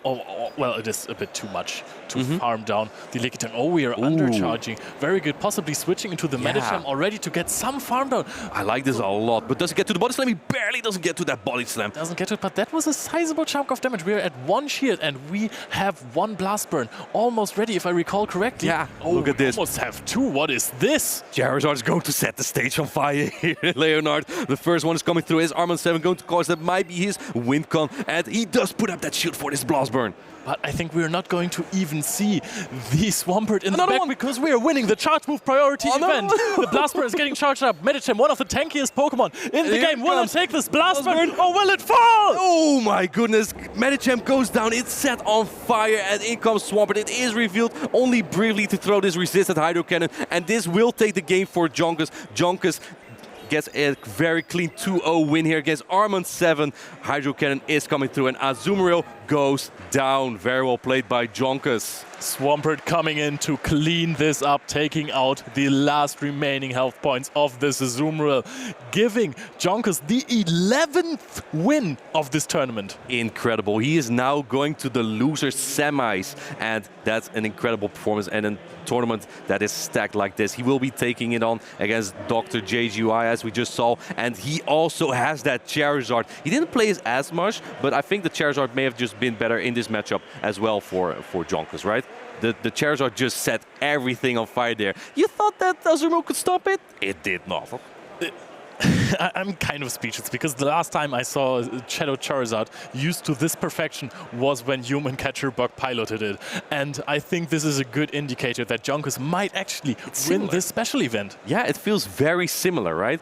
Obviously, Human Catcher Bug won through the winner's bracket, but Jonkus looks so in form. Yeah. He might be just sweeping it all through the loser's bracket, and I'm really excited to see more of him. He had a full Swampert in the back in the end. It wasn't even close. A full Swampert. It took out the Medicham. He got the shield advantage, and the Swampert was ready. It really wanted to deal a lot of damage, but there just was not that much HP left. It just had to Hydro Cannon the last 10 HP. It was an absolute phenomenal performance, and Armin 7 looked kind of chanceless against Jonkus.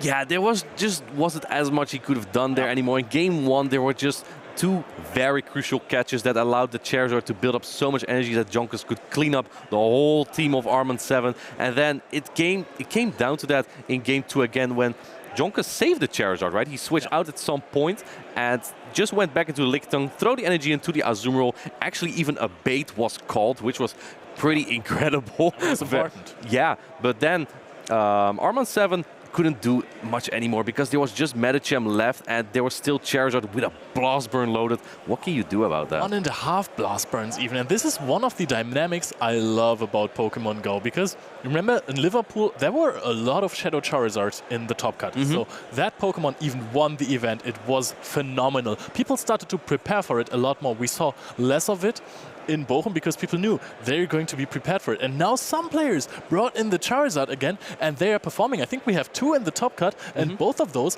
are still in the running because people thought, okay, we have seen less Charizard in the last tournament. I don't have to prepare for that particular Pokemon. But this is the best fire type in the game right now and it really just shows. It really shows, yeah. So speaking of good players here, Leonard, and really good Pokemon, how about we take a look at some of the incredible plays that some of the players make? Welcome in, trainers. My name is Martijn, also known as Inadequance, and we're going to take a look at a perfect play. We'll be observing a very skilled player perform a small technique that allows them to win a battle they otherwise may not have won. In this clip, we are taking a look at a very high-level play of Lurgan Rocket in the grand finals of the Bochum Regional Championship against 23 EJB. In the final moments of this battle, 23 EJB is in a different spot. The Diggersby from Lurgan Rocket is not a matchup that the Trevenant wins when both Pokemon are on even shields and even energy. The win condition for EJB is a difficult one to execute. He needs to make a sacrificial swap on his very low health Azumarill. Lurgan Rocket knows this. To prevent EJB from making this catch, he has a technique. At the moment he wants to push his charge move, he waits for the fast move of the Trevenant to be visible. A Pokemon cannot swap during the fast move animation, so Lurgan Rocket can then safely throw the Fire Punch. It will all come down to this very moment. Will Lurgan wait a turn? Yes, he does, and I think that's enough. He did it, trying to go for a swap there, but Lurgan going ahead and just keep on quick attacking down, able to throw this Fire Punch. It was a very desperate attempt. In this battle of 23 EJB versus Arsenio, EJB leads his Azumarill into Arsenio's Registeel, which is a terrible spot for the Aqua Rabbit. EJB is in a very difficult spot when Arsenio later on reveals the Lantern. The Azumarill has nowhere to go. To win this battle, EJB needs to preserve his Trevenant, and thus he makes a sacrificial swap. He catches the super effective Thunderbolt from the Lantern on Azumarill. Azumarill is basically fed to Registeel and Lantern, but because EJB preserves the Trevenant, EJB is able to take the win in the end. Oh my goodness, he actually decides to shield it despite quite a negative matchup. Maybe he decides that these fast spammy moves are going to push shield pressure, catches onto the Azumarill, and Arsenal actually is in a little bit of a rough position here as EJB still has that Trevenant in the back for the Registeel.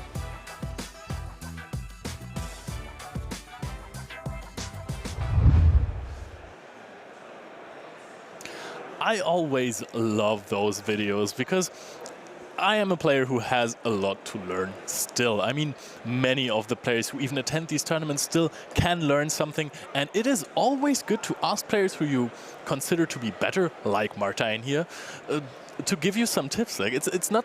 I even ask to play all of the good players all the time, so we can have matches, and I sometimes lose. I tend to lose more often than not.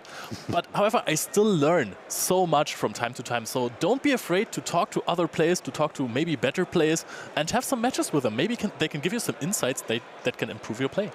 And even better players, they also lose, Leonard. I played yesterday a battle against an opponent of mine, and I lost as well. I lost 1-2, unfortunately. He just played very well. Sometimes you just have to admit, my opponent played better than me. Yeah, not much I could have done about it, I think. Nothing bad with that. Like, you can lose games. It is, after all, it is a game. It is Pokemon. This is about friendship to your Pokemon and your opponents, of course. Absolutely. There's one thing I would like to ask the chat.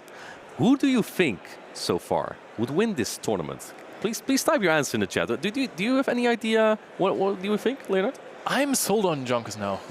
This performance reminded me too much of Human Catcher Bug. This was absolutely phenomenal. This Charizard looked so perfect. I know that most of these players aren't really prepared for it anymore. We have seen a lot of Lantern though, so in this particular scenario, no Lantern was there, so you could Blast Burn away, but he had an Azumarill, which is basically Lantern with ears. So, I mean, not really, but I still think that Jonkus can overcome all of the other players now with this incredibly strong Shadow Charizard. I think when I look at the chat, a lot of people agree with you. We've seen a very strong performance from Jonkus so far. Yeah. And we have more events coming up as well, right? That we might see more of these plays. We have not just Utrecht that's going on currently. We're also going to have the European International Championship. That's going to be it's going to be even more players than we had today. I think the count's currently at like 235, I think, which is by far the biggest we've had so far. And then in May we have Malmö. Malmö is also going to be a really cool event. That is a regular regional championship then again, followed by Torino in Italy in June. Actually, those are just 2 weeks away from each other, I think. Yeah, and in, later on in June we will also have the North American International Championship. I actually went there last season as well, and it was a very exciting event. It had like all the best American players coming together, so that's also a very hype event. And then in August, obviously, we will have the World Championships. I attended last year as a spectator. I still had a lot of fun, just meeting so many people, and the in-game bonuses that you just have, right? You get extra Stardust from catching Pokemon at those spots. We also had the Zacian and the Zamazenta raids that I could just do while sitting there, just watching battles and doing raids. Well, what else could I ask for? Yeah, and also everyone is there all the time. You don't even need to invite people. Yeah, yeah, you just go in the raid and boom, 20 people, easy. Yeah, we just did a Mega Medicham raid in a half of a minute, I think. Yeah. Oh, yeah. That was an absolute easy one. Yeah. Yeah. So those I think just those events, even as a spectator, I would even like them. I think the community is just really exciting to be around and to get involved with. Yeah, everyone is just having fun with each other. Also after the tournament, before the tournament, everyone is just hanging around, having a good time, and occasionally you can battle some other players. Yeah. Absolutely. Chad, which events, which tournaments are you going to? Are you planning on going to like Malmö, to Torino, to the European International Championship? I will be there. I will be there. If you want to meet me, I will be there as well. I want to meet you, and I'm very lucky that I got to this event because here I could meet you. So absolutely fantastic stuff. Also, yeah, you can learn a lot from these events. I think you will get better as a player every time you attend one of these events, as a player or as a caster. You have more people to battle there with, right? A lot of players that are here today will also be going to the European International Championship. I mean, this weekend I played against the Tactical, Colin, and Lurgan Rocket. So you skipped me? Yeah. You want to go? We did play quite a few times in Liverpool. That was fun. I really liked your enthusiasm to... we will have a battle later. We will have a battle later. We will have a battle later. Sounds good. I will keep you guys updated if I win. If not, then you won't hear from me. We can maybe make a poll.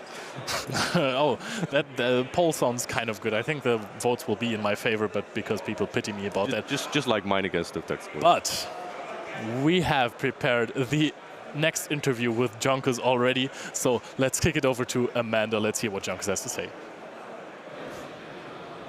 Thanks, Leo. Once again, I am back with the man. We meet once again, Jonkers. It's amazing, yeah. Like 11-1 now. Yes. The sad thing about the match just now is that everybody saw how good Charizard is, and I was like, Charizard completely carried me through the tournament so far, so They're onto your game plan a little bit. But it wasn't even just that, because the last game that you played against Armin, you had really incredible catches that first game that really swung the momentum in your favor. Yeah. What were you thinking like when you landed these? Did you think that you were in your opponent's head a little bit? The thing is with Charizard, like a lot of Pokemon, like I don't know if I really want to say it right now, but like it's pretty easy to catch with Charizard in my opinion, because a lot of people play pretty similar to each other, so it was very easy to catch a lot of moves already during the tournament. So the thing is then, if you have a Charizard in the back with energy advantage and you still have your shields left and you caught a move on a bulky Pokemon that didn't really take too much damage, right? Even though you maybe lose switch advantage later on, with Charizard you can just swing the matchup in your favor. Like even Shadow Swampert, for example, lose in a two-shit scenario just plain without energy lead or anything like this against the Charizard, which is wild. Like this Pokemon is just insane. So would you say that it's probably been your MVP then? Yes, 100%. Like in the beginning, I got carried by Shadow Swampert. Like a lot of people were not really prepared for that, which I found interesting. Also, still a lot of people don't really have an answer for that. Like even Noctowl is not really the best answer for it. But like no, Charizard is by far my MVP. And so because of that as well, like, are you a little bit worried to be bringing it for the next couple of rounds? Because everyone knows, like, if someone is saving their shields, I think at this point they're like, there's probably a Charizard in the back. Yeah, that's the thing. Like, it could be both now. Either I don't bring it, and people expect now that I bring it, and I can prepare like against it, right? Or I still bring it, even though people think that I don't bring it. Like, it's just. It doesn't really matter that much, I guess. Yeah, it's all a mind game right now. I have to ask, speaking of mind games, have you seen anything about your opponent that you're playing next, Dr. JGBY? No, I have actually no idea. Like right now, who I'm playing, what I'm playing. I'm just going from one battle to the next. I didn't really have time to prepare or anything like this. So you don't even bother checking to see who your opponent is going to be next. You really have the mindset of like one battle at a time. Yeah, like it's actually the case. The thing is as well, back in the day, like my earlier tournaments or whatever, I tried to prepare already in advance for every opponent. Like you get like the team cheat usually before already. But now, like in this tournament, I didn't really do that at all because most people bring the same Pokemon anyway, and I'm better off getting a strategy directly in front of the battle than directly before the battle, because you don't even know really how the opponent plays. So I had some times where I lost the first game, but then won the next two games because I then saw, okay, this opponent throws immediately when he gets the fast move, when he gets the charge move, or like this opponent has this Pokemon that seems to be very good against me, so you're going to bring it. I'm going to use 3 counters against it the entire time. Like stuff like this is something that you don't really see in the beginning because you don't know how the opponent plays. Right. So I don't really prepare too much for that. That makes sense. And I have to say, every time we meet, you're now one step closer, but you are in the loser's bracket. Do you feel any additional pressure now knowing that like there's only one more chance? Honestly, I'm in the entire tournament without any pressure at all. I am not like, I don't know, I'm not nervous or anything like this. Yeah. I just wanted to go here, honestly, to visit the city, which I still haven't done yet, because I'm literally playing the entire time in the tournament. I'm 12 games in now. So yeah, for me, like, there's no pressure. I'm not nervous or anything like this. Like, if I lose, I'll lose. I'm already way further than I wanted to be, so. Yeah, well, good luck to you for the rest of the tournament, and I hope that you get a chance to check out Utrecht at least a little bit before I hope so as well. We'll see. Martin is one of the people who is from the Netherlands, so maybe in case the Jonkers can't check out Utrecht, he can give a little tip of 1 or 2 things that you should check out in the city before they go. what a delightful interview with John. Because, you know, I've seen some of his videos, and he is known for talking so calm and relaxed. And this time, I just feel his excitement, right? He felt like a German rapper to me. He just went on, and I want to go into the next battle. I'm not pressured at all. I'm already 12 games in. I already won 11. I can do a few more because we only have 4 players remaining at the moment, Leonard. Yeah, it is the top 4 now, so absolutely exciting. The next few games will decide who goes to Yokohama. This is absolutely magnificent. But before we are going into our next top 4 featured match, we will see what the TCG casters and Amanda and Ilya have to say. So, Joe and Shay, take it away. Welcome back, everyone, to what we're calling now like a little caster chat between the Pokemon Go and the TCG people. And I just kind of want to talk about your guys' casting experience in general, because as you guys know, Go is relatively new to the scene, and I've really enjoyed being involved this season. I've done almost all of the casts from Stuttgart on, and I know that you're definitely, Joe, you're not new to the scene, but you are more new to the Limitless stream, right? Yeah, it's my first time behind the desk for a Limitless one, so I'm really excited to see how it all plays out this weekend and how it differs to the official casting, which I've done since 2016 in national championships, and then carried on through, fortunately, for a number of international championships. So it's a different type of pressure, I think, but hopefully I'm going to be relaxed and still just do my usual preparation for a tournament, and hopefully it's going to be a good cast. Yeah, in that respect as well. Like, I think we're kind of in a similar boat, right, Shay? That we've been doing a lot of them this season so far. Yeah, I had my first call up this season, and luckily managed to get, I think, 4 or 5 under my belt so far. Haven't done an official TPCI stream yet, but I enjoy it so much. I love being in this side of the camera. But I have a question about Go casting, because when you do TCG casting, I feel as if the action gets spread over a whole turn, which can last, 3 to 4, maybe even 5 minutes occasionally. Whereas with Go, it looks like more of a traditional video game where, turns can happen very fast and everything's flashing on screen. So what are the challenges in regards to Go casting? So Pokemon Go, I think one of the most challenging parts is always keeping up with what is happening on the screen. Because you try to go through a thought process that you had on something that happened, and then you're already with 2 entirely new Pokemon, and something entirely different happens, and nobody knows what is going on if you're still talking about the last thing. So while I haven't yet officially casted a stream and only done a couple grassroots ones, I feel like that has always been one of the more challenging things. Yeah, but also, Ilya, maybe we could talk a little bit about that, because though this is your first time casting, it is definitely not a first time at a Play Pokemon tournament for you, because you have been in the judge position and also head judge position for a lot of tournaments so far. How do you think this will differ? I think this is quite different, because unlike running the tournament, you're at this position more carrying the stream and having to bring all this energy to, instead of carrying on the tournament and trying to rush everything, you try to focus on one thing and casting these matches, these very exciting matches, and have all this energy to bring to the stream. Yeah, I think that's a good point. And I saw it like in one of the tournaments, you were running around and interviewing people out in the crowd and everything. What is like the whole like TCG vibe like while you guys are playing these games? I know that if a player is knocked out necessarily, what are they doing afterwards at the tournaments? Are they cheering on their friends? Are they watching the stream somewhere? Are they playing side events? Yeah, so I guess if you're still in contention of doing well, I'm sure people take it very seriously and they're playing a lot and, chatting to their friends mid-round about, what can happen, what could happen. But then it's quite good because if you do get sort of knocked out, there are plenty of other things you can do. You chat with friends. Some people like to play old format, or there's a whole ton of different side events. Joe, I'm sure you know loads about the side events, right? Well, yeah, unfortunately, I'm out of the tournament day one pilot, so I know the side events all too well. Yeah, lots of pack battles, lots of trading going on between players as well. Just seeing your friends is just one of the best things. A communal place for people who enjoy the hobby together, can all interact with each other, and you meet a ton of new people as well. So one of those things where there's always going to be something to do, even if the main tournament is not, still progressing for you as a player.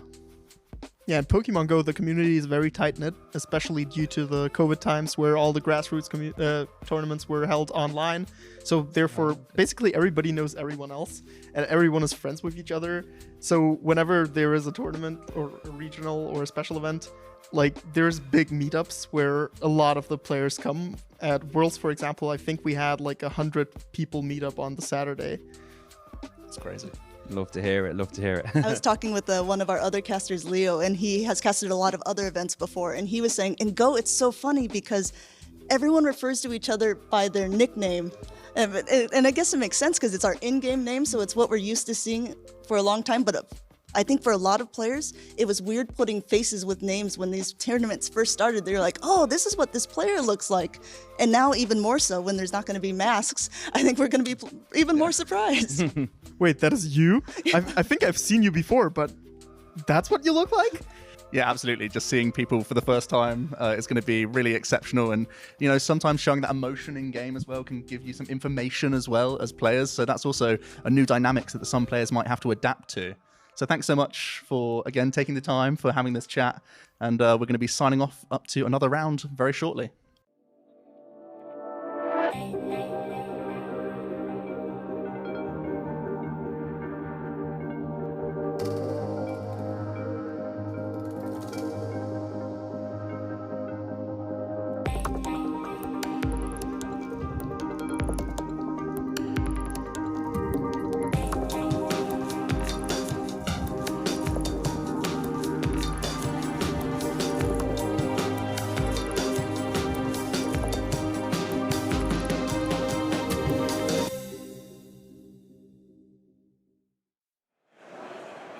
Welcome back into our coverage of the special event in Utrecht, Netherlands.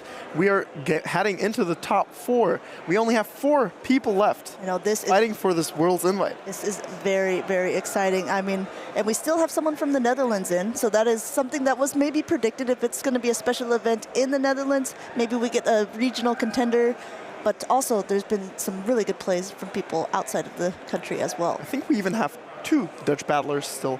In Dr. JDY. That's true. And JGY, I think. Yep, right. Dr. JGY. As well as Stan, who is fighting for his world's invite. Speaking of Stan, yes, let's get right into the battles between him and his opponent.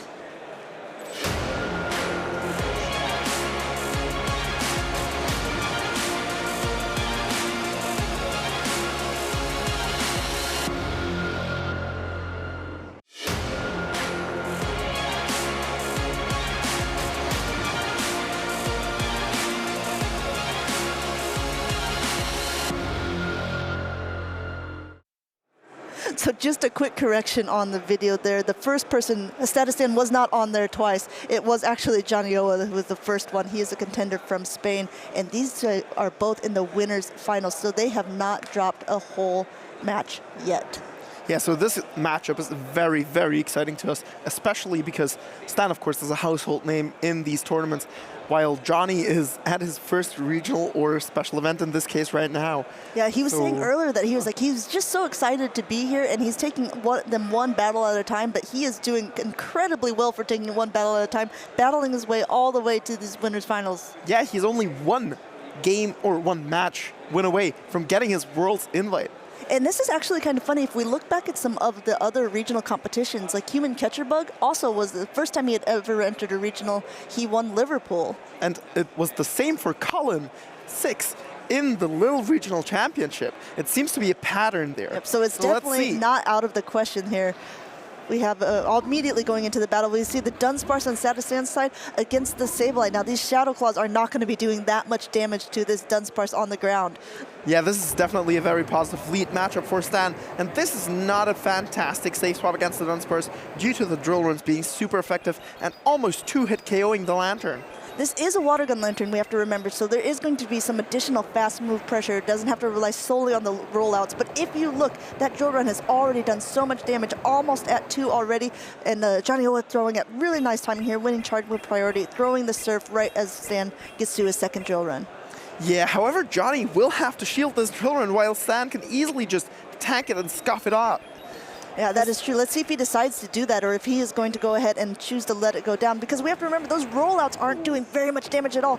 But because of this, we're allowing Statistan to get a little more energy, possibly going for a farm down. No, catching this surf on a lantern of his own. Stan predicting correctly that when Johnny would go for that move, especially with that very low HP. He's basically forced into using his energy while it's hot, while he's still able to do so. And Stan, knowing that full well, going into the Lantern, which took no damage from the surf, basically. And now we have the Sableye back into the action. However, we both know the foul play is not going to do enough whatsoever, as it's not a Shadow Sableye here. Yes, it's not a Shadow Sableye. Building up to the return here, and Stan is sort of baiting with the surf, and it is called by Jonioa, who is almost at the return, going straight for the heavy-hitting move. This will do a lot of damage to the Lantern at this point, should Statistan choose not to shield it up, which he does not. Let's see how much this does, basically almost taking out that Lantern. Massive hit.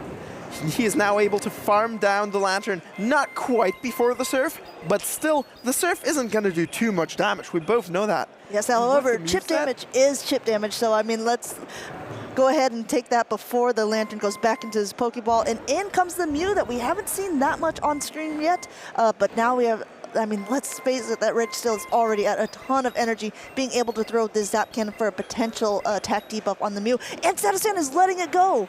Yeah, Stan knowing full well the lock-ons will not do any damage. There is no point in shielding this first Zap Cannon. It doesn't really matter which of the Zap Cannons he shields, or rather, does it actually? We talked about this yesterday.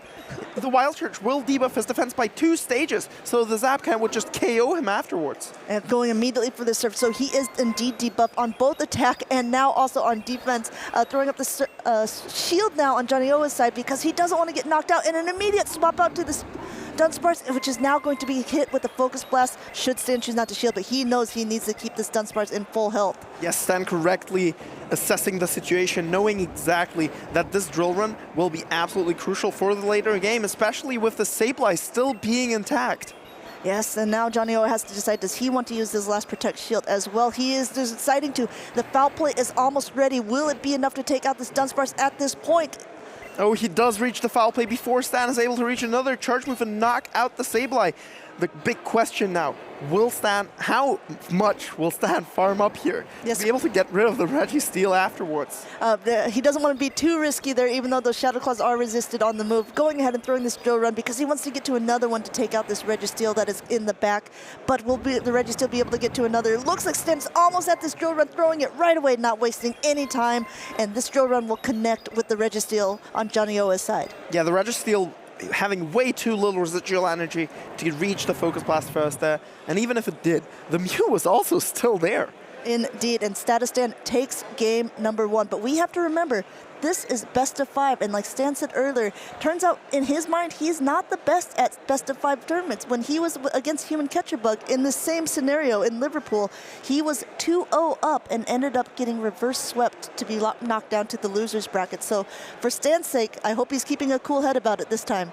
Yeah, like Stan has said, and like we see on the table there, he does have his set of dice, or his singular dice with him, and he may or may not decide to use it to win game 3 maybe. Yeah, you have to see now, obviously, whoever wins this pretty much has a guaranteed spot.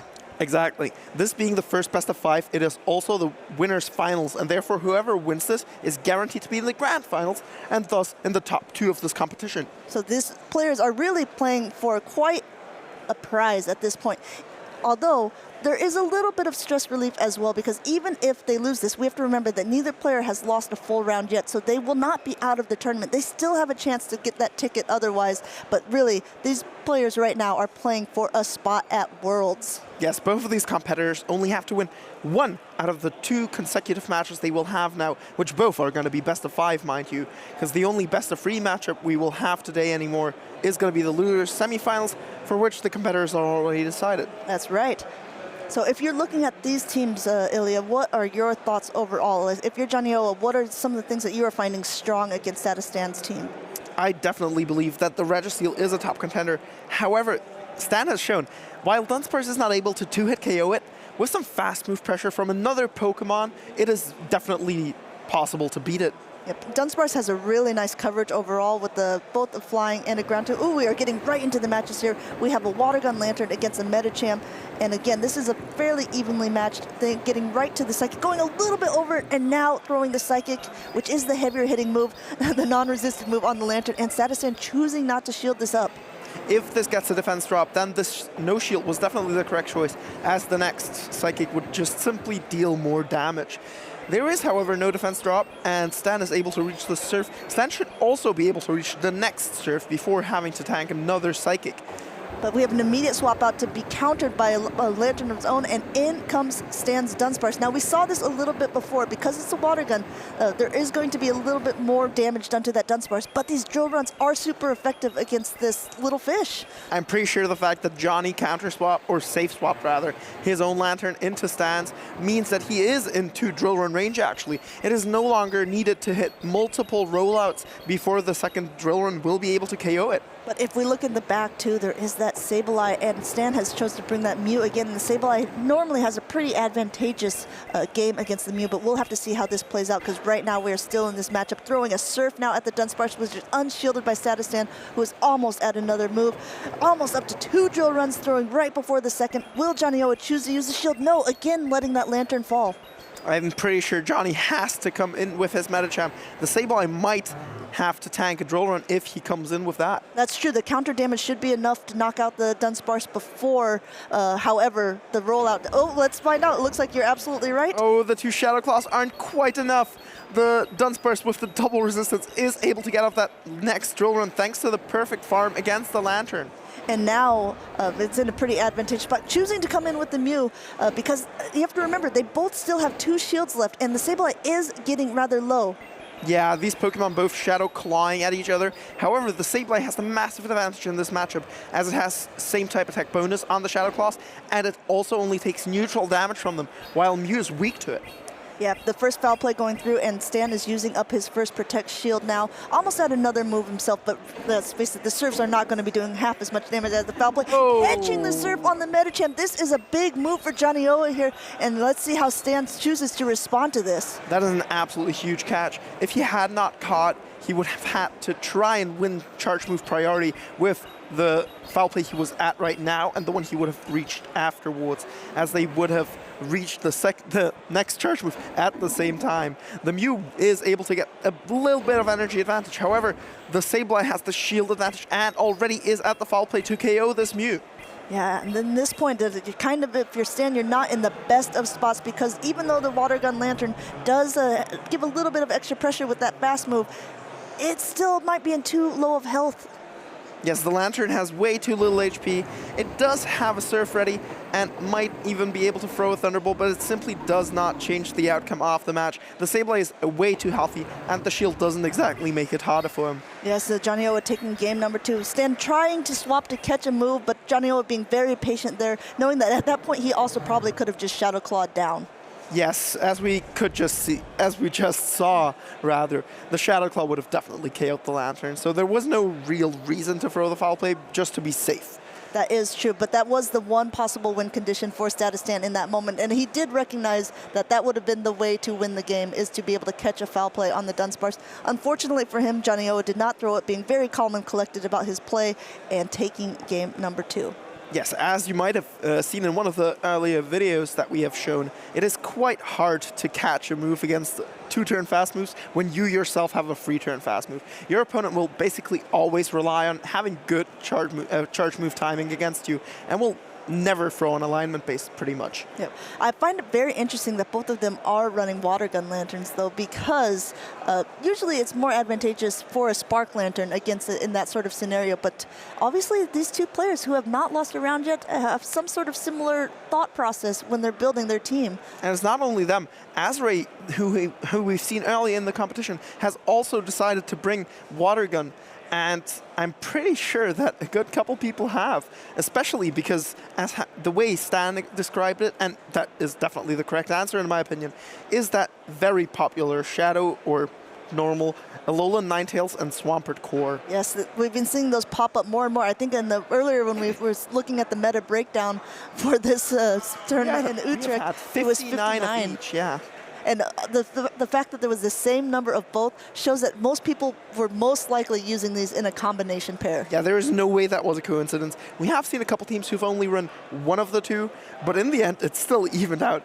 Perfectly balanced, as all things should be. And again, Stan rocking that Worlds plushie from last year. since he was a competitor in the 2022 World Championship.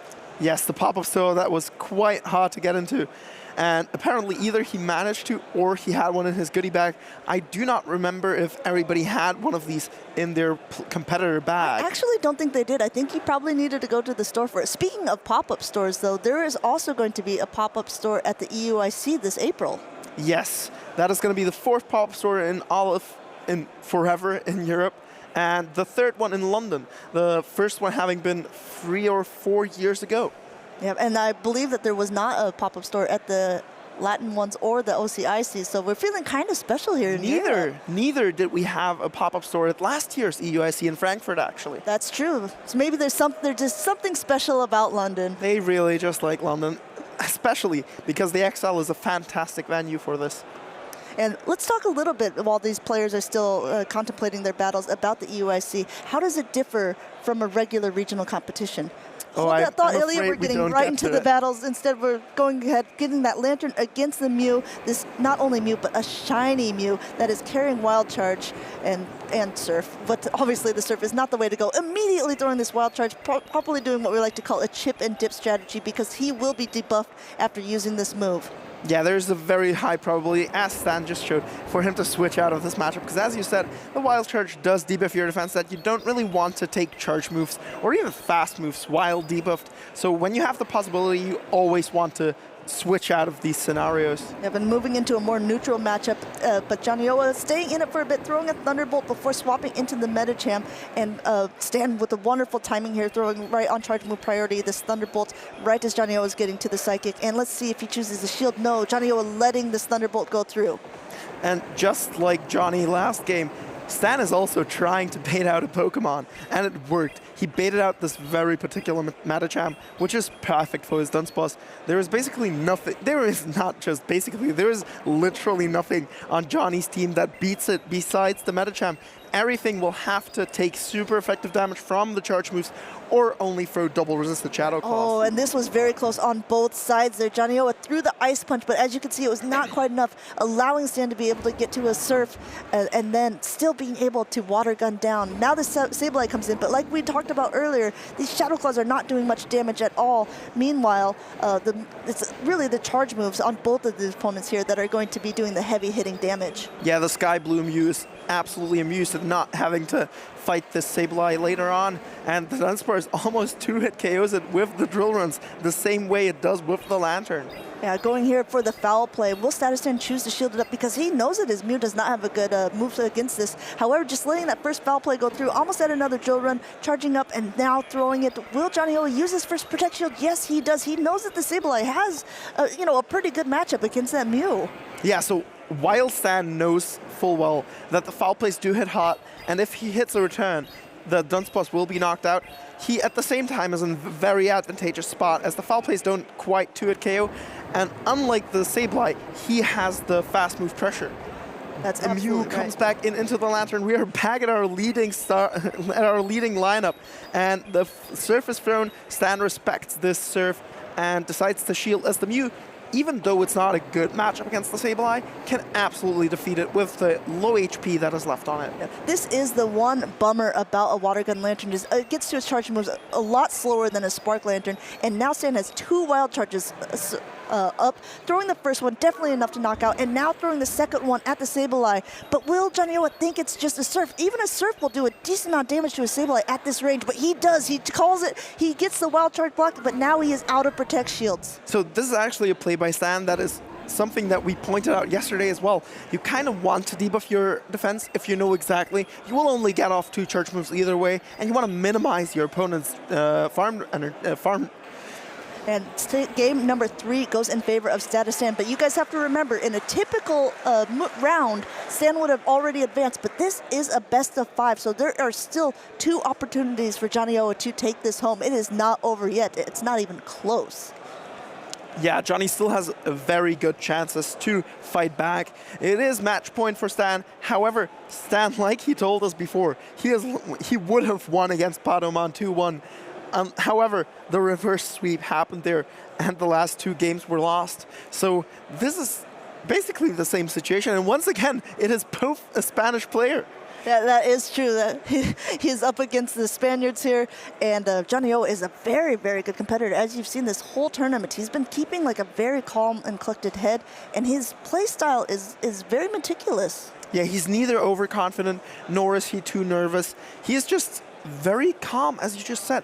He's going into these matches in full knowledge and full preparation.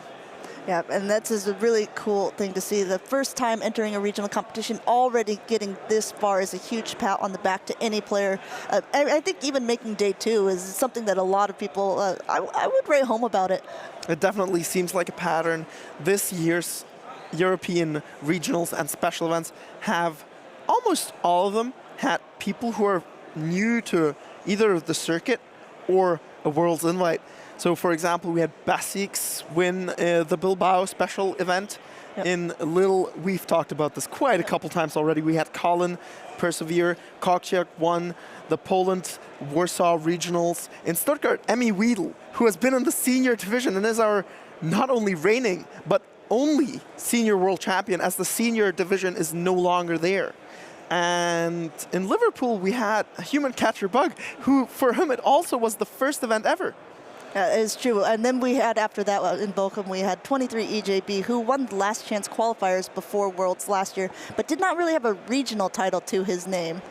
EJB being the only competitor who has won a regional or a special event this season up to now, who was qualified for Worlds last season as well. I think it just goes to show that really anyone can do it. It's a little bit like when I was talking with Jonkus a little bit earlier. It's a little bit of luck, but it's also some team building skill. But all of these people are very good players, as we can see from all these battles. It could be anyone's game at any point. Sure, everyone is skilled. It just depends on a little bit of team composition. Speaking of team composition here, we have that Mew against the Registeel. And like we saw before, it takes more than one charge move from either of these to knock out. So let's see how these two players decide to play it out in round number 4. So if we look at the backlines right from the start, we see that Stan is actually very, very happy to see the Registeel where he does, because his Noctowl in the back is absolutely not going to enjoy its company. However, if he's able to get rid of the Registeel before the Noctowl comes out, the Noctowl is going to be insanely powerful here with the Sableye and Medicham backline of Johnny. Yes, this wild charge, since the attack debuff went off, is not as strong, and charging up a little bit of extra before throwing another wild charge. Will Johnny, he saw how little damage that first one did. Will he be willing to shield this one up? It doesn't look like it. And now this Mew is double debuff. Will it be able to reach another before? No. Jonioa doesn't even want to take that risk, going ahead and throwing this Focus Blast, and Stan is choosing to let this Mew go. Johnny with the perfect counting here, knowing full well Stan would reach a charge move if he hadn't thrown on pretty much that exact timing. And now safe switching into the Medicham against the Lantern coming in. This was really smart of Jonioa. He didn't want to let Statistan get any extra water gun damage on that Registeel, choosing to swap out into more neutral matchup at least to prevent this from happening. Stan throwing the Thunderbolt here, which is the first shield now up on Jonioa's side, and he is responding with a Psychic of his own. Yeah, as we've talked about a good couple times as well already, Registeel is an absolute unit. So even with the very low HP it has right now, it might still be able to reach a Zap Cannon against the Noctowl, because the wing attacks are resisted and therefore don't really do too much to it. Another Surf is going through here from Stan's side, and this time it is not shielded up by Jonioa. And now I believe at this point trying to just counter down, but throwing the Ice Punch, which is a super effective move against the Noctowl here, and not getting a shield from Statistan. Johnny is easily going to be able to reach 2 Ice Punches here, not able to reach a third. However, he is able to switch out after this one. Yes, let's see. So this is going to go ahead and throw this one. Stan, I mean, it doesn't have very much left. He's going to have to use a Protect Shield sooner or later. The first one goes through here, and now I think he's just hoping to wing attack down. But in comes the Sableye, but this Noctowl has a lot of extra energy. And like we said, it is not a Shadow one, so the 2 foul plays would not be enough to knock it out. So if we look at the energy, calculating with a bit of calculating, we know exactly Stan will be outpaced to the second foul play against his third Sky attack. And Johnny still having that shield means he will be able to shield the second Sky attack while then reaching the foul play before having to let this Sableye go. We also have to remember, though, that the switch timers are almost up on Statistan's side, so we could potentially see a catch of a foul play, but let's see how these two trainers decide to do it out. Johnny letting that Sableye go, and now we have a very low health Metachamp and a very low health Registeel left. Let's see how these two trainers decide. Just going to go ahead and get that water gun pressure, but we also might see a lock-on farm down. What a perfect play in this scenario. Stan is grinning there. He saw how well this is going to work out for him. Just going ahead and wing attack down. And Stan officially has won game number 4. He has won this best of 5, and he has punched his ticket to Yokohama. Stan has finally managed it. It was his goal for the entire season so far. And in EUIC, he will probably still compete, even though he has his Worlds ticket now. This is really, I mean, like we saw in Liverpool, he was the second place person in the first inaugural season. And then this year in Liverpool, he came in just shy in the top 3, but now he is at least for sure in the top 2, and the man can breathe a little bit easier now, and also feel a little bit good that he's represented the Netherlands in the Utrecht special event. Stan, the man with a plan, playing that end game out absolutely beautifully. I think it is worth mentioning. I think his emotions are overcoming him. Look at him. His emotions are definitely overcoming him. He is so happy to finally get his Worlds invite. Just 4 tournaments before the end of the European season for Worlds. Yeah, we do not have very many chances left. After the tournament today, there are only 3 other European competitions that people can qualify for. But just because there's only 3 more competitions does not mean that there's only 3 more invites. Exactly. We have 4 invites at EUIC going out. We still have 1 more invitee to choose at this competition. And then we also have 2 more in Malmo and Torino each. Yes, so we were getting into it a little bit, but then the battle started, and well, of course, this is a much more important than but now I have to ask again, what are some of the differences that we'll see at the EUIC? So EUIC not only is a much bigger tournament and a much bigger competition, it also is an international championship, of course. And therefore the prizes are also higher. It is about way more fame and honor, really. I think that's, and also, I mean, for the most part, it's not that it is landlocked to Europeans to compete in the European regionals, but most landlocked of the time, in England? That is true, but most of the time you you usually see people who are just in Europe. But I think at the EUIC sometimes there are people that are flying in from North America and other regions as well to compete. Yes, so the biggest difference for the international championships is, of course, the double amount of both travel awards and Worlds invites. But I think it's not really Go that makes it an international championship for the most part, as you get way more championship points in the other 2 games. If you don't know what championship points are, while in our game, you qualify via just winning or being a runner-up. In the other games, you have to either consistently perform well and collect a certain amount of championship points to qualify for Worlds and a travel award potentially, but you can just get the entirety of the points you need by winning an international championship. International championship. No, that's absolutely true. And the special event in Utrecht is a little bit different than the regional competitions as well. Since there was no entry fee, there also are no cash prizes for the winners, but they still get that travel award if you're first place, and the second place still gets to compete in the world competition. Yes, both getting that Worlds ticket still. So the number of Worlds tickets does not change. The only thing that changes with the pricing is the prize money itself. And we have 1 more special event after this one as well. Yes, Torino in Italy is going to be a special event, not a regional, which means we only have 1 more regional in Europe coming up, which is Malmo. And let's get to the interview of Stan, our lucky winner. We are here with our first person in Utrecht to qualify for the World Championship in Yokohama with the Dr. Statistan. How are you feeling, man? You were so close in Liverpool already, and now you finally made it to Worlds? It's amazing.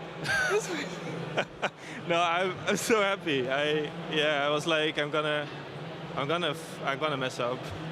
I really was thinking like, it's fine. I'll just be 3rd again or something. I don't know. We'll see, but. The last match was kind of close. There were some situations where I thought that if he shielded your Sky attack, then he could get to a CMP with the foul play, to a charge move priority event with the foul play. But I mean... Yes, so that foul play wouldn't kill, right? So if he shields the Sableye, I can do a couple more wing attacks, and then I would just outpace both the Reggie and the Sableye, right? So he was always gonna if he shields, he's probably tried to catch and go for the return, maybe. That would be a reasonable idea.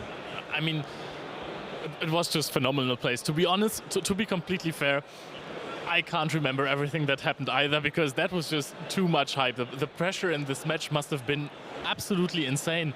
What was it like during the match, especially when you thought that you were in the lead? Because I know you lost in you were third place in Liverpool, and that must have not felt so great. But this time, were you overwhelmed in the match? Yes, for sure. Like, I was really focused. I didn't really say much to my opponent this time, which, I mean, it happens, right? I'm just trying to really focus. So you win the first one, right? And then I lose the second one. But I do remember that in the second one, maybe if you see back the vault, I like shake my head straight away, because I just know there's a Sable Eye in the back, and I'm just so dumb for swapping in my Dunsparce there. It was just, yeah, it wasn't great. But I mean, chat probably was like, oh no, he swapped the wrong thing. I was like, I know, right? It was stupid. But it was, yeah, my lantern was low. I had to do a thing, right? And I mean, mistakes happen even at the top level of play. Yeah, I mean, for sure. you are. I mean, he did the same thing, right? He swapped his med on game 3. He swapped his medi on my lantern, right? Save swap, instead of saving it for the Dunsparce in the back. I mean, he might have thought that you didn't bring the Dunsparce, but it looked pretty good into his team too. Yes, yeah, I ran it the first 3 games, right? And then the 4th game, I was like, he really likes his medi Sable Eye now, so maybe I should go consider bringing my Noctowl. So I was thinking, Noctowl lead looks good, right? So I have my dice, yeah. And I was like, if I throw at 3, 4, 5, or 6, I'm gonna lead Noctowl, because I think it looks good, but I need the dice to decide for me. And I threw a 1, which is amazing, because he let Registeel. I almost locked in still the team, as in like, but I was like, no, trust the process. And I let Mew and had my Noctowl on the back, calling, well, when I saw the lead, calling obviously the Medi Sable Eye backline, right? That's why I didn't swap immediately. I mean, sometimes you just need a little bit of luck, and sometimes even a little bit of more luck, because if you say 3, 4, 5, and 6, yeah, I was you like, obviously want to lead yes. the Noctowl. Yeah, I wanted, yeah. And then the dice is like, no, don't. I'm not gonna believe in the dice, right? It's just a randomized process that I believe in. I'm not gonna believe that this is gonna tell me the right thing. But, so, not phased, but sometimes you just need this randomness to be in your favor. Yeah. All right, do you want to play versus Jonioa again in the finals, or do you rather want to face the other players in the top 4? I mean, I should have won game 2. He probably should have won game 3. I don't know. Jonkus has Jonkus has not won yet, right? Yeah, there's still an. I mean, I don't really know. And Jonkus' team is a bit annoying, because it's very similar to Human Catcher Bug's team, which is a bit annoying, but I don't really care. I already won a ticket to Worlds. Have you watched the other games? I mean, I've been here watching. Yeah, I've been here watching. But it goes in one eye, it goes out the other. I can understand. Right? When you're that excited, then it's just all a big. Yeah, but also I always forget who is on which side. So I think it's a really good job you guys do, is remember who won a game. Thank you. I kind of have to admit I forget everything as well too, but we have it written down. So it really helps remembering it when you see it. That helps. So what else can I ask you here? I mean, you have seen the other people play as well.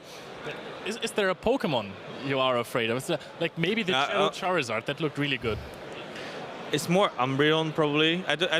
Is there still an Umbreon in there? I'm not sure. Chat probably knows. I don't know. If there's an Umbreon in there, I'm kind of scared of that one, because I'm just a lot scared to use my Mew. Yeah. To use it, right? It's Charizard. I have play against it, right? Now with my Water Gun Lantern, I even have a better matchup with my Lantern against it as well. So I do definitely play against this Zard. But the problem with this Zard, obviously, is like they ever had a Zard in the back or like Stunfisk or something. Right, so if they save shields and they have Zard in the back, they win. If they don't save shields and they have Stunfisk in the back and they have Switch or something, they also win, right? So it's a 50-50 call. Dice will come in handy for that one. Dice always decides correctly, apparently. Yes. So I kind of forgot what I was going to ask you now. But we need a little bit more time to prepare the next rounds. So Did you think you were going to get this far? Because you said you were going to play the same, or this was the same team as you used in Liverpool. It worked out perfectly fine for you there. What was your thoughts going? I had very tough games. For example, my second opponent, Nikovic, he was really good. Or he had a really good matchup against me, right? One of the two, I can't say. And I was like, okay, anything can happen. And it helps that I go to multiple regionals, that I can sort of prepare for the fact like, it doesn't matter if you lose every now and then, right? Yeah. So don't put too much pressure on that. Just play the best you can, and then eventually, if you're good enough, it will happen at some point, right? As long as you are still in, it's one game at a time. That's what I always One game at a time, yes. So, thank you so much for taking the time to do this interview with me. I know it must be very exciting right now. I'm so happy. We're going to give you a few more minutes to breathe now, as you can watch the other players play. Yeah. You will be in the grand finals. So, guys, we're going to kick it back over to the casters for the next featured match. So, Amanda, can we agree that the Die is apparently stands MVP for the tournament? Yeah, I it think has finally that we have gotten to say him that. to Worlds. I will also have to say it was a really smart call of him because he did use the same team, but kind of like he said, he was not necessarily weak to a Shadow Charizard, but it had a lot of play against him in Liverpool. So if he's using the same team, modifying it a little bit and using that Water Gun Lantern really paid off for him there. I mean, like you said, he has made it on to Worlds. Yes, as I've talked about earlier, 2 Blast Burns, 2 also KO a Lantern. It doesn't so seem with like the it Water should Gun, have, you right? actually have fast move pressure against it instead of having to rely on the surf damage to KO it. It does have a little bit of a worse matchup against like the Noctowls and things that are also still very meta in today's matches. But even still, I think it's really paid off for him. Definitely. But let's get into the next matchup, which is going to be the last best of 3. Yes, that's true. We are back into the losers bracket now between Yonkis and Dr. JGY.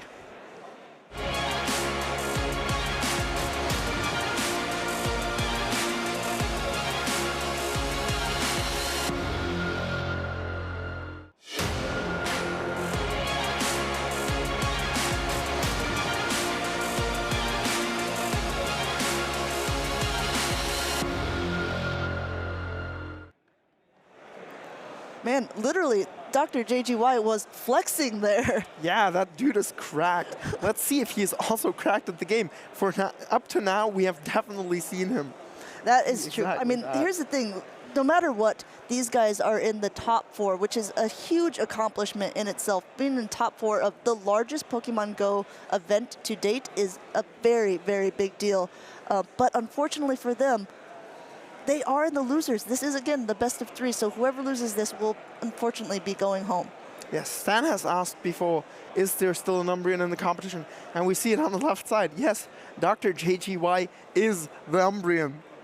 So we'll have to see how this will be playing here. Both of the players look a little bit nervous, but of course, you have to be at this stage, right?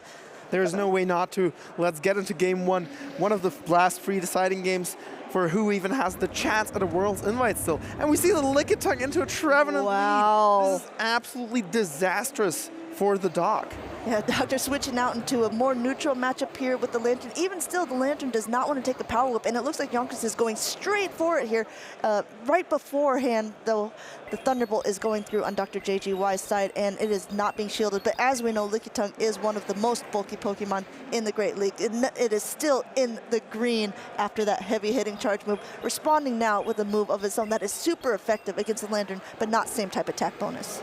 Based on Lickitung's bulk, it obviously lost that charge move priority event, as while Lantern also is quite thick, the Lickitung is just a little more of a unit there. That is and we see the Altaria counter swap now, which is very good for Yonkis, as the water guns don't really do too much as they are resisted. Yes, the Altaria is now into the yellow, and now going ahead and throwing the Moonblast, which is the heavier hitting move here, and Dr. JGY is choosing to let the Lantern go, so already just a little worse for the wear. Did you see that? He barely didn't reach the surf. Right beforehand as well.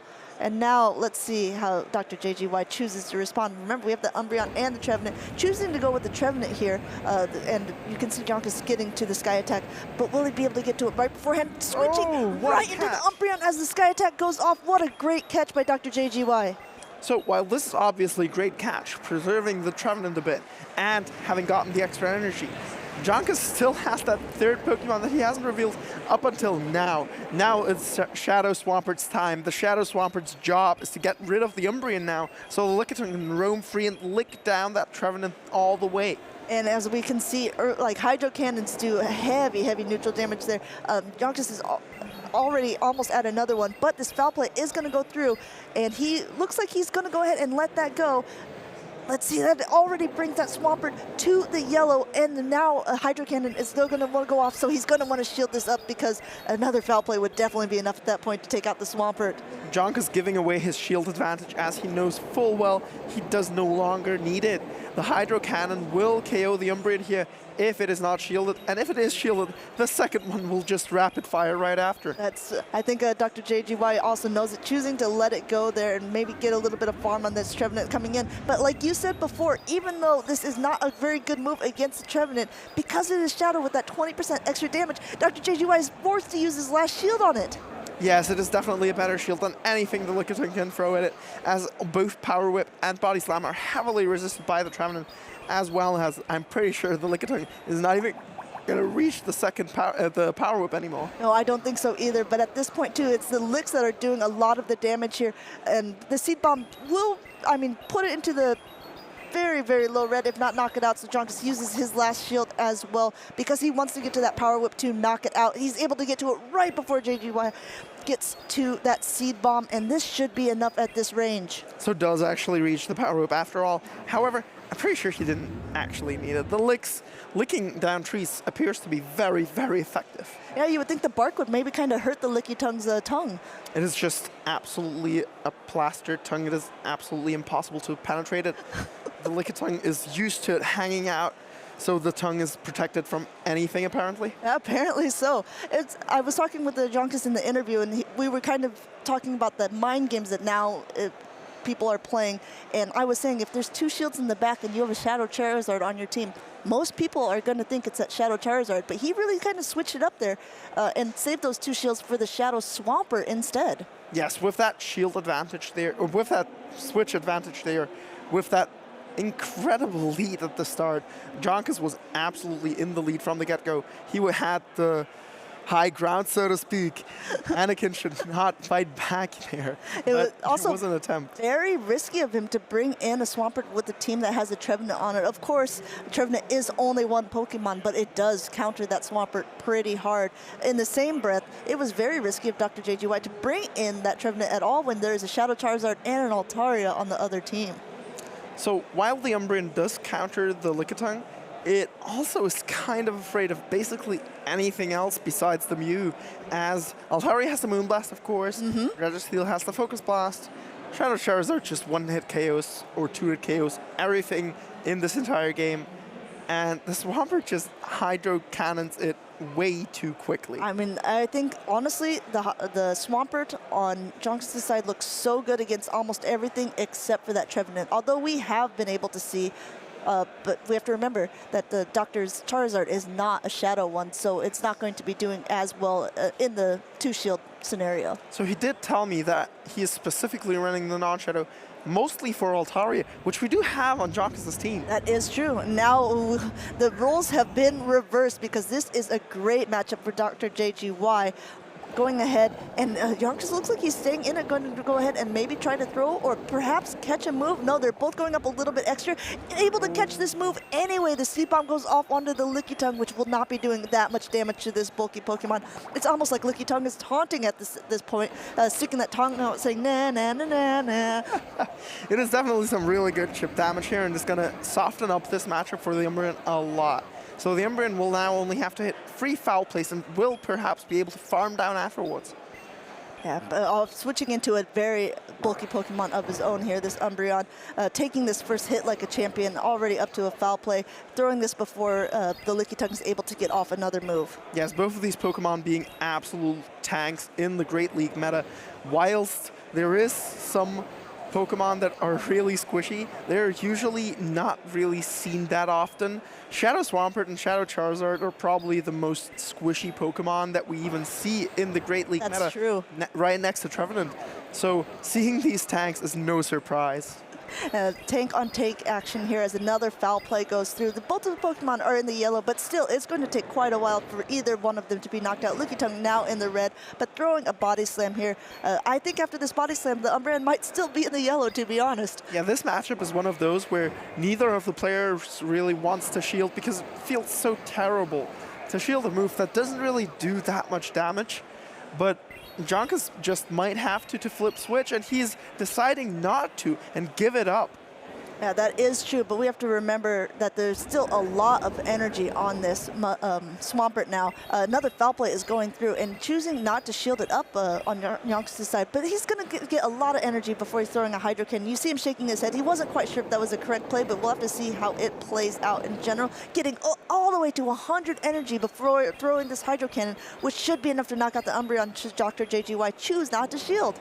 Not only did he apparently feel unsure about that play, the bigger issue at hand here is the Trevenant that also has the Seed Bomb stored, as Dr. JGY loaded it up against the Lickitung before switching out and is now throwing the Seed Bomb to get the shield advantage. This is going to be absolutely crucial in the Charizard-Altaria matchup that we have in the back here. This shield advantage might just flip the game in his favor entirely. Yeah, we have to remember again that the Charizard wins charge move priority almost over everything. So even though there are basically 2 Hydro Cannons stored on that Swampert, it might not go the way that Jonkus really wants it to. Throwing this first Sky Attack, getting that first shield off of the Charizard, but the Charizard now has a ton of energy, going almost up to 100 himself before throwing a first Dragon Claw.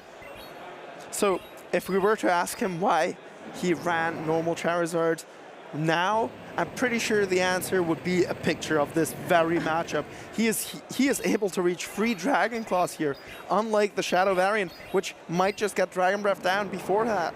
Yeah, and we see he, again, like you said, he's almost at another one. And the Sky Attack goes through first. Will Dr. JGY choose to shield this up? He knows that there's a lot of energy left on this Swampert as well, but he does because he wants to get off the Shadow Cloud. But will he charge up a little bit extra first? No, he's not. He's going straight for it. This will be enough to knock it out. And this is still going to be a race, Ilya. Yeah, the Trevenant is still there and is not in Hydro Cannon range. And he catches the Hydro Cannon as well. Jonkus not being able to Earthquake the Trevenant to beat it potentially. So he has to now invest all of his energy pretty much to get rid of the Trevenant, while the Charizard is still there. I'm pretty sure he's not going to be able to reach another Hydro Cannon. Yeah, we have to remember that the Mudshots will not be doing that much damage to it. Meanwhile, not that much damage is being done other way either, but it is enough to knock it out, and the Doctor has taken game number 2. So that was quite exciting, very exhilarating, and we see Lurgan Rock staring at the camera on the left-hand side of the screen, very weirdly. That is even funnier because obviously I was looking into the center of the screen with our fellow co-casters, Adelian and Inadequates, but of course you're looking in the side corners of the screen. I am always looking at the people who are looking right back. That is funny. Look, I mean, these 2 trainers seem to be having a good time on screen as well. And we have to remember, again, this is just a best of 3 matchup, so the next game will be the decider of who will be the top 3 in this Utrecht special event. We have had 2 quite decisive games up to now, but I'm pretty sure that the blood is pumping for both of these competitors now. This is not yet about the World's Invite, but this is about the chance to get it. That's right. Both of these are in the losers bracket, so they have only lost 1 match so far. I believe they both are on like a 12-run streak, pretty much. Yes. Going 12-1, which is super impressive overall. There we are, London's finest man right there, Adelian on screen. We have the seal of approval for this next match to start fairly soon, but will the teams get the seal of approval from both of the players? Let's see for sure. They're really thinking about it. And granted, I would be thinking this out too if I was either one of these. There's so much on the line. Like I said, it's so much to be proud of with a record as good as they are. But let's face it, if you're in this competition and you're this far, you're so close to the end goal. You want to make it. Yeah, we do. I'm going to be honest. I feel like Jonkus' play here is potentially to get the Registeel into a shield advantage, as even the Trevenant will be KO'd by 2 Zap Cannons, while 1 Shadow Ball itself is not enough. The Charizard, of course, also going down to a singular Zap Cannon, and Galarian Stunfisk, Lantern, and Umbreon all not really appreciating either Focus Blast or Zap Cannons respectively. No, it's completely true. And I also think that Jonkus's Lickitung has been putting in a lot of work. Yes, the Lickitung has been absolutely licking his way to victory. So we'll have to see how these two are choosing to fill out this last battle. It looks like they're both about ready. They're having a little bit of a communication through their headsets there. Yes, so both players can hear each other. The judges, or rather the judge with the headset, can also hear both of them. And the players have some sort of white noise or very loud music, so they cannot hear us from backstage here. Yes, and also, let's be real, the crowd going on as well. They can't hear as much because we do have a spectator screen. As we've been seeing the camera flip back and forth to the audience a couple of times. The audience are able to see the matches as they are going on live, which really makes it that much more exciting in the event hall. I'm sure a lot of times you guys in the chat can maybe hear people clapping and screaming when a really good play has been made. Yeah, so this specifically reminds me of the Warsaw finals, actually, where three people who were cheering on for Tomahawk to win were just as loud as the entire team of the Polish. That's it was really funny. Absolutely incredible how much energy they were putting in to be as loud or even louder than the other competitors. Yeah, I think it's really exciting overall because if you think about it, I mean, Utrecht is the biggest event yet, and so there was a top 16. But that means only 16 competitors had to be here today. But look how many are in the crowd. This many people have come to watch to see who is going to be the Utrecht champions. And we're getting one step closer at a time into the battle now. A Galarian Stunfisk against that Shadow Swampert. This is great for the Shadow Swampert. Yes, the Galarian Stunfisk absolutely does not appreciate the company of the Swampert. However, the Umbreon safe swap is incredible here. There is no Registeel on Jonkus's team. As I was saying, that would have been really good. But instead, we have the Swampert paired up against the Umbreon now. 2 Hydro Cannons, not quite enough to KO it, but chip and dip. Yes. Going into the Lickitung after hitting that Hydro Cannon definitely puts it in a winning position. Yeah, because like we talked about earlier, I mean, just strap in for a bit, ladies and gentlemen, because this matchup might take a little while in this middle game because these are two of the bulkiest Pokemon in Great League. And though these foul plays are doing same type attack bonus, the Lickitung is just quite a big boy. Yeah, the body spams that also have the same type attack bonus are quite a formidable move with 35 energy cost and 60 base damage, 72 base damage with the same type attack bonus, which is the same as no stab foul play. Oh, very interesting. So going on here, another foul play is coming through, and Jonkus is choosing not to shield this one up either. Because let's face it, like you said, it doesn't feel good to be shielding things like this where like they're not doing that much damage overall. But again, over time, doing a lot. And Jonkus going for the correct play here. Body Slam would not quite KO, so he's correctly reading the situation. And Doctor is pressing the shield, however, just shy of being in time. Getting switched still, because Umbreon is just way too thick and barely hangs on. However, Lickitung is going down to this foul play, so even the Hydro Cannon advantage did not flip this matchup. That just gets to show how dominant the Umbreon against Lickitung match is for the Umbreon. Let's see how he's choosing to respond. I mean, obviously the Medicham is the better answer here, but there's so much energy and an immediate swap out into that Shadow Charizard, met with the Galarian Stunfisk. But you have to remember, both of these have 2 shields left, and a Blast Burn will do a lot of damage. It will not be enough quite to take out the Galarian Stunfisk. I think it will, if he does not respect the move. He presses too late again. Oh, wow, it does. It takes it all the way out. This is so advantageous for Jonkus now. This Blast Burn took out the entire Galarian Stunfisk. Now, not even bothering to go for the Blast Burn, going for this Dragon Claw bait, but Dr. JGY is already smiling. He kind of knows at this point it's over, not bothering to shield it up. What an absolute game changer. Charizard does not need to be up in shields necessarily, as long as the opponent mispredicts. Whether you're baiting or not, that can flip the entire match. With both players here having had 2 shields left, it was over from the very moment he decided to not shield that Blast Burn. And it's such a hard position to be in as an opponent too, because when you have 2 shields left, usually I mean, it's like a mind game like we talk about, right? So it's like he's thinking, how stupid would I feel if I shield a Dragon Claw, a resisted Dragon Claw bait here? But instead, Jonkus not fooling around, going straight for that blast burn, which was enough to take out the Galarian Stunfisk. Yeah, Jonkus correctly predicting that with the energy advantage he had, he could go straight blast burn, or at least not bait once, and still outpace the Galarian Stunfisk to the charge moves. And Jonkus has now competed, he's in the top 3 overall, so he will face Jonioa in the losers finals to see who will be the other person who will be making it on to Worlds. And who will be facing Stan in the grand finals, much more importantly. I know that it is more important because everyone wants to play for the title, but I always feel there's so much more on the line in the losers finals because the person who ends up not winning that one goes home, while the other one at least has a ticket to Worlds. So there's a lot of pressure on that one. You definitely have a point. And as I said yesterday already, the losers bracket is more exciting. So the losers finals are of course more exciting than the winners finals as there's more on the line. And I have to agree with you, but the grand finals are just so prestigious. You really just, that is the matchup you want to win. Obviously, you want to be the regional winner, right? I mean, you want to be the person that says, hey, you know what? I grabbed first place. I was the best of the best. And it is all the more impressive if you do it from the losers bracket, as not only do you have much more rounds spread over the entire tournament, I'm pretty sure they have 7 or 8 rounds on day 1, whilst the winners bracket only has 5 of them.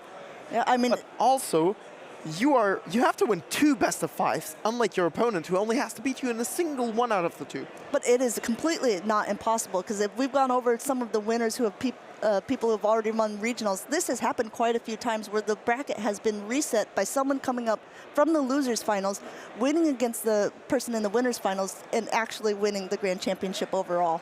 I'm pretty sure JBG Vincent Haasfeld, he didn't win the Lidl regionals last season, but I'm pretty sure he went into the losers bracket from round 1. Wow. And he still made it to day 2 and to Worlds. That is very, very impressive. I think the same thing happened at Worlds with the Rise to Occasion. He lost the very first round, but he still made it to day 2. That is quite impressive, yes. Especially at the Worlds competition when there are so many people playing. I mean, obviously, they're all regional winners or special event winners, right? They've already qualified, so we know that they are the best of this season. And then losing in the first round, but being able to make it so far is really, really impressive. I mean, even if we think of our actual world champion, Dancing Rob, he lost rather early on as well. Not sure how early anymore, but yes, he has had quite the gauntlet to go through to get his world championship title. Speaking of world champion Dancing Rob, he has been, he's our runner for this event, so he's been mostly picking the people who you've seen. He's running around somewhere here. Yeah, he's been dancing around here. I also have to say something really, really cute. So there was this kid who was talking with one of our competitors playing here today, Spleen Lejeune, and he was talking about how he was like so impressed with how the Pokemon, and he wanted to be a good PvP player. And so Spleen brought him back, and we showed him Dancing Rob, and he said, "That's world champion Dancing Rob? Do you think he'll battle me?" And so, I'm pretty sure that kid was me. And so, well, Rob just did a little battle back scene with this kid that was back here, and I thought that was really, really cute. So the big question is, did the kid win? The kid, let's just say we have a new world championship Rob is already? keeping his title as world champion, but I think this kid is going to give him a big run for his money, and we might see him coming up in some future events. But I think the kid is also like 8 years old, so we probably won't see him for a bit since there is no more senior division, unless he chooses to play in the Masters. I was about to say, we don't have a senior division anymore. However, competitors who would be eligible for the senior division can choose to play in the Masters, as Patoman has showed in the Liverpool Regional Championship in January, and as Hot Pocket has shown, for example, in the American Regionals, and he has won, I'm pretty sure it was Peoria Regionals. Yes, he was using Noctowl before Noctowl even had the buff. He was using it before it was cool. And you know who else was in the Peoria that was one of the finalists was Enhoff. And she also has been playing a lot of VGC in these play tournaments now. So she potentially has an opportunity to be qualified in both VGC and She's Pokemon the Go. community represent. Wouldn't that be pretty cool? In the meantime, we're going to go ahead and get an interview with both of the contestants that will be playing in the next round. So kick it over to them. Welcome in, everyone. We are here with 2 of our loser finalists. We have here Jonkus and we have Jonioa. I want to ask you first, Jonkus, how are you feeling? I'm feeling kind of good, but I'm very scared for the next matchup. Like, I'm honestly very scared, especially because before I started this tournament on day 2, I was like, I hope that I don't get the 3rd place, because then I miss out on most of the day in Utrecht as well as of the qualifier. So I hope that I can win. How are you feeling, Jonioa? Estoy bastante nervioso, pero bueno, ya la verdad es que ya he llegado muy lejos, entonces estoy bastante contento con el desempeño en este torneo. He's feeling quite nervous, but he also did very far in this tournament, so he's also happy with his results.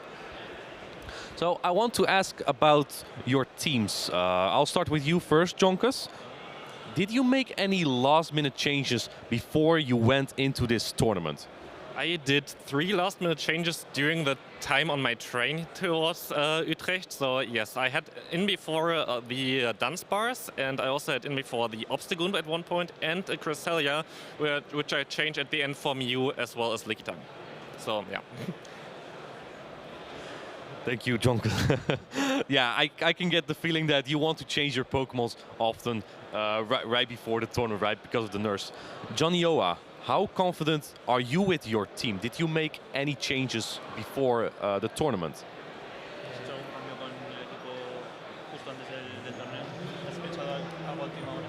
Sí, justo la noche antes del torneo, hablando con gente, nos dijeron que éramos débiles a Stunfisk de Galar en Stunfisk, y hicimos un pequeño cambio, no de Pokémon, sino de movimiento. Y luego, una semana antes que jugamos el torneo de práctica que organizaste tú, nos dimos cuenta también de que había que cambiar. A mí, por ejemplo, no me gustaba Swampert Shadow, y lo cambiamos por Lantur, y parece que ha ido bien.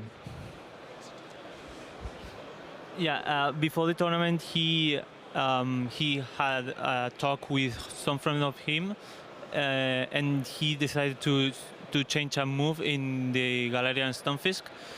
And also before that, he also was about to use a Swampert Shadow, and he finally changed it for a Lantern, and it seems it has worked.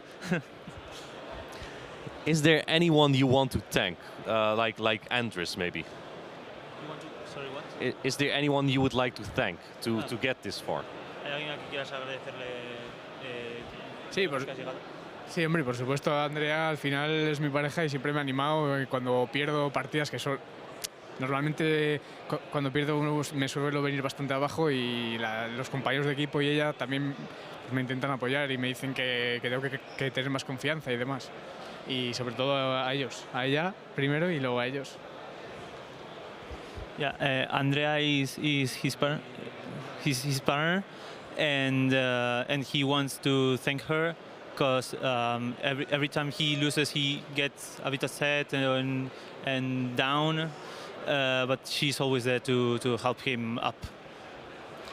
Jonkus, I know your brother quite well, an absolute shark of a player.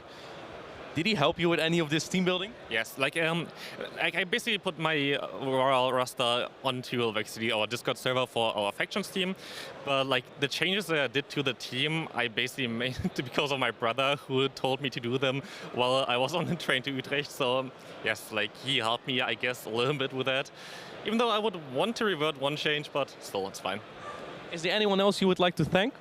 I definitely want to thank my sister, which she went with me here, and she is waiting outside the entire time instead of visiting Utrecht. I'm sorry, I thought I would go 0-2 here. Otherwise, of course, my parents has to be the case, and also my friend Stacy, who is at home and also watching. So that's great. Are you guys excited for this losers final round here? I'm scared. Me too. Me too. Thank you, Jonkus and Jonioa, for the interview here. We will be going back to the casters.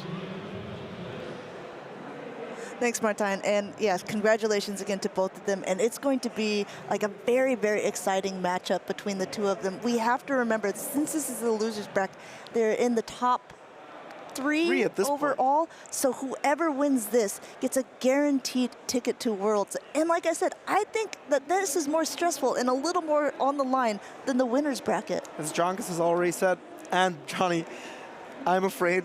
Me too. I thought that was a very cute response.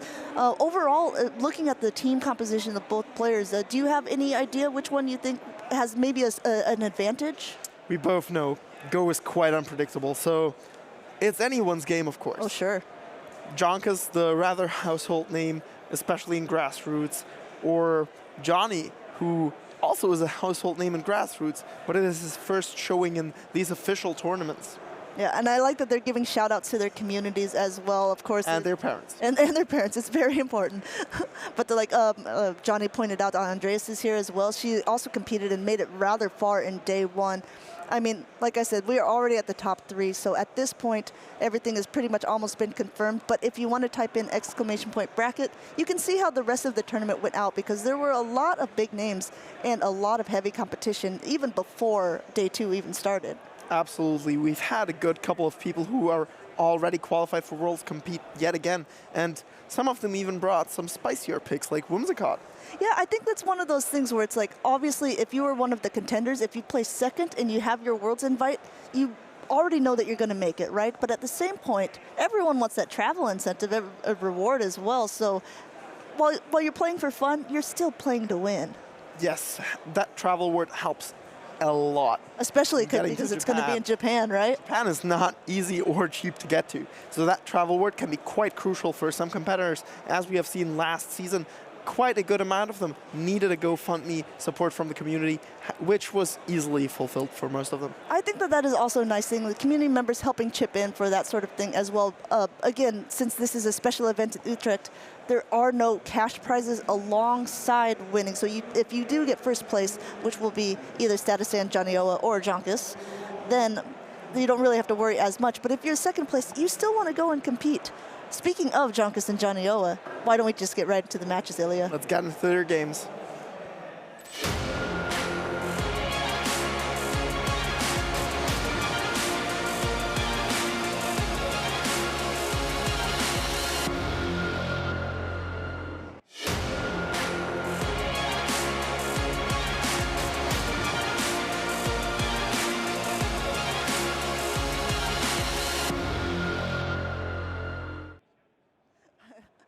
That wink gets me every time from Jonioa's side. Same, it is absolutely adorable. So yeah, these two players, we just saw them on the interview stage, so we know it's going to take them a little bit of time to get all hooked up. Their headsets aren't even on yet, but they are taking some vigorous notes, figuring some stuff out about each other's teams. They're looking at each other's team sheets right now, I assume, and just kind of seeing what will be best against each other. So Amanda, would you go so far and call it a John matchup? Yeah. Jonioa and John Kuss. Maybe we would just call them Yoa and Kuss. No, I mean, if you look at the teams, there are some similarities, but I see more differences than similarities, to be honest. Absolutely. Mostly just that Registeel is going to be the thing. Also, we see kind of the complete set overall of the Shadow Swampert and the Shadow Alolan Ninetales, but they are opposing each other this time rather than being on the same team. Together and yet separate. Close yet so far, but that Sableye, I mean, if you think about it, since it doesn't have the shadow around it, we know that it is most likely a return variant. And against a Lickitung, the lick damage does do a lot, but like you were talking about earlier, body slams aren't going to be doing much of this ghost typing. They really have to go for the power whip. Meanwhile, the foul plays are going to start hitting him. Yes, the foul plays definitely do add up at some point. And if we look at the teams, I think what is most interesting is the Shadow Alolan Ninetales is very, very strong in his position here. Yeah, I mean, I think when we were talking with Lurgan Rocket at another time, he was playing the Shadow Alolan Ninetales, and he said, you know what, there isn't actually very many fire types. The main fire type that we see is the Shadow Charizard, which is on Jonkus' side. But since it doesn't carry a fire fast move, I'm not really afraid of it as the Ninetales. Yes, you have to hit that Blast Burn the same way Jonkus hit it last game against the Galarian Stunfisk. However, as long as the Alolan Ninetales correctly shields, there is no pressure whatsoever, pretty much. Only the wing attacks do their chip damage, whilst the weather balls come in very quick. Yes, the powder snow getting to the weather balls very, very quickly. And since it is, again, a Shadow Charizard and not just a regular one, it is even less bulky, and it doesn't want to take those moves at all. Yes, Charizard is not really bulky. It doesn't like tanking any sort of move. And if it's neutral, it's even worse. It already doesn't like taking resisted moves. And we also have to remember that Jonkus has yet to play that Mew on stream. So we do not know the moveset at all. He was unwilling to reveal it to me in the interview. And I can imagine it's probably for scenarios like this. He wants to keep the element of surprise against his opponents. Hopefully it is something really interesting, like Ice Beam maybe even for opposing Altarias. It could be interesting, or maybe like we talked about, it could be a Volt Switch Mew. You never really know for sure. But because there is that Sableye on the other team, we might, in fact, never really know for sure because there's a good chance that that Mew will not come into play. Yes, the Mew doesn't really have too much play here, I'd say. We've seen it against the Registeel. Depending on the moveset, of course, it may be worse or better. It's a counter to the Medicham, however, it's very, very bad against Sableye and Noctowl. Yeah, it is true. Indeed, I mean, even though those wild charges will be doing a hefty amount of damage to the Noctowl, with those attack defense debuffs for the Mew, it's not something that you want to stay in for very long afterwards. Yes, not only are the Shadow Balls super effective and already almost one-hit KO you, but the Sky attacks with the defense drop also come very close to doing so. And you have to wonder, these players have been on stream quite a few times now, so if Jonkus has been paying attention, he already knows the movesets of the Lantern and also the Alolan Ninetales, which is something of an advantage for him as well. But as he said earlier, I don't even know which opponent I am playing. I'm just going one battle at a time. Maybe that is exactly why he has opted to not reveal the moveset at any point in time yet. He wants this element of surprise to maybe even get a massive advantage in these last crucial games of the day. That could be it. Speaking of, it's kind of an element of surprise. Some things that we didn't get to see on stream earlier. I just want to point out there were 2 Alolan Sandslashes in day 2 of the special event in Utrecht. And that is a Pokemon that I never expected to be seeing, let alone day 2, but in the tournament overall. Yeah, a good friend of mine, a Mind Joke, has been quite the fan of it. And he's been spreading his fan being of it. So now people have been running it, and he is one of them, actually, who has made day 2 with it. Yeah, a Mind Joke also making day 2 in Liverpool and also making day 2 in Bochum. Yes, I do believe so. All right, so he's a competitor that we've seen at a lot of competitions, and he's doing quite well, but not able to quite secure his ticket to Worlds yet. And now there are, what would we talk about, 3 tournaments left after this one to be able to do so. Maybe he goes to North America, or if we get a last chance qualifier this season again at Worlds. Yeah, potentially maybe in Japan itself. In the meantime, this is the important crucial matchup that we are looking at. This is the losers finals. It is a best of 5 matchup. And once again, they are playing for spot number 2 overall when they will play in the winners grand finals. So this is all down to Jonioa and Jonkus here. I feel like Johnny's one of his best bets next to the A9, of course, is going to be the Medicham, because paired with the Alolan Ninetales, you have a basically perfect core. The Medicham potentially beating the Lickitung, the Medicham potentially beating the Swampert, and even the Charizard. Only being afraid of the Mew, that's not coming out either way, and having that Ice Punch for the Altaria. Do you think that maybe Jonkus realizes, though, that the Mew is so, that the Medicham is so strong, so we might, in fact, see the Mew because of it? Not if it's Volt Switch, we won't. That is true. Well, for now, it still remains a mystery. It looks like both players are still kind of locking in, and we'll have to see for sure. But yeah, the pressure could not be higher. We are getting down to like the end game here, the very last matchup pretty much of the day. There's only going to be a few rounds after this. What I'm quite curious about is, we've seen Jonkus bring his Shadow Charizard almost every game, if not every game. Will Johnny try to hard predict that and bring the Lantern exclusively for the Charizard? Because it doesn't have too many other targets. The Altaria is a potential target, so to speak. Registeel is neutral, but Swampert and Lickitung are absolutely terrible for that Lantern. Yes, we have to remember if it's a Spark or a Water Gun Lantern as well. It is a Spark Lantern, if I recall correctly. Because if that is going to improve the matchup against the Altaria for sure. Yes, but in the same sense, it makes it a little bit worse against the Swampert and the Registeel. Yes, very much so. So yes, we'll have to see for sure. It looks like both of their players are getting a little bit more locked in. We have Leander up on stage as well. He is the head judge for this tournament. Yes, and right next to him is Ivan, one of the staple judges who has been a technical lead for most of these events and has been doing an absolutely fantastic job. We are getting right into these finals here. All right. I always like to see what poses people choose and the outfits that they go along with it.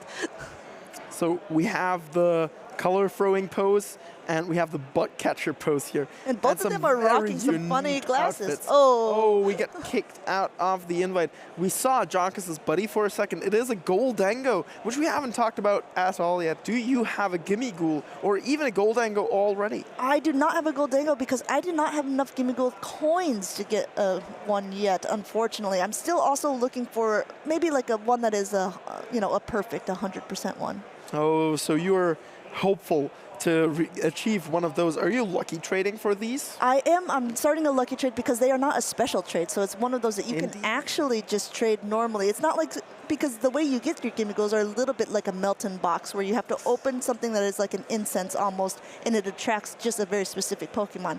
The difference between that and a Melton box is obviously you can't trade Meltons more than once a day because it is a special trade. Yeah, I gotta admit, I personally have not yet gotten a single Gimme Ghoul. I have not yet used the feature.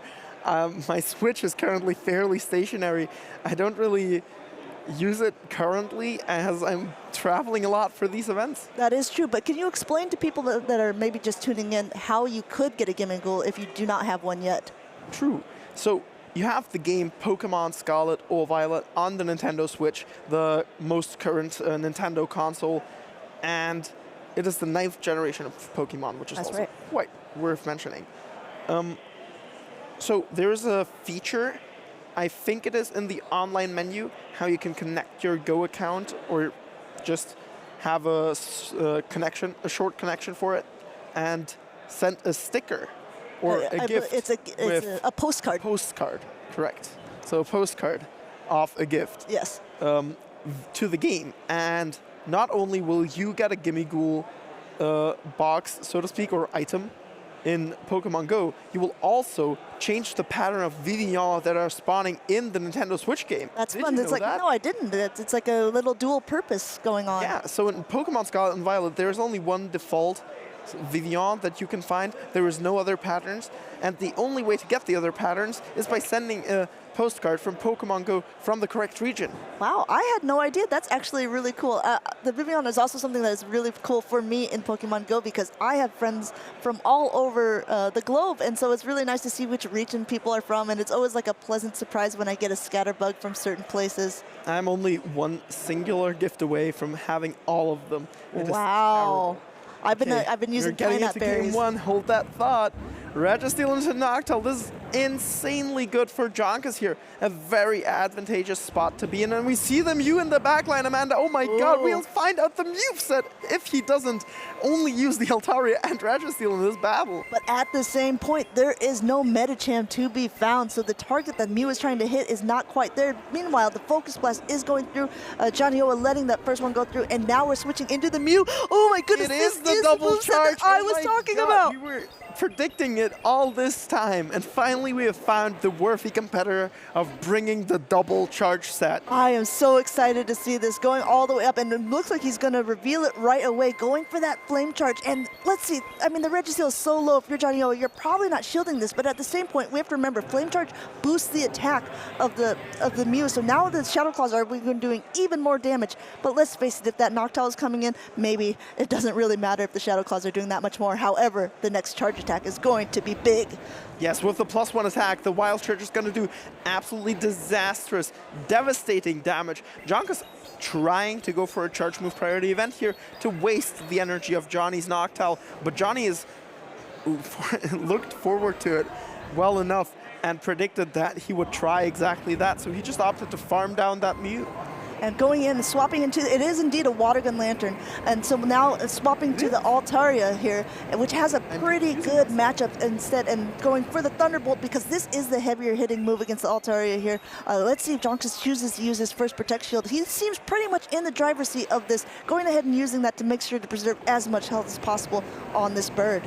It seems I'm confusing myself, as it was Dr. JGY who was running the Spark Lantern instead of Johnny. There's so many lanterns in day 2. I completely understand how you would get this mixed up. Oh, the Moonblast got the attack ball as well, so I doubt that the next one will be shielded, but let's see for sure as the next Thunderbolt is going through from Jonioa's lantern into the Altaria. Thunderbolt isn't going to do too much, especially with the debuff, but the nice chip damage might be able to put him in an advantageous position here. Yeah, going ahead and going for the Sky Attack. There are no more Protect Shields left on Jonioa's side, and we have to remember there is that Registeel and Noctowl in the back. The Noctowl has a lot of energy stored up, going ahead and switching into it already, and met with this Registeel, but already the Shadow Ball is going through. He's almost at 2 Shadow Balls. Yeah, the Noctowl is at almost 100 energy, and will only need 2 more wing attacks to reach the next Shadow Ball. So the big question is, will he try to bait? He does not even go for the move, knowing that the shield is still up. Jonkus has the energy, so he doesn't want to waste any time and get into game 2 after this quick finish of this very match. Yes, this makes perfect sense, and that's not bothering to throw, getting a little bit extra, and Jonkus again takes game 1 of this best of 5. Yeah, it's going to be quite interesting to see if he can keep that up in the next 2 games or in the next 4 games potentially. Yeah, I mean, there was a lot of momentum on Jonkus' side there. He seemed to have a lot of calls in the right position there, getting that Noctowl and the Registeel and the immediate swap out with the Lantern into the Altaria, which, I mean, it's definitely more in favor of the Altaria there. Yes, Lantern, especially with Water Gun, is much worse against Altaria than it is with Spark. As with Spark, you will, first of all, do much better fast move damage. As it is not resistant, it is neutral instead due to the flying type. Second of all, you will reach the Thunderbolts 1 turn before the Altaria will reach the resisted Sky attacks. Yeah, I think that's true. I think the big move that also helped flip things there for Jonkus was when he got the attack debuff when he threw the Moonblast. So there are certain moves that when they're thrown, they have chances of doing certain things to your opposing Pokemon or your own, like a Night/Boost, but they are not 100%. There are certain charge moves that have 100%, like a Wild Charge is going to be a 100% chance of a before debuff. the debuff. Yes, or yes, before when Registeel was even more nerfed. But also, like, we haven't seen that much in this tournament, but like a Mantine with a Bubble Beam as well. That is a 100% guarantee. Or Acid Spray on, for example, Shadow Victorable are all the favorite Pokemon of all of us, of course. What are some of the ones that have some percentage chances of ones that can do it for yourself, like a Night/Boost, So which is some of the boost big your attack? that Niantic has tried to balance for quite some time. Oop, let's hold the thought here, just like you were saying earlier, because we're going to get right into the matches here. A Lickitung versus that Shadow Alolan Ninetales. And we know that this one is on Powder Snow from earlier matches, but does Jonkus know it? Because like I said, I'm not sure if he was watching the matches.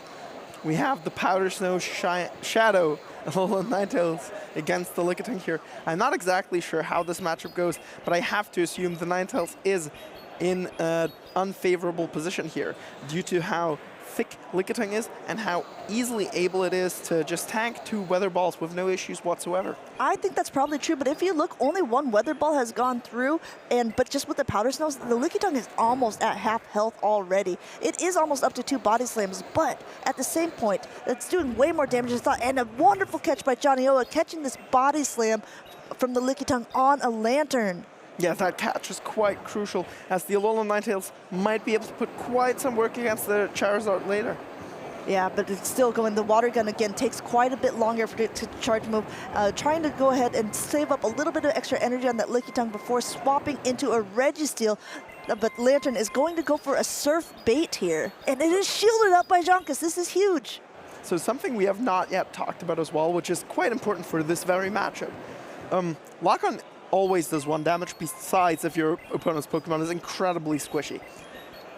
And there's 2 ways to be bulky.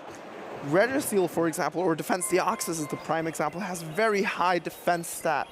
Lantern is one of the Pokemon with a very high HP stat.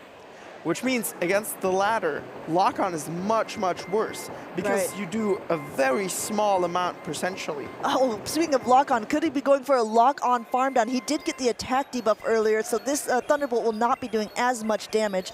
But Yonkers is almost at 100 energy overall. And since this is a water gun, I think he has to go for the move indeed, going for this Focus Blast, which is going unshielded by Jonioa. All of this energy on the Registeel is going to be wasted, and the Alolan Ninetales can absolutely roam free if it farms this down. Now it has the energy advantage and the shield advantage. Yeah, this is big. The Medicham coming in now, met with the Lickitung, and going ahead and throwing the Power Whip as it is the heavier hitting move.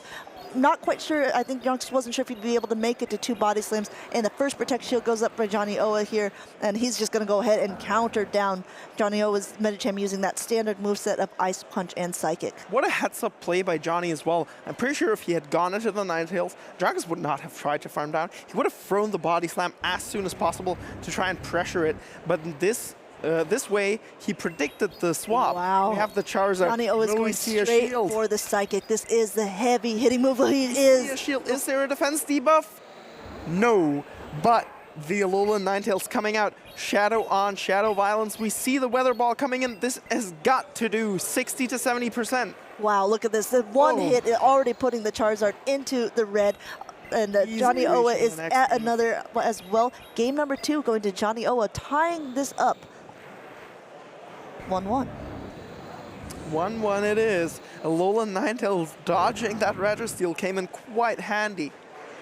Wow, these are very, very tight matches. For those of you guys just tuning in, we are in the losers finals right now, so this is a best of 5 matchup, and the winner of this one will face Statistan in the winners grand finals. Who already said before, he isn't too worried about the last match. The most important part, he's already passed. He has this Worlds invite.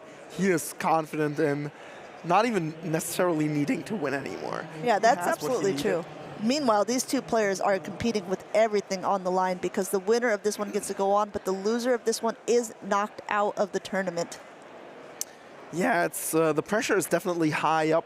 It's not a match point yet, because like we said, it is a best of 5. We only have best of 5s from here. We also only have 2 to 3 matchups, including this one left, based on whether the winner of this matchup can flip the bracket against Stan. Yeah, that's actually true. You know what would have been kind of funny is if Dr. JGY made it on, because Stan is also just got his PhD, so they would have had a doctor off. A doc off. Instead, we have a John off, like you said earlier, with a Jonioa versus a John Kiss. I love puns with names. They are so goofy, but sometimes it's just great. I love just figuring out why people are using the in-game names that they do. It's always a funny or interesting story of how they came about. Usually, for the most people that we've talked to, it's something that they invented when they were a child that they've used as their gamer tag for a lot of games throughout their seasons. When did you come up with your in-game name, Miss Lundberger? I think I came up with it when I was 16 years old, when people were just making puns off of my last name, like Lundbergini, Lundberger, and it just became one that became Lundbergini? Yeah. Pretty good, right? No.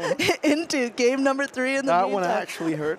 We have the Medicham versus Altaria. Now, this is obviously a little more in favor of the Altaria, but these ice punches from the Medicham really hurt, and it's going to force a shield at one point if both of these players choose to stay in it, and it looks like they are. Jonioa going for one more counter before throwing this ice punch, and it looks like the first one will be unshielded by Jonkus. Looking at these teams, I'm pretty sure Jonkus wishes he was running Volt Switch on his Mew, because the Noctowl is not going to care about these Shadow Claws whatsoever. This is an interesting move too, and maybe a bit revealing overall, switching in the Lantern into Altaria, and it's not the most advantageous matchup for the Lantern, but the Altaria is at quite a lower bit of health because it did tank that Ice Punch. Going all the way up now for a Thunderbolt and going straight for it. Will Jonkus choose to use his first Protect Shield? Yeah, Joey being quite aware here that the Surf is not going to be enough, and having to go for the Thunderbolt. Jonkus does not want to give up the switch advantage. He knows that the Registeel is not going to want to see the Mew. However, wow, this is very big for Jonkus, close. being able to get this Dragon Breath down, and now has a ton of energy for whatever comes in the back. And now he also gets to dictate the alignment a little bit because the Mew has going Medicham hunting, and I think he's going to find it. And he's able to throw 2 charge moves. The big question is, after the Sky Attack, is he going to be able to farm up to another Moonblast instead of just throwing another Sky Attack? Let's see for sure. It looks like he is going to go indeed for that Moonblast, which is the heavier hitting move and has a potential to make the attack debuff on the Noctowl. Let's see if that goes through. Johnny shielding the correct one, though Sky Attack definitely dealing less damage despite the same type attack bonus, as this move is just so powerful. And we do see that Mew coming into the Medicham. This matchup is so good for John because he is very happy to see this Medicham here. Yes, the Ice Punch is going through. That Medicham, I mean, it is doing the best that it can at this point, right? But the Mew, even though it's not that bulky, it is doing heavy Shadow Claw damage to this Medicham. And this Flame Charge is only going to make it worse for the wearer. Yeah, the Flame Charge is not going to be shielded, and now the Medicham might not even reach the charge move, and indeed, the Mew is able to Shadow Claw down just before the charge move. Let's see, can Noctowl bring this back? Yeah, Jonioa will forced be to shield. Yeah, so he has to throw, yeah, Jonkus has to shield. I mean, that Jonioa was forced to throw right away because he did not want to get that off before the Mew, since this is, again, an attack charged up wild charge. Now the defense has fallen a little bit, and it looks like he's going to maybe try to go for a farm down. No, going to go ahead and throw this Sky Attack right beforehand, and the Mew will now go down. Johnny knowing, yeah, there's no way to farm down this Mew. The next wild charge will be reached. However, this Registeel is going to be closing out this match with no issues. We've seen this a good couple times before. Yes. A super effective Zap Cannon not only is an absolute nuke of a move, but also can debuff opponents' attacks, which doesn't matter in this particular matchup. Yeah, but going straight for the Focus Blast, because it will be enough at this range, and this should be enough to take out the Noctowl, and Jonkus has taken game number 3. And remember, in a typical matchup, this would have gone already in favor of Jonkus, but it is a best of 5, being the losers finals. So there will be at least one more game to play, 2 if Johnny wins the next one. Yes, this is indeed a match point for Jonkus now.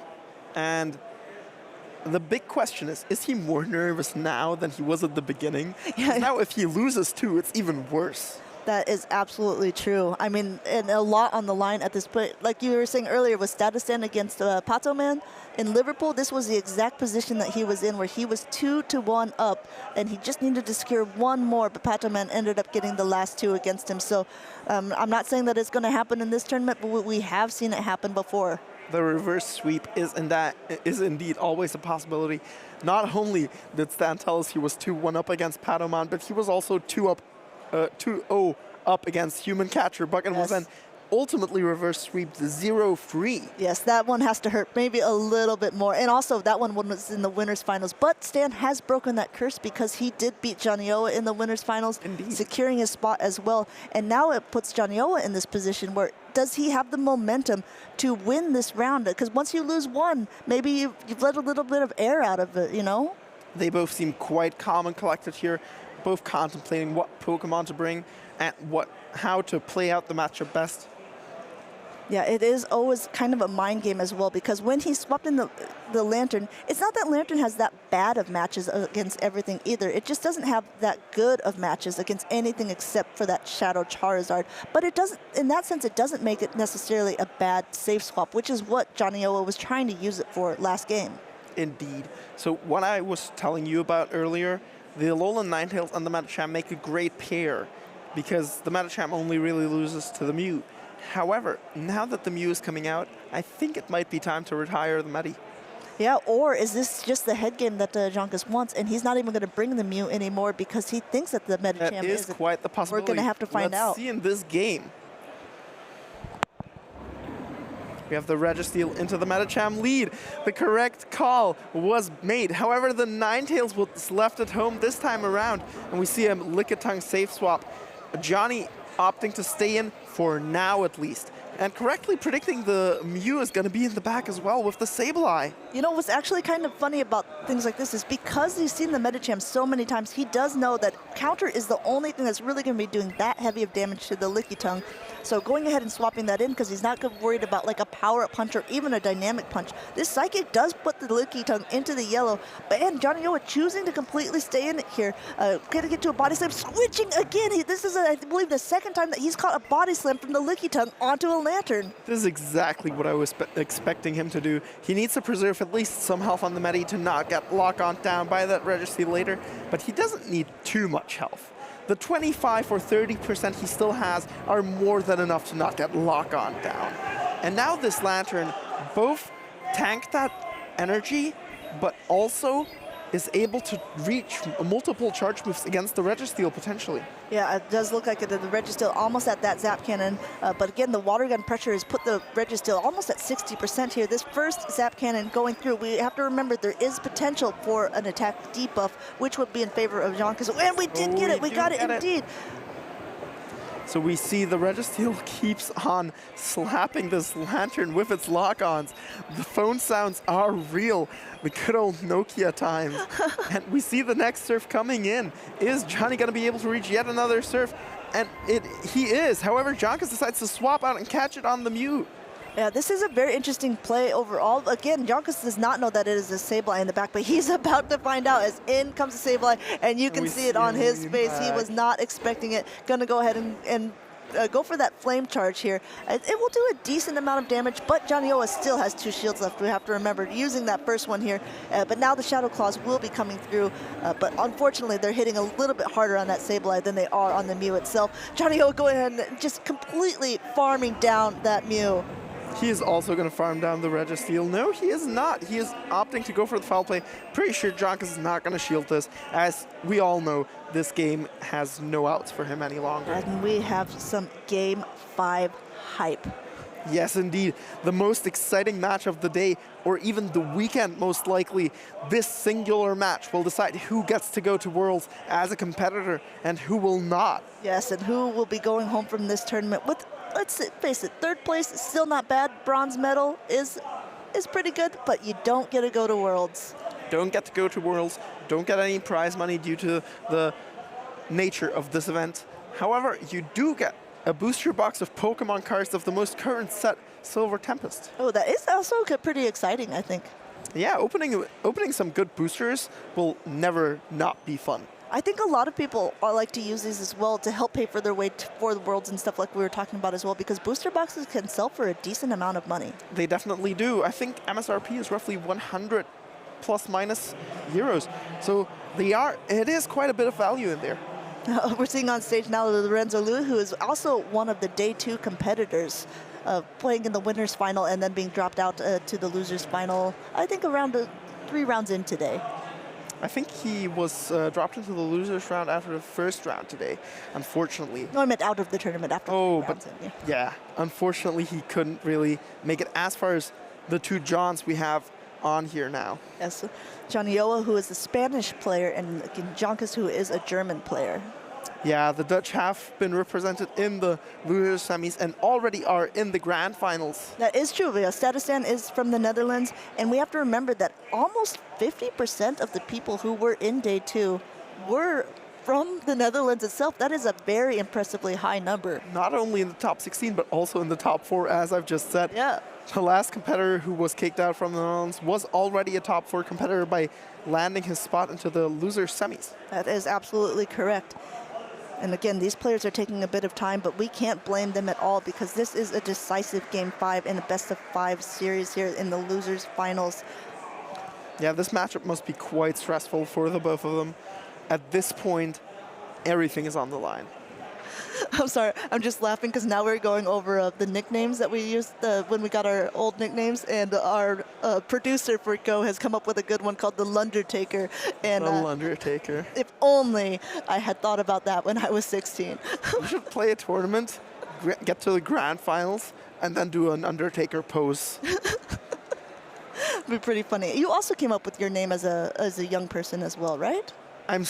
You're still a young person. Oh, yes, you're still a young charming young man. But yes, it has been almost 10 years now that I have taken on the name of Nexus Ilya because I found Nexus to sound quite cool, so I put it in front of my first name. Yeah, and it goes together quite well. I think a lot of people sometimes at the beginning when, people like to shorten people's names, would always call you Nexus. And it was funny because Ilya is actually your actual name. Yeah, that's also why I changed my Twitch name to Ilya the Nexus 1. Let's get into this most exciting match, game number 5. in this very, Guys, let's very get some hype in the situation. chat. Hype it up. Tell us who you want to win this matchup. We have the Lantern against the Mew here, and we know the Mew set's going on here. And the Wild Charge will do a decent amount of damage, and we've seen a lot of chip and dip already, and it looks like Jonkus is going straight for it, going for that Wild Charge, and then we'll see what he decides to swap into. Yes, definitely going for that chip and dip. As you just said, there is no way he's staying in this matchup. And he has the Lickitung safe swap, which will be met by a Registeel counter swap. Ooh, this does not look good for the. We know that the Registeel, again, is much more advantageous than the Lickitung here because these body slams and power whips are not doing much damage at all to the Registeel. We do know it does take 2 moves to knock it out, though. So will we see Jonioa going for that Zap Cannon first for a potential debuff? Yes, he does. I want to say it was Richie Beckett yesterday who has also shown us how to play this matchup correctly, and Johnny just repeats it, and he gets the debuff. Chunk is clearly quite annoyed at the 2/3 chance landing. It always seems like it's a 100% chance when you're facing an opponent, right? But at the same point, yes, it is only a 2/3 chance, but it does now. The debuff is not helping Jonkus' case at all, as this Lickitung is trying desperately just to throw spam after spam at this Registeel. Yeah, as we've talked about before, not only does it feel really, really bad to shield moves like this in the Umbreon Lickitung matchup, but it's even worse as a Registeel against Lickitung, as all of its moves are resisted beside the Lick. Oh my goodness, back to back here. But will he be able to catching a just able to? But these moves are out of the world, Metacham. ladies and gentlemen. This Wild Charge is now hitting the Metacham, which is going unshielded. The Mew will be knocked out here, but now what do? You're going to come back in with that Lickitung. It does have a lot of health left because only 1 move had gone through, so maybe get in this body slam. And we have to remember, when it is swapped out, when it's swapped back in, the debuffs are cleared. So this is a normal Lickitung hitting for regular amount of damage. Yes, that is correct, and that is exactly why the chip and dip is a strat that is used. However, the Metacham does get to the Psyche here, which would KO the Lickitung. I'm pretty sure Jonkus needs to shield here, and he does not go for it. The counter damage will be devastating on this Registeel. He does know it as well. He gave a little nod of his head. These lock-ons aren't doing enough at all, and although both of the charge moves of the Metacham aren't doing that much damage, the counters are already adding up. And you have to remember, Jonioa still has a shield left as well, and with a half-health Registeel overall, there's not much it seems like it can do. Throwing this Focus Blast just to get off as much as possible, and Jonioa letting that Metacham go down. Now that is actually quite interesting, as there will no longer be this extreme fast move pressure, but with the energy that the Lantern had from earlier, this should be a done deal. Yes, the Lantern basically almost at back-to-back serves, throwing the first one here, getting the last Protect Shield from Jonkus' side, almost at another Focus Blast. But we have to remember, like I said, almost back-to-back serves. Will it be enough? If not, there is some water gun pressure. Let's find out for sure. Not only that, but also Johnny still has his Registeel in the bag, which would have locked on down here had he not thrown this Focus Blast. And if he shields, as he does, he will be able to lock on down, lock on finishing this final match. Wow, catch after catch after catch for Jonioa there, who has now officially punched his ticket to Yokohama and has a chance to once again play Statistan in the Grand Winners Finals. Yes, that is going to be even more exciting for us, the viewers at least. For the players, it's going to be way calmer because it's quote-unquote only about the travel award. Of course, the travel to Japan, as we've talked about before, isn't cheap, but let's be honest, the Worlds Invite itself is everything you actually wanted first. I can't imagine how excited these two players are. And they've already played each other once, so they know each other's movesets, they know each other's play style a little bit as well. But at the same point, you know, we talked about this was the harder matchup. This was the one that makes you a little bit more nervous. However, now both of these competitors are playing for the glory.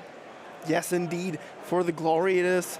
And the good part about it is we will see a very disciplined and calm matchup, I believe, as both competitors, like I said, they have their Worlds tickets. Their main goal for this tournament has been achieved. Yep, let us know in the chat who you guys think is going to win overall. We know that Statistan took the first one, right? And so he's in the winners finals. He has not dropped a single round yet. Jonioa, though, has really climbed back up and was able to just beat Jonkus, if you saw it, in the decisive best-of-5. So I'm not ruling him out either. What do you think, Ilya? I do believe we have a channel point bet for it as well. So Yep, if you want, you can bet all your channel points on either of the competitors. I'm not sure Get if we'll them be back. able to pull it up this time. I don't know if we have any mods in the chat, but if there are, we would love to see a poll so people can use the channel points. In the meantime, though, oh, look at this. Oh, we have Jonioa and Andreas giving a little bit of celebration going to Worlds there. Yes, of course, being very happy about having been able to punch his ticket into Worlds. Understandably so. That's very nice. It's a partners who PvP, it looks like. And as we've talked about earlier. Oh, look at that. We have our two Once again- competitors standing right next to each other out there. And we have our wonderful judges, Vanny in-game or Ivan IRL, and Jakob or Aeris, who has won last year's competition at the European International Champion. That's right. He was also a competitor in the World Championships.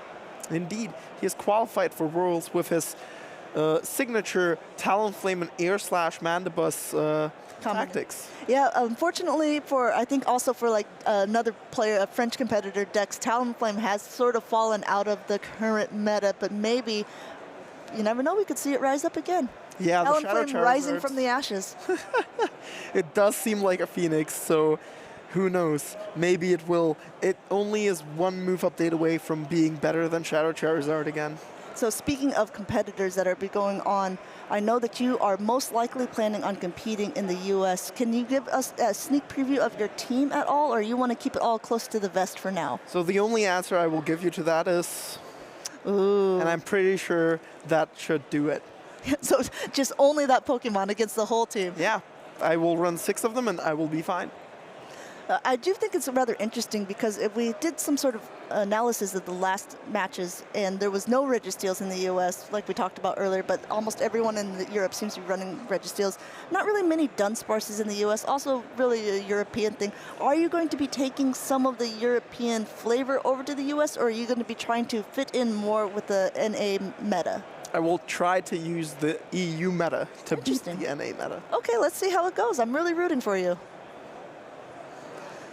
Let's go to the Bochum Champion video. I believe you made this as well, right? That is true. You will get to hear my wonderful voice a little bit more while I present to you EJB, the winner of the Bochum Regional Championships of February. Let me introduce you to our latest European regional champion, 23 EJB. This battler has poured his heart and soul into PvP for 2.5 years now, participating in both grassroots shows and official Play Pokemon tournaments alike. He is also captain of a grassroots competition team, and all his hard work paid off last season, where he secured a spot at Worlds after a stunning 9-1 victory in the Last Chance qualifier, a 64-player bracket. It's clear that he is no amateur, despite joining the scene relatively late. Heading into the Bochum Regionals, 23 EJB was one of the favorites to take home the title. But with so many strong battlers in the mix, anything could happen. Two rather rare Pokemon to show up were Umbreon and Azumarill, which are some of the most consistent Pokemon since PvP was released, only going through minuscule changes, with Umbreon's energy generation having received a small buff, whilst Azumarill's fast move damage has been slightly decreased. Thanks to their impressive stats, they don't rely on having an overpowered moveset and can easily work with a mediocre one. The rest of his team consisted of 4 meta staples in Medicham, Trevenant, Registeel, and Noctowl. But that didn't stop 23 EJB from impressing everyone with his skills. Stars are aligning for 23 EJ, getting that Medicham onto this Umbreon. That is exactly what he wants, looking at what he has at the back. And it wasn't an easy road to victory though. 23 EJB was kicked into the losers bracket relatively early on by Chun027. That didn't stop him from fighting back with everything he had. He won his next 3 matches, including a victory over Freekit, but placed second at last year's EUIC and tied for 9th at Worlds. By the time Day 2 rolled around, 23 EJB was more determined than ever to come out on top. Before the Grand Finals, there was one big obstacle to overcome still, his rematch against Chun027. In a best of 5 this time, and after a very tough series of games, he managed to get away with a 3-2 win over him. In the Grand Finals, he faced off against Lurgan Rocket, a teammate who had placed 4th at Worlds last year and won the very first Pokemon Go tournament of the circuit. It was a nail-biting match, but 23 EJB managed to outpredict and outplay Lurgan Rocket in both best of 5s, securing a dominant 6-1 victory overall. And even though they were both teammates, the joy of victory was still overwhelming. 23 EJB's victory was the culmination of years of hard work and dedication. He truly deserves all the accolades that come with it. He's a force to be reckoned with in the world of PvP, and everyone is excited to see what he'll do next. There's no doubt that he'll continue to inspire and impress those around him. 23 JB is proof that with hard work, dedication, and a love for what you do, anything is possible.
It all comes down to this.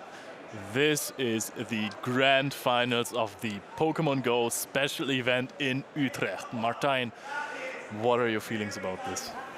I cannot contain my excitement. Yes. I'm so hyped for this. Exactly like that. Utrecht has been so good, right? We've seen so many smooth plays. The losers final we just had was so good as well, right? It came down to a decisive round 5 of Jonioa versus Jonkers, and I really enjoyed that battle. I was expecting more Swampert maybe, but the choices that Jonkers made were also really good. Unfortunately, barely not making it, but on the other hand, Jonioa fighting, basically punching, countering his ticket to Yokohama. And what is this hero story for both players? Jonioa came here with a friend, not thinking about anything, not thinking about winning this thing, and now he's in the finals, got his ticket to Yokohama, got the Worlds invite, and Statistan, who came third in Liverpool, and he was devastated after that. He really wanted his Worlds invite, and now he's here in the finals, and he can actually take the whole thing down, also being qualified for Yokohama already. And yesterday, he even announced that he was going to make great plays, great catches. He did not disappoint. He did not disappoint. Yeah, he also put up a phenomenal show so far. I am not surprised that he is here in his home country as well, right? Making it to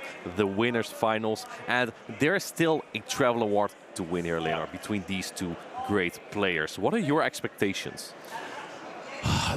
It's a tough one because obviously Statistan is supposed to be the favorite if you just look at the names, right? You have not heard that much from Jonioa before, but this man has also beaten so many high-level players. He has really proven that he's one of the best in the field, and I can really not tell you who's going to win this. Yeah, Chat, I would like to know from you, who do you think who is going to win this?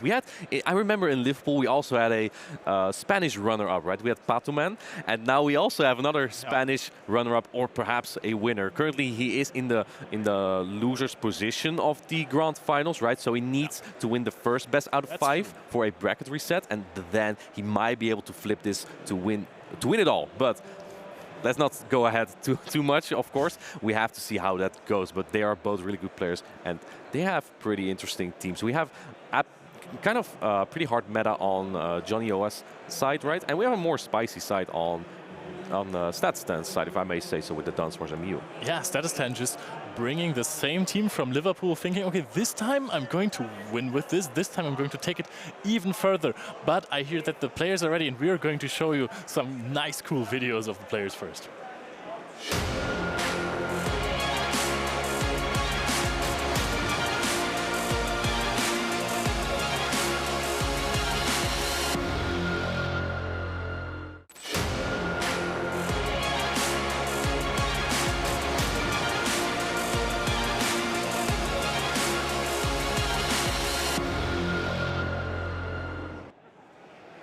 Statistan always smiling. This is such a jolly person.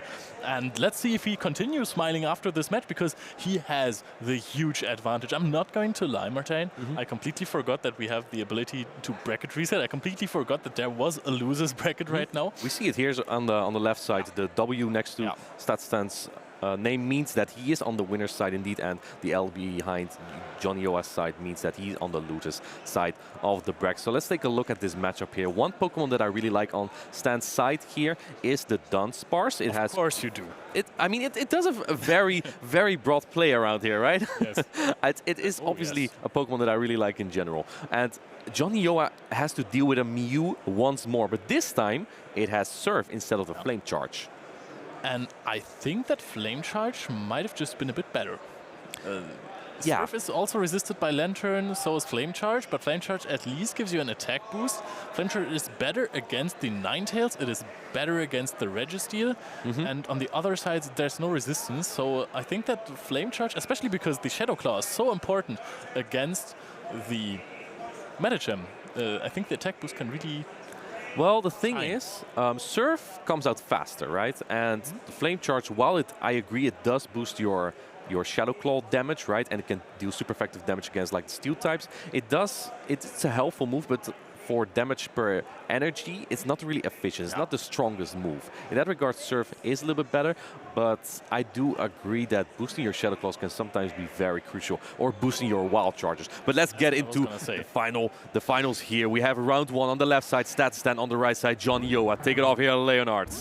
Lantern is leading against Medicham. This is a favorable matchup for Lantern, even though, for Medicham, of course, even though the Water Gun really helps to basically match the damage output, but the Medicham is just charging a lot faster. Yeah, and that's the raw counter damage already does so much damage as well that the Psychic will put this Lantern quite low. The Water Guns add up as well, but because the Water Gun charges slower, it also takes a bit longer. But looks like, wow, we get a defense drop as well, and in comes the mirror matchup here. This is also a Water Gun Lantern, and in comes the first Thunderbolt for Statistan. And Statistan now has the chance to grab the alignment back, bring in the Dunsparce here, or the Mew. I thought that the Dunsparce was really nice against the Lantern also because you want to dodge the Medicham. Yeah, this is an interesting play. I'm guessing perhaps Statistan is making a prediction of what could be in the back here, because I thought that perhaps he could realign his Mew to the Medicham, right? But it looks like he's making a different choice here. And throwing on the charge with priority event. This is only a bait. It will not take it out. Let's take a look what Jonioa is going to do. And he does shield it. This hurts. This hurts. This would have done nothing, almost nil, but it is still shielded. Now a Surf on the other side is being shielded again. However, this Surf would have done a lot more damage. Yeah, actually, and at this point Statistan can even farm up way more energy. Look at that energy management, almost at 100 energy here. This Surf might actually take it out, and if not, the Shadow Claw after will. So I really like this play by Statistan, and Jonioa doesn't really have anything to come in with. It doesn't KO yet, the Shadow Claw after will, and it barely goes down. Now, do you counter this down or do you lock on this down? This is kind of a difficult choice for Jonioa, no? I mean, countering this down is going to be difficult. The counters are resisted and we are almost at 2 Wild Charges again. We are trying to lock on this down, because if you try to counter this down, the Shadow Claws will deal a lot of damage plus 2 Wild Charges. It's barely even at all to handle. I think it's going to be difficult here. It's going to be very difficult on Stan's side. The thing is, there is about, I think, a 60 to 70% HP left on the Medicham from Jonioa, and you only have the Dunsparce. But I think this is almost in Duran range, and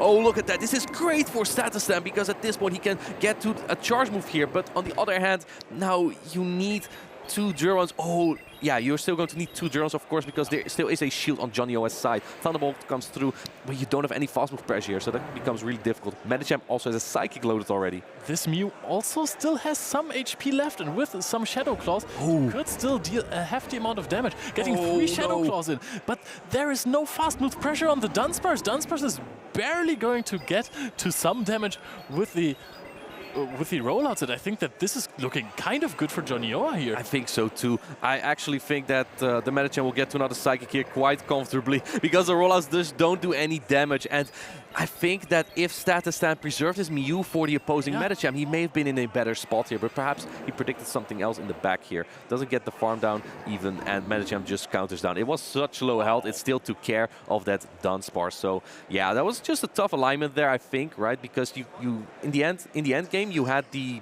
Dunsparce against the Medicham, and just one of the worst matchups you can have for the Dunsparce. I really thought he wanted to have the Dunsparce on the Lantern, because this is one of the main purposes of Dunsparce, right? To drill run down Lantern, a Pokemon which has very few bad matchups, except for maybe Trevenant. So I was thinking, yes, you take this, of course, you get one Thunderbolt off, and then you put it in drill run plus rollout range.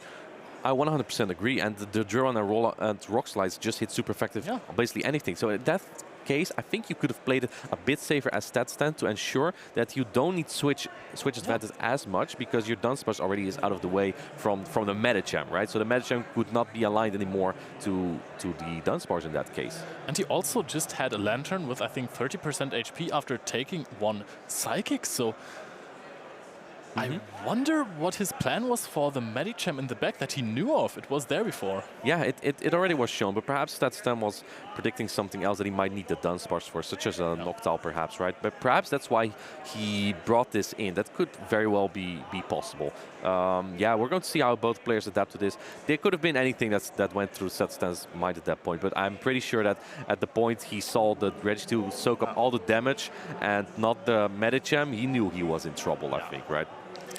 Jonioa here on his way to reset the bracket, going for the absolute heroes run, trying to win this entire thing, getting the travel reward for Yokohama. He needs 2 more wins to pull this off. This is a best out of 5 in the grand finals of the first set that we have here. Right, so what do we expect from Jonioa here? He ran the Medicham, the Lantern, and the Registeel. I think those are pretty much his best picks. And you know what's funny, Leonard? Those 3 Pokemon are all weak to Trevenant, but Statistan didn't bring one. Yeah, the players were shifting away from Trevenant, thus you can also run teams that are weak to Trevenant. Yeah. I mean, he also has some Pokemon in the back, like the Sableye, that can easily take care of a Trevenant, so he's not that weak. Also in the Noctowl, he has, and the Alolan Shadow Ninetales, so he has 3 of the best Pokemon against Trevenant. I think he has no problem facing one, but yes, in this lineup, it would have been crushing. What do you think of this lead here, Leonard? We have the Mew into the Registeel. It's a difficult one, because it is also kind of attack drop dependent. You want to charge up to 2 Wild Charges on the Mew side, and the Zapcan is going to be thrown, very likely not shielded. Let's see. This will do quite some damage, but looks like you are correct, and I think that's also because the first Zapcan does the least. Let's see, he does get an attack drop, unfortunately, but the Wild Charge will still kind of chunk. I think Jonioa at some point wants to get out of this, though, because we do see the Sableye and the Medicham in the back, so he has to preserve this Registeel for the Noctowl that we do see in the back here. And Statistan knowing this matchup very well, farming up more energy, just throwing right before the Focus Blast that would have taken out his Mew. Yeah, another Wild Charge. Having double defense drop already, you don't really want to shoot this. You could to ensure that you win switch, but at this point this Noctowl is looking so safe that you don't even need the alignment, even though you don't know what's in the back. I mean, you've only seen the Registeel. This one, you can go into Lantern, farm up a bit of energy.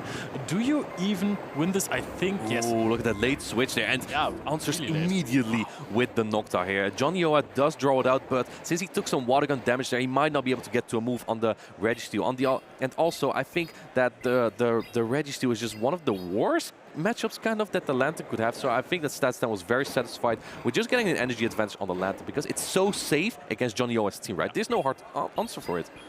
Yeah, not for the Noctowl and not for the Lantern as well. I mean, since the Registeel is down, you really go hard on this Angry Owl. And Statistan is on a good way to tie this up to a 1-1. But let's see first. I mean, he is calling this as a foul play bait. Yeah, a return may almost have killed. Return may almost have killed. Let's take a look. The charge move is going through currently. We are waiting. Here it comes. It does, unfortunately, very little damage. I don't think Statistan appreciates that either. Let's see what he's going to do here. Throwing the Sky Attack on this very low HP Sableye.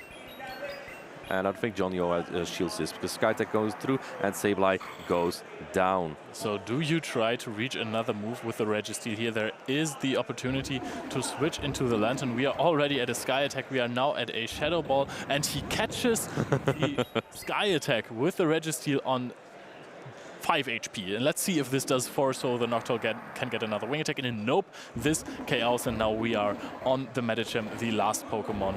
Inside, trying to catch an Ice Punch, not going to happen. We are charging up a bit, but this Medicham is in a decent position right now. Yeah, and despite that foul play barely going through conditions, it looks like that Jonioa is actually not even in a bad spot here. That catch that might actually be crucial, right? Because this Medicham needs to pull through for Jonioa here. In comes the next Psychic. Does Statistan call this? He does shield this correctly. That is an incredible shield here. And that was a really important one. And now I think Statistan is going to be really happy that he has the Water Gun Lantern, because at least that one has a lot of fast move pressure. And now we are throwing the Thunderbolt, correctly called by Jonioa. Yeah. Statistan would have rather thrown a Surf into a shield.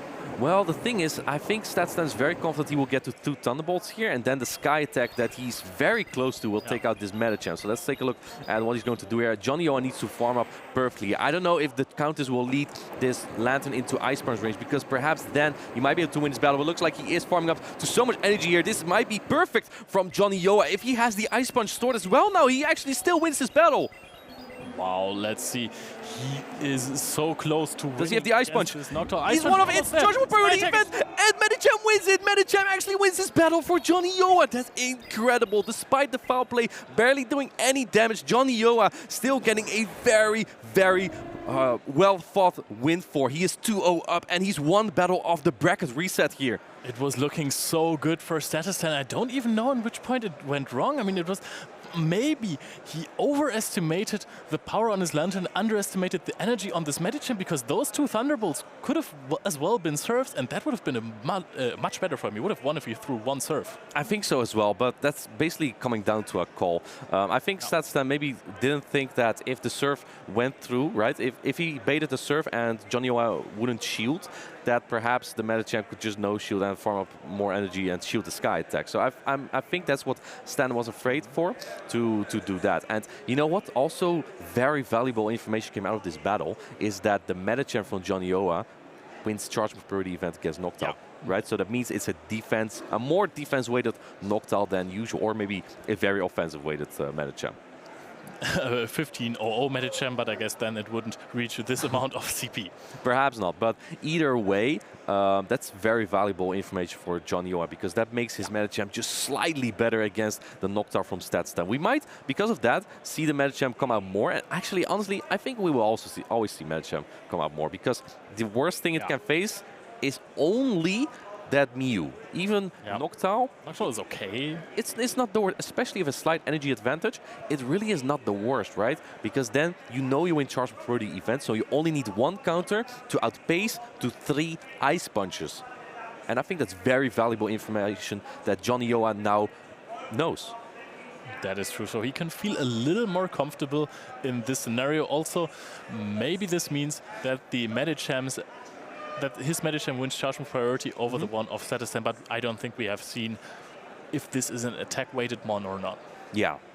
And what I also really appreciate on Jonioa's side, even though he seemed a little bit... Some players might get a little bit distracted on that foul play doing so little damage, but he just kept his cool, caught a charge move, farmed up perfect energy, and still win that battle. Despite that slight thing that happened in the battle, he still managed to make it. I can really appreciate it, because I know that myself, from myself, I would not really like that when my foul play does that little damage at times. I mean, you need to keep your cool in those scenarios, and that's exactly what he did. Jonioa with a perfect performance. I can't believe we've never heard of this guy before. Yeah. He is an absolute fantastic player. Lurgan Rocket right, and then disappearing. Yeah, we see the crowd there. We see many well-known names, some players that we already have seen on the stream as well, right? Yeah. I'm looking forward to this next battle. We see here Jonka's walking there, right? We saw him earlier in the losers finals, barely not making it, perhaps in another tournament. I know that he's going to the European International Championship. We already in this game of Mew lead into the Registeel lead, Leonard. Yes, and usually you would say, hey, why don't you throw your Wild Charge before you get possibly debuffed? That is, of course, because Wild Charge also debuffs your defenses, and then a Zap Cannon will definitely take you out. Yeah, absolutely. And this time, we don't see the attack drop, so that's actually quite big. Let's see, this Wild Charge will chunk a little bit more now. Does the second Wild Charge with the Shadow Claws take it out? Let's take a look here, Leonard. I mean, I am pretty... Ooh, I think it does. I think it does. This could barely take it out because we are really not at a Wild Charge yet. Those are... Oh, this could actually force the shield immediately. Yeah. Jonioa needs this for a potential knockdown on the back. So we actually have the same teams. Oh, actually, no, we don't. We see the Lantern instead of the Sableye this time from Jonioa. So I'm guessing if he's predicting knockdown that he might want switch advantage. But looks like Stan also wants switch advantage. Stan this time has the Dunsparce. He does not want that aligned to a potential Medicham in the back. And we do see it from Jonioa. Now, that one was dropped now. The attack drop coming in clutch here. Very unlikely to not get one into Zap Cannons. And now we are almost taking out with the Surf. We are not at a move yet. Oh, it fails with the Zap Cannon Mew. He would have in a lot of work. He would have had the Focus Blast potentially, but tried to go for the Zap Cannon and fainted with it now. This Mew gets to 2 Wild Chargers. Stan has such a great advantage here. Not just switch advantage, but also so much energy. Wild Charge coming through and then switching right into his own Lantern. This is the mirror matchup. Statistan is 2 shields down. He has 1 shield less now, and he's also at a slight energy disadvantage, but he does have a full Dunsparce, and he still has a Wild Charge stored as well. I was going to say that as well. There is still a Wild Charge Mew in the back. Statistan a bit with his back against the wall now. This is looking kind of grim 2-0 for Jonioa, and he really needs to focus now to take this back to not get a bracket reset, but we're seeing a no-shield on the Thunderbolt. This is going to be really close to KO. Can you farm this down now? I really like this play from Jonioa. Knowing how good his Medicham is, he keeps that shield for the Medicham, and I think if you shield, you don't even have to shield, of course, but I think you can just counter this down now and come out with a lot of energy. And Dunsparce, as we know, doesn't put up a really good fight here. Jonioa probably knows that the Mew still has a Wild Charge, so you really can't use your shield just yet. Will the Water Guns put this into Drone range from the Dunsparce? Oh, this is going to be really close. Also, you can get in some Shadow Claws, so don't forget about that. I think we might go... I mean, I think Mew should win the Charge Move Priority event. We are going for a Surf immediately. No Charge Move Priority event here, Leonard. I saw the counter come through, so that means that Jonioa didn't throw his Charge Move. Can he get to another Surf here? I don't think he can. Shadow Claws ending up, and Stan realizes that there's no point in staying in. First Psychic is coming through here. We've seen this before. The Psychic is going to deal a lot of damage, but are we going to get to another move? We're going to get to another Psychic for sure. The counters are going to come through, but will the Psychic be enough? Oh, he catches the move! He catches the move! I don't think that was even necessary, but Jonioa just showing how good of a player he is. Drewan takes out this Lantern, and man, look at this. He has so much energy still. I don't think this was necessary because Medicham wins the Charge for the event against Dunsparce, but Psychic is going through, and that means that Jonioa has the bracket reset in 3 straight games here. Wow, he won 3, and Statistan really with the back against the wall. It's going to be really hard to recover from that with his mental game now, because that was really, really, really strong. Yeah, that was an incredible performance by Jonioa, and actually also knowing the mechanics perfectly, waiting half a turn, so Statistan trying to throw on perfect timing every time, but this time Jonioa threw him off guard by doing so. So we're actually going to get another set, a best out of 5, because Jonioa now has reset the bracket. Jonioa just walking away now. Apparently he does not want to play anymore. I'm just kidding, obviously. Of course, he will just have to take a quick break in between these rounds, and who are we to deny him that? These battles are so sweaty, Leonard. I can imagine that you want to take a quick break in between a best out of 5 in the Grand Finals. And I'm so excited that we have another best out of 5. I might explode out of excitement. I might just. Then I'm going to stand next to you and go boom! Boom! Yeah. Just like with the Blast Burn. So apparently Inadequate's got Blast Burn. I'm really sorry about that. But yeah, I'm not going to continue casting alone. We will still have you here. So as Statistan, you got 3 O's here. How are you going to adapt to that? We saw some very solid and decisive Medicham play from Jonioa, right? So how are you going to adapt? You need to bring Mew every single time. Yeah, but I mean, he has brought basically the same line 3 times in a row now. I'm not sure if it was in the same order, but yeah, he did bring the same Pokemon. Yeah, and it never worked. So I think you have to should adapt. Switch something up because that is clearly not working. Yeah, I think the Mew is probably vital, right? Because it's basically his only hard Medicham answer. Medicham is even fine against that Noctowl with 1 counter advantage, basically, because it will always win the charge move priority event on the Sky attacks. Never got to align it on the Medicham, even though he could have in the first game. He could have had it in the first game. You are very correct, very sharp, yeah. And in the other games, he led it into the Registeel, right? Which he couldn't swap out because second game he had the Noctowl on the back, so you kind of have to get rid of that Registeel first. And the third game he had the Dunsparce, which also isn't super great against Registeel. Right, he had the Noctowl in the second game. Yeah, exactly. Which was good against Sableye Medicham, but through an insane catch from Jonioa, he still pulled it off. Yeah, this Mew is really good. He just needs to find some other place. What else does he have on his roster that can potentially beat most of the Pokemon? I mean, of course, that is a... I believe Stan has the Noctowl, the Dunsparce, the Lantern. I believe he has Registeel. I don't think we've seen that many of his Registeel yet. Correct me if I'm wrong, please. But he doesn't have many Medicham. He has Stunfisk. Oh, does he have Stunfisk? He is running Galarian. So I wanted to say that because he is one of the few players who is it's only one of the most meta Pokemon. Few players in the top 4 who are running the Galarian Stunfisk over Registeel and not both of them or only Registeel. Yeah, but then again, you have another Pokemon that's not good against Medicham, right? So how are you going to include the Galarian Stunfisk when there's always that Watergun Lantern, when there's always that Medicham? They're both not great for Galarian Stunfisk, right? So that's already pretty difficult. But I mean, he has to have been in this spot already before. Like, Medicham is not a spicy pick. Medicham is not a rogue Pokemon that you never see before. Like, he has probably faced, out of his, I don't know, 10, 12 games that he played, he will have faced 11 Medicham.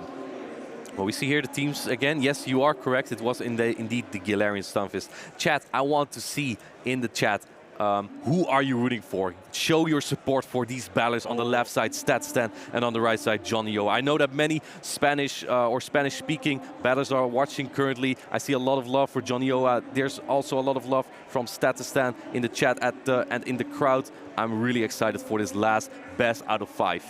So it's nice to see that both of these players have some fans in the chat. Both of these players are rooted for. This is always beautiful. So it's going back to 0. We have the bracket reset. Statistan versus Jonioa. The winner takes it all.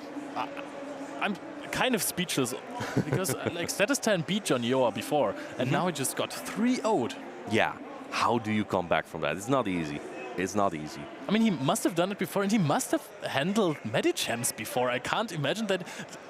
Of all the Pokemon that you face against, Medicham can't be the problem Pokemon for you. And now we have the mirror match finally, so this is not a hard-winning matchup for Jonioa unless it wins the charge move priority event. And let's take a look here. We do see a slightly lower CP on Jonioa's side, and he... Oh, actually, Statistan decides not to throw on the charge move priority event. First, Psychic is coming through. So this time, it looks like Statistan didn't opt for the... What's it called? The Mew, right? To counter the Medicham. He's going more neutral against it, right? With the Medicham and the Noctowl. We do see that Registeel in the back for Jonioa. Last second shield on that Psychic, preserving this Medicham.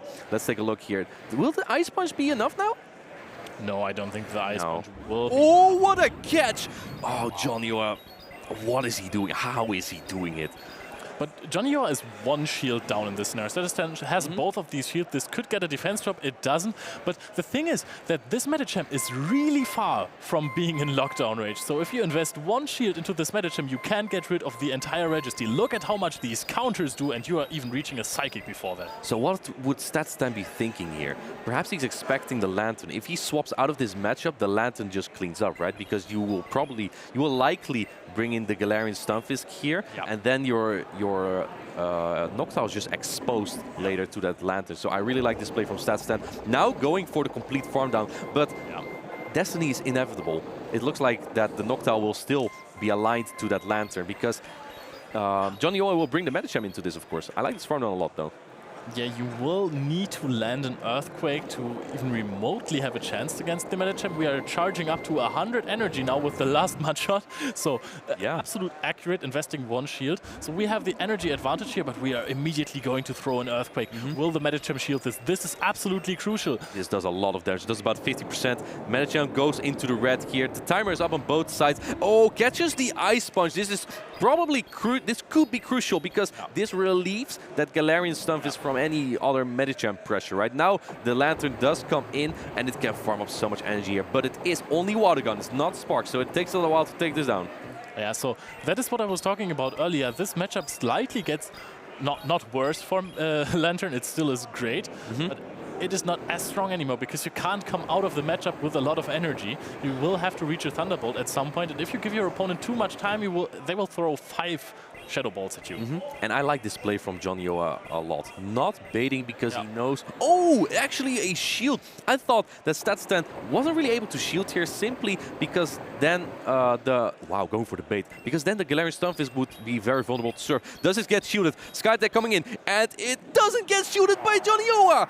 Oh my goodness. But we are almost at a second Sky Attack. Can we reach the second Sky Attack before the Thunderbolt? We can. So this is actually huge. This is absolute farm down rage for mud shots. Yeah, let's see. Great. Let's see how low this gets. Wait, does it get it off? It barely gets it off because sometimes the 1-turn move takes priority over the charge move, and then Statistan would have fainted with the Skytech. Skytech now is shielded, and this puts Statistan in a very, very good spot because all he needs to do is make sure that he doesn't get hit by a Surf. But it looks like he's now in a very comfortable position because this Ice Punch would not do as much. The fighting counters will do a lot, but it has no fighting charge moves, right? So the Galarian Stunfisk just comfortably builds with 2 Rock Slides here, and these 2 Rock Slides will get the first point for Statistan here. Statistan showing up when it most matters. The bracket reset after losing 3-0 in the first grand final, and now throwing the Rock Slide. The rocks are going to fall down onto this Lantern, and Lantern will feign to this. Statistan goes 1-0 in the lead. Lantern barely not at that Surf, and very, very good patience from Statistan there, right? Just not throwing the move right away.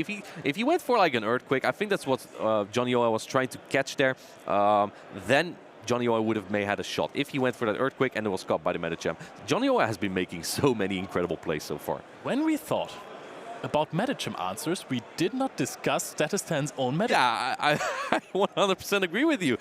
That's also because he hasn't used it a lot, right? Yeah. I'm guessing he's fearing the Sableye on Jonioa's side. Yeah, that is true. But, I mean, he hasn't brought the Medicham at all. So Jonioa was like, okay, well, he probably doesn't bring the Medicham then. But now this time, one time Statistan doesn't let the Medicham run free, then he already wins the game. So that was perfectly executed. Also, he just basically used the Stunfisk as a sweeper, right? Yeah.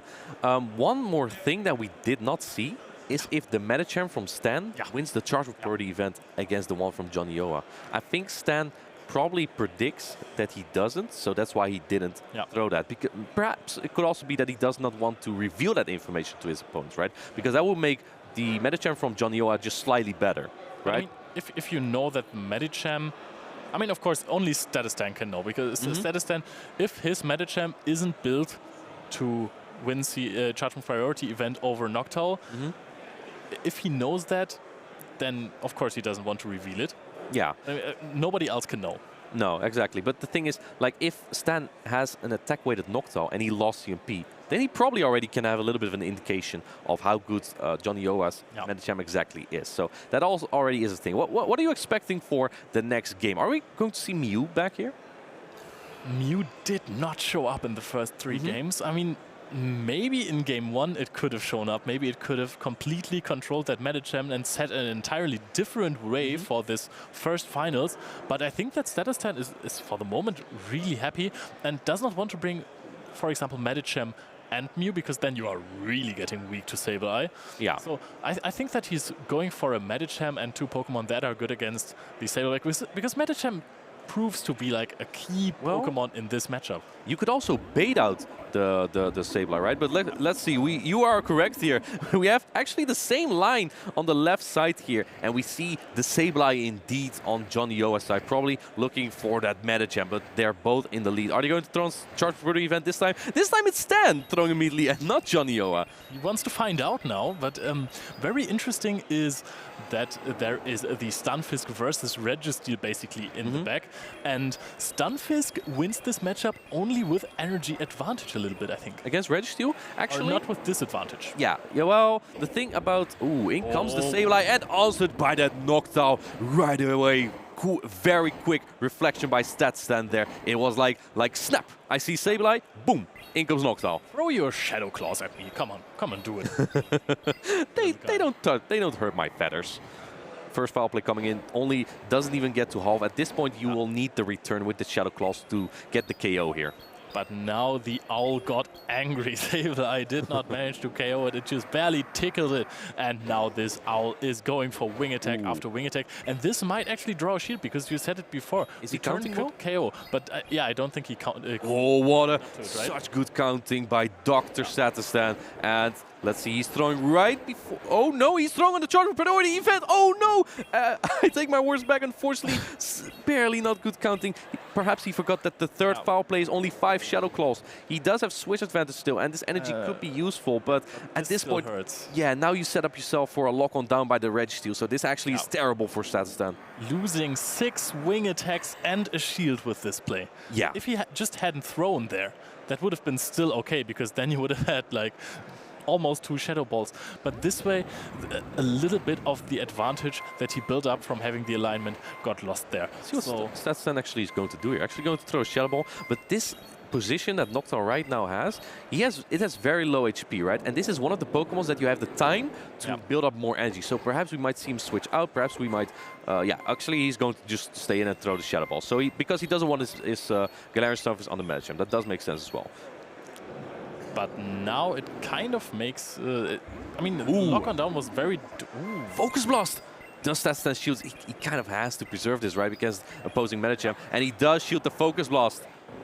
He now really needs this. Okay, and now Medicham, but he has a lot of advantage on the energy side against this Medicham, but 1 shield down, going for the Ice Punch bait, taking out the first shield. But is this even enough? Because, I mean, the Medicham is really low. You can counter it down a lot more, and then maybe even a Rock Slide plus some Mud Shots are enough? Yeah, Mud Shots plus Rock Slide, a resistance Rock Slide might barely enough.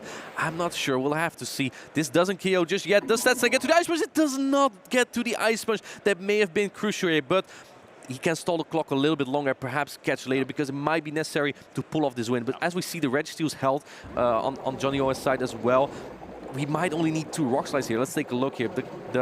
The charge moves don't add up as much here from Jonioa, right? Ice Punch coming through. Super effective counters do add up though, but this might still be manageable for Statistan. Let's take a look. This will get really close later. At least the Ice Punch doesn't really do too much damage, but now are we undercharging? Are we overcharging? Overcharging. Are we charging or are we undercharging? No, shooting the Rock Slide. Trying to KO it. It does not fall to it. Medicham is even preserved. We are almost at a Focus Blast. Need a catch here. We catch this with the Noctowl. No, we are going for a Rock Slide here. Will this be shielded? I mean, at some point you will have to you have to shield this. But let's see. I think Statistan only win condition is catching the move here. And let's take a look.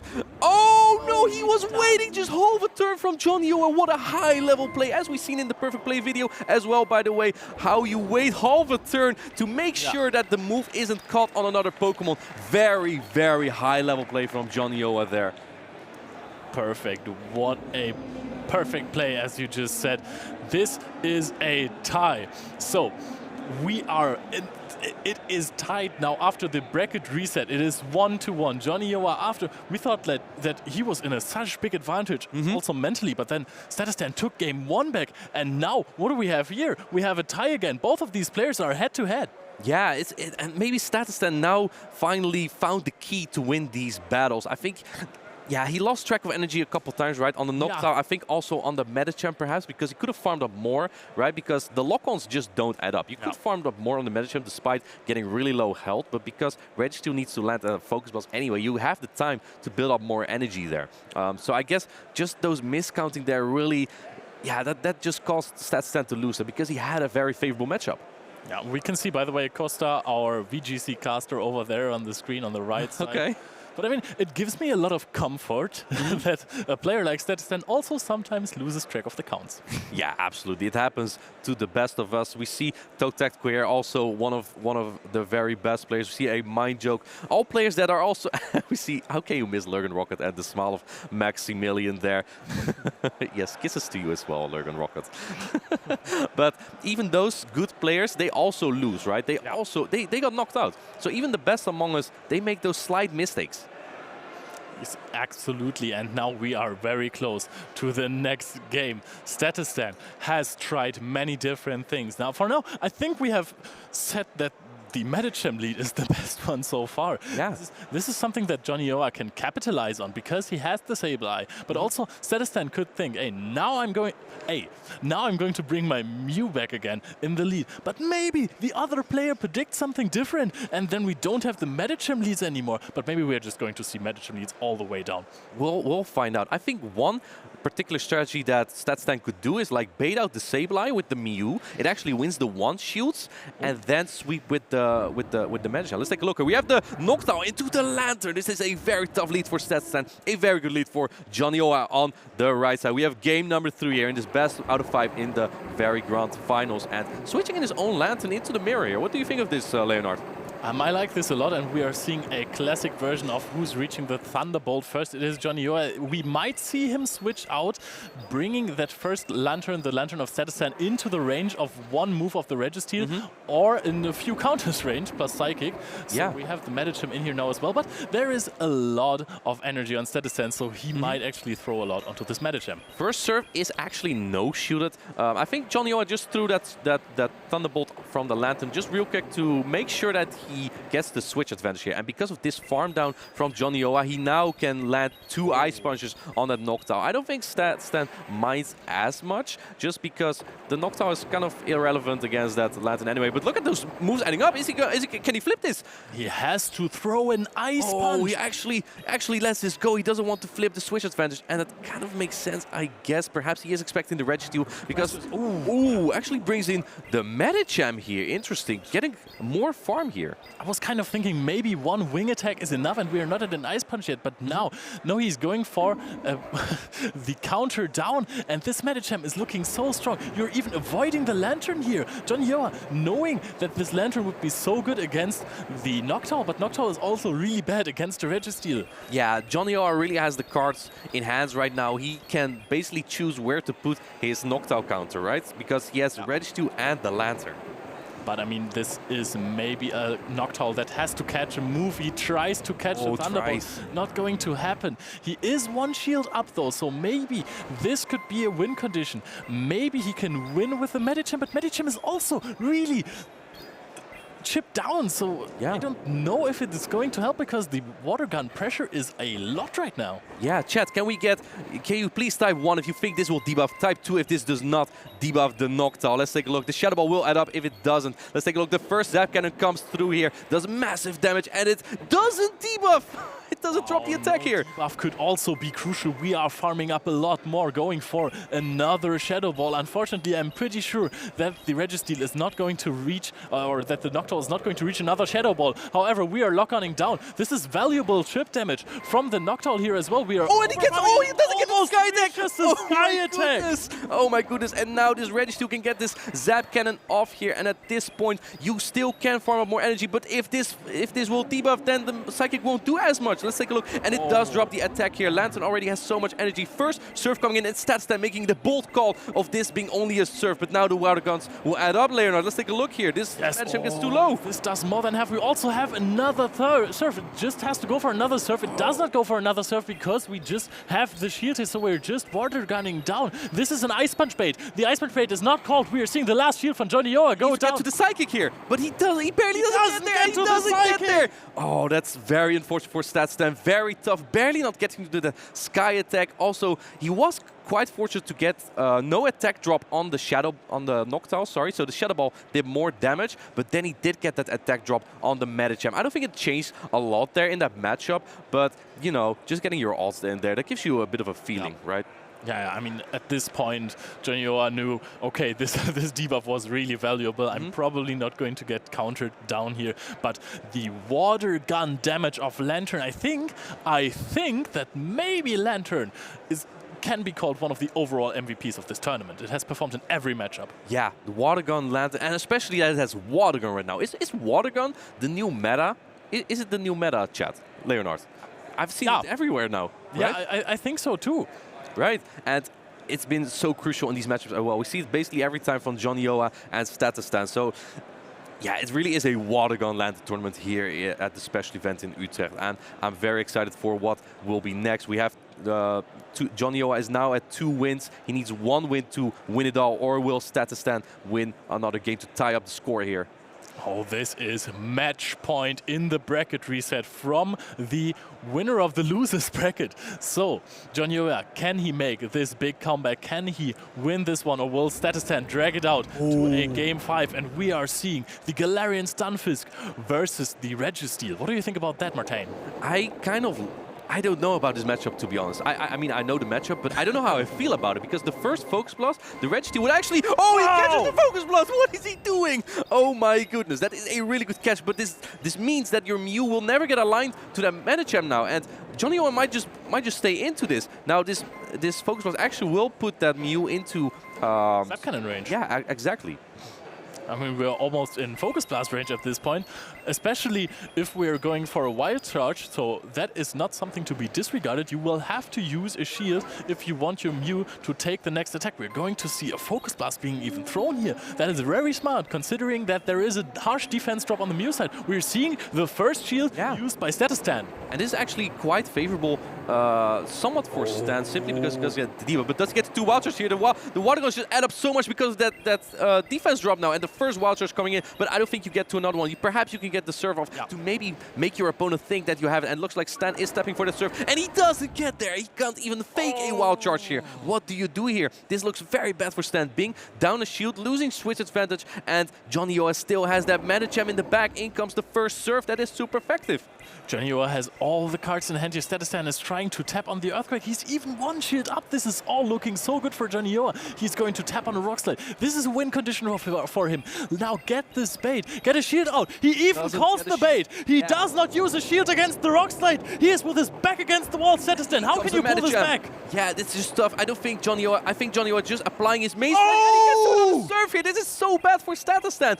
Yeah, this is just the strategy of Jonioa, right? Keeping all the shields for the Medicham, but Statistan now is 1 shield down, has half a Medicham left against a 2-shielded Medicham right there. And the Medicham is also still good against the Galarian Stunfisk, but looks like Jonioa opts to bring in the Registeel first to perhaps put in some work here. But can this even get to a move? Oh, this might have been a big mistake on Jonioa's side, because this Registeel just gives the Medicham a lot more farm, deals like 5 damage with the lock-ons, and now takes an Ice Punch before reaching the next move. But now we are here with the full HP Medicham. Is this going to be enough? It is double shielded. It has an energy disadvantage. And not baiting the Psychic. Let's see what Jonioa is going to do here. Will he shield this move? He actually does call it. This is one of the harder hitting moves in this game. There's still, I believe, an Earthquake stored on, or the Galarian Stunfisk still has some energy, but he needs to get this into like Earthquake range first. And this is only a Ice Punch. He does shield this. This would not have knocked it out. Yeah, this is a really important shield that Jonioa grabbed here from Statistan. This game is not over yet. Statistan showed into the camera that he is still keeping him calm. The Psychic for a possible debuff comes through. Does this do the debuff? Does no, not. It does not. And we are farming up now. This is a lot of counters. Oh, catches the he Ice catches the Ice Punch. Incredible. And this might just be what he needed, because maybe he needs that Medicham to have the closing game here. This Medicham get into Rock Slide range. This is the last standing Pokemon now for Statistan, but oh, and it's charged for the event here, but this means that he can't get the Rock Slide off, and probably the Medicham... Oh, let's take a look here. Does the Medicham have an Ice Punch already? Oh, this is really close, but it knocks it out. We are at almost an Ice Punch. Can we farm down the Medicham that still has 1 shield remaining? No, the Ice Punch comes against no shield. That means that now Jonioa will be the champion of the special event here in Utrecht. Can we get some applause in chat and in the crowd? Thank you so much for Jonioa for this incredible performance. The first time attendee Jonioa wins against the well-routine Statistan in his home country and takes down the title as the winner of the special event in Utrecht. Absolutely this is an incredible. Absolute upset. This was such an amazing set of 5. Incredibly played by both these players. Jonioa's first attendance, as you say, and also, I believe, the first Spanish player to win a tournament. First we had Liverpool, the runner-up, right? We had Patumen, which was not too much long ago, and now we have Jonioa succeeding here in Utrecht.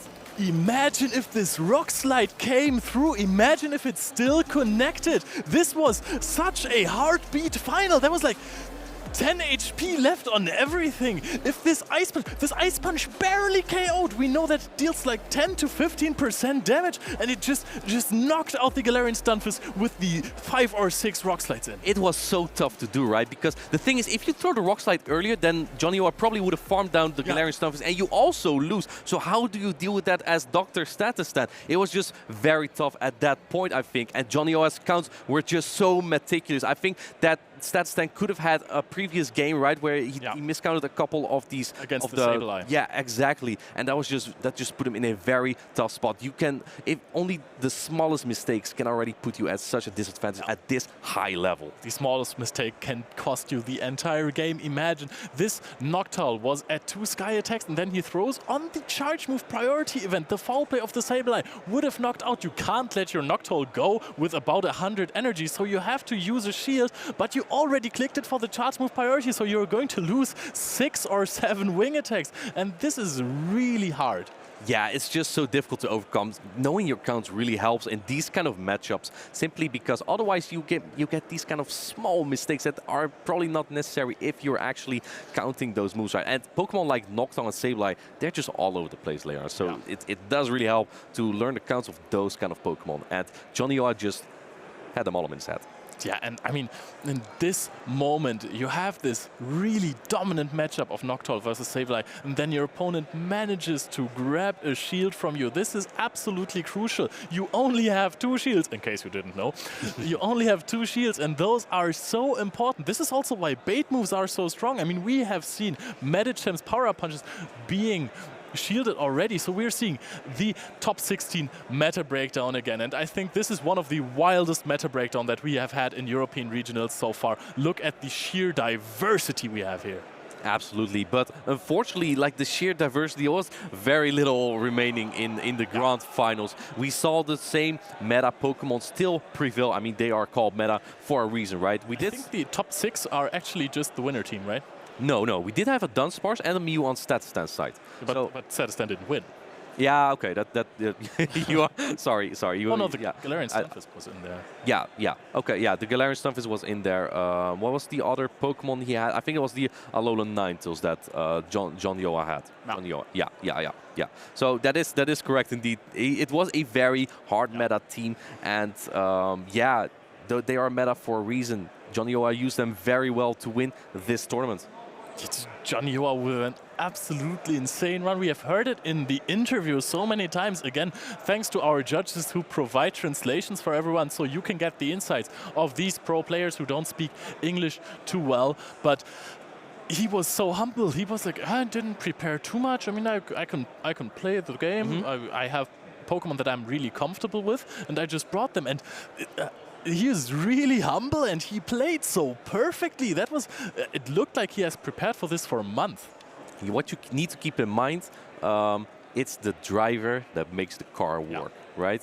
You can have the best meta Pokemon, but if your plays are not that great, you still won't make it, right?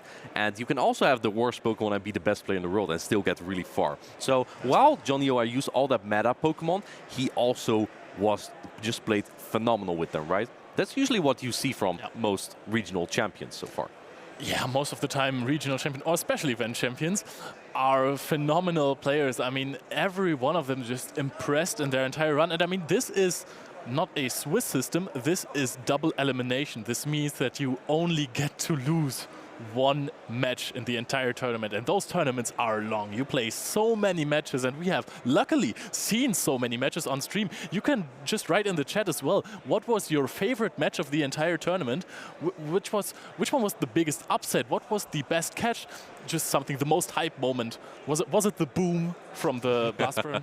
I do remember the boom. I really liked Jonks' play with the Shadow Charizard indeed. Yeah, we've seen a lot of diverse Pokemon that were used today. And, you know, double elimination is, I think, quite interesting because it puts more pressure on players as well, right? That might stimulate your gameplays too, or change it in another way, right? So I do somewhat like the double elimination bracket at times. Obviously, we don't have Swiss just yet here for Pokemon Go, but I still think that double elimination, if you advance quite well, I still think it's a lot of fun to play. It is all or nothing if you lose once. And I still really like the approach. Statistan and I have talked about that in the interview before. One game at a time. Doesn't matter if you're in the semifinals, if you're in the grand finals, if you are with your back against the wall, or if you are 2-0 in the lead in the grand finals. Every single game that you're playing is a new game of Pokemon Go. Exactly. As one of the NAIC champions once said, it's AXN. He said, once you're here, you're basically just playing your battles, right? Yeah. Just almost comparable to Go Battle League, except that you have to cover a less wide meta, right? Because in the Go Battle League, you can face everything, and here you see your opponent's team of 6. And that's just how it is. You just play your battles. And here they are a little bit more crucial, because in the Go Battle League, it's not as punishing to lose 1 or 2 games. But here, if you make a crucial mistake, such as Stan unfortunately made in one of the games against Jonioa, that actually put him already 1 game behind that he didn't need to be. And imagine the score was 2-2, and then perhaps you could have won the last battle. Yeah. I mean, he will probably think about that. In tournaments, let's not put it too much on him. Let's not put it too much on him. I think Statistan at this point is just very glad to be qualified for Worlds, because he was so close in Liverpool. He had he went to quite some tournaments as well, indeed. And so far, he wasn't successful, but until this tournament in his home country, he actually succeeded. So a big claps for him for that. I'm very happy for him, and of course Jonioa for also winning the Travel Award. Jonioa, the new champion here. What a powerful performance. Just doing it a little bit better than Patoman, winning the finals from the losers bracket. It was absolutely fantastic. And I mean, especially not only this grand final bracket reset, but the 3-0 before that. What was that? Yeah, just 3-0 against Statistan, just right off the bat. I think Statistan was the person to knock him into the losers bracket in the first place, no? Yeah, I think so. And you know what is really interesting as well? That Medicham was the core Pokemon of all of those matches for some reason. Usually Statistan, Medicham is a core Pokemon that you of course build your team around, but is rather one Pokemon that brings you a lot of comfort, it brings a lot of safety because it doesn't have too many hard losing matchups, but it rarely is the one that really decides how the game turns out, because it's a Pokemon that everyone is prepared for. Absolutely. It really just shows that you kind of need a ghost to cover it very well. How about Leonard? We go to Amanda right now. She is with the winners. Let's take a look.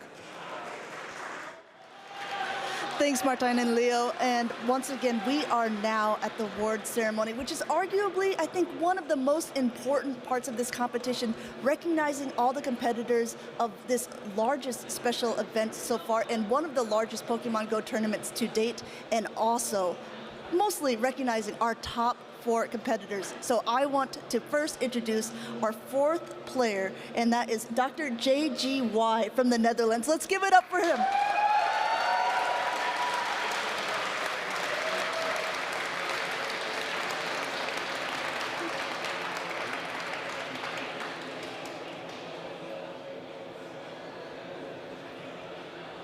Excellent. Yeah.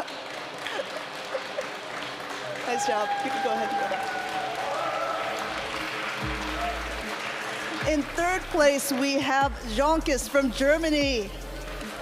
Woo!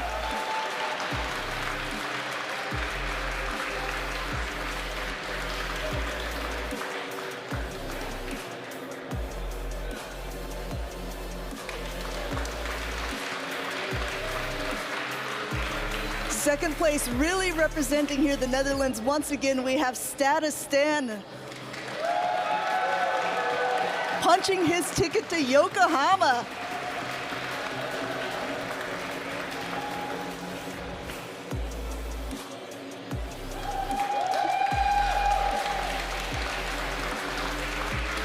And ladies and gentlemen, let's give it up to our special event winner, Jonioa from Spain. Woo, come on, give it up for Johnny.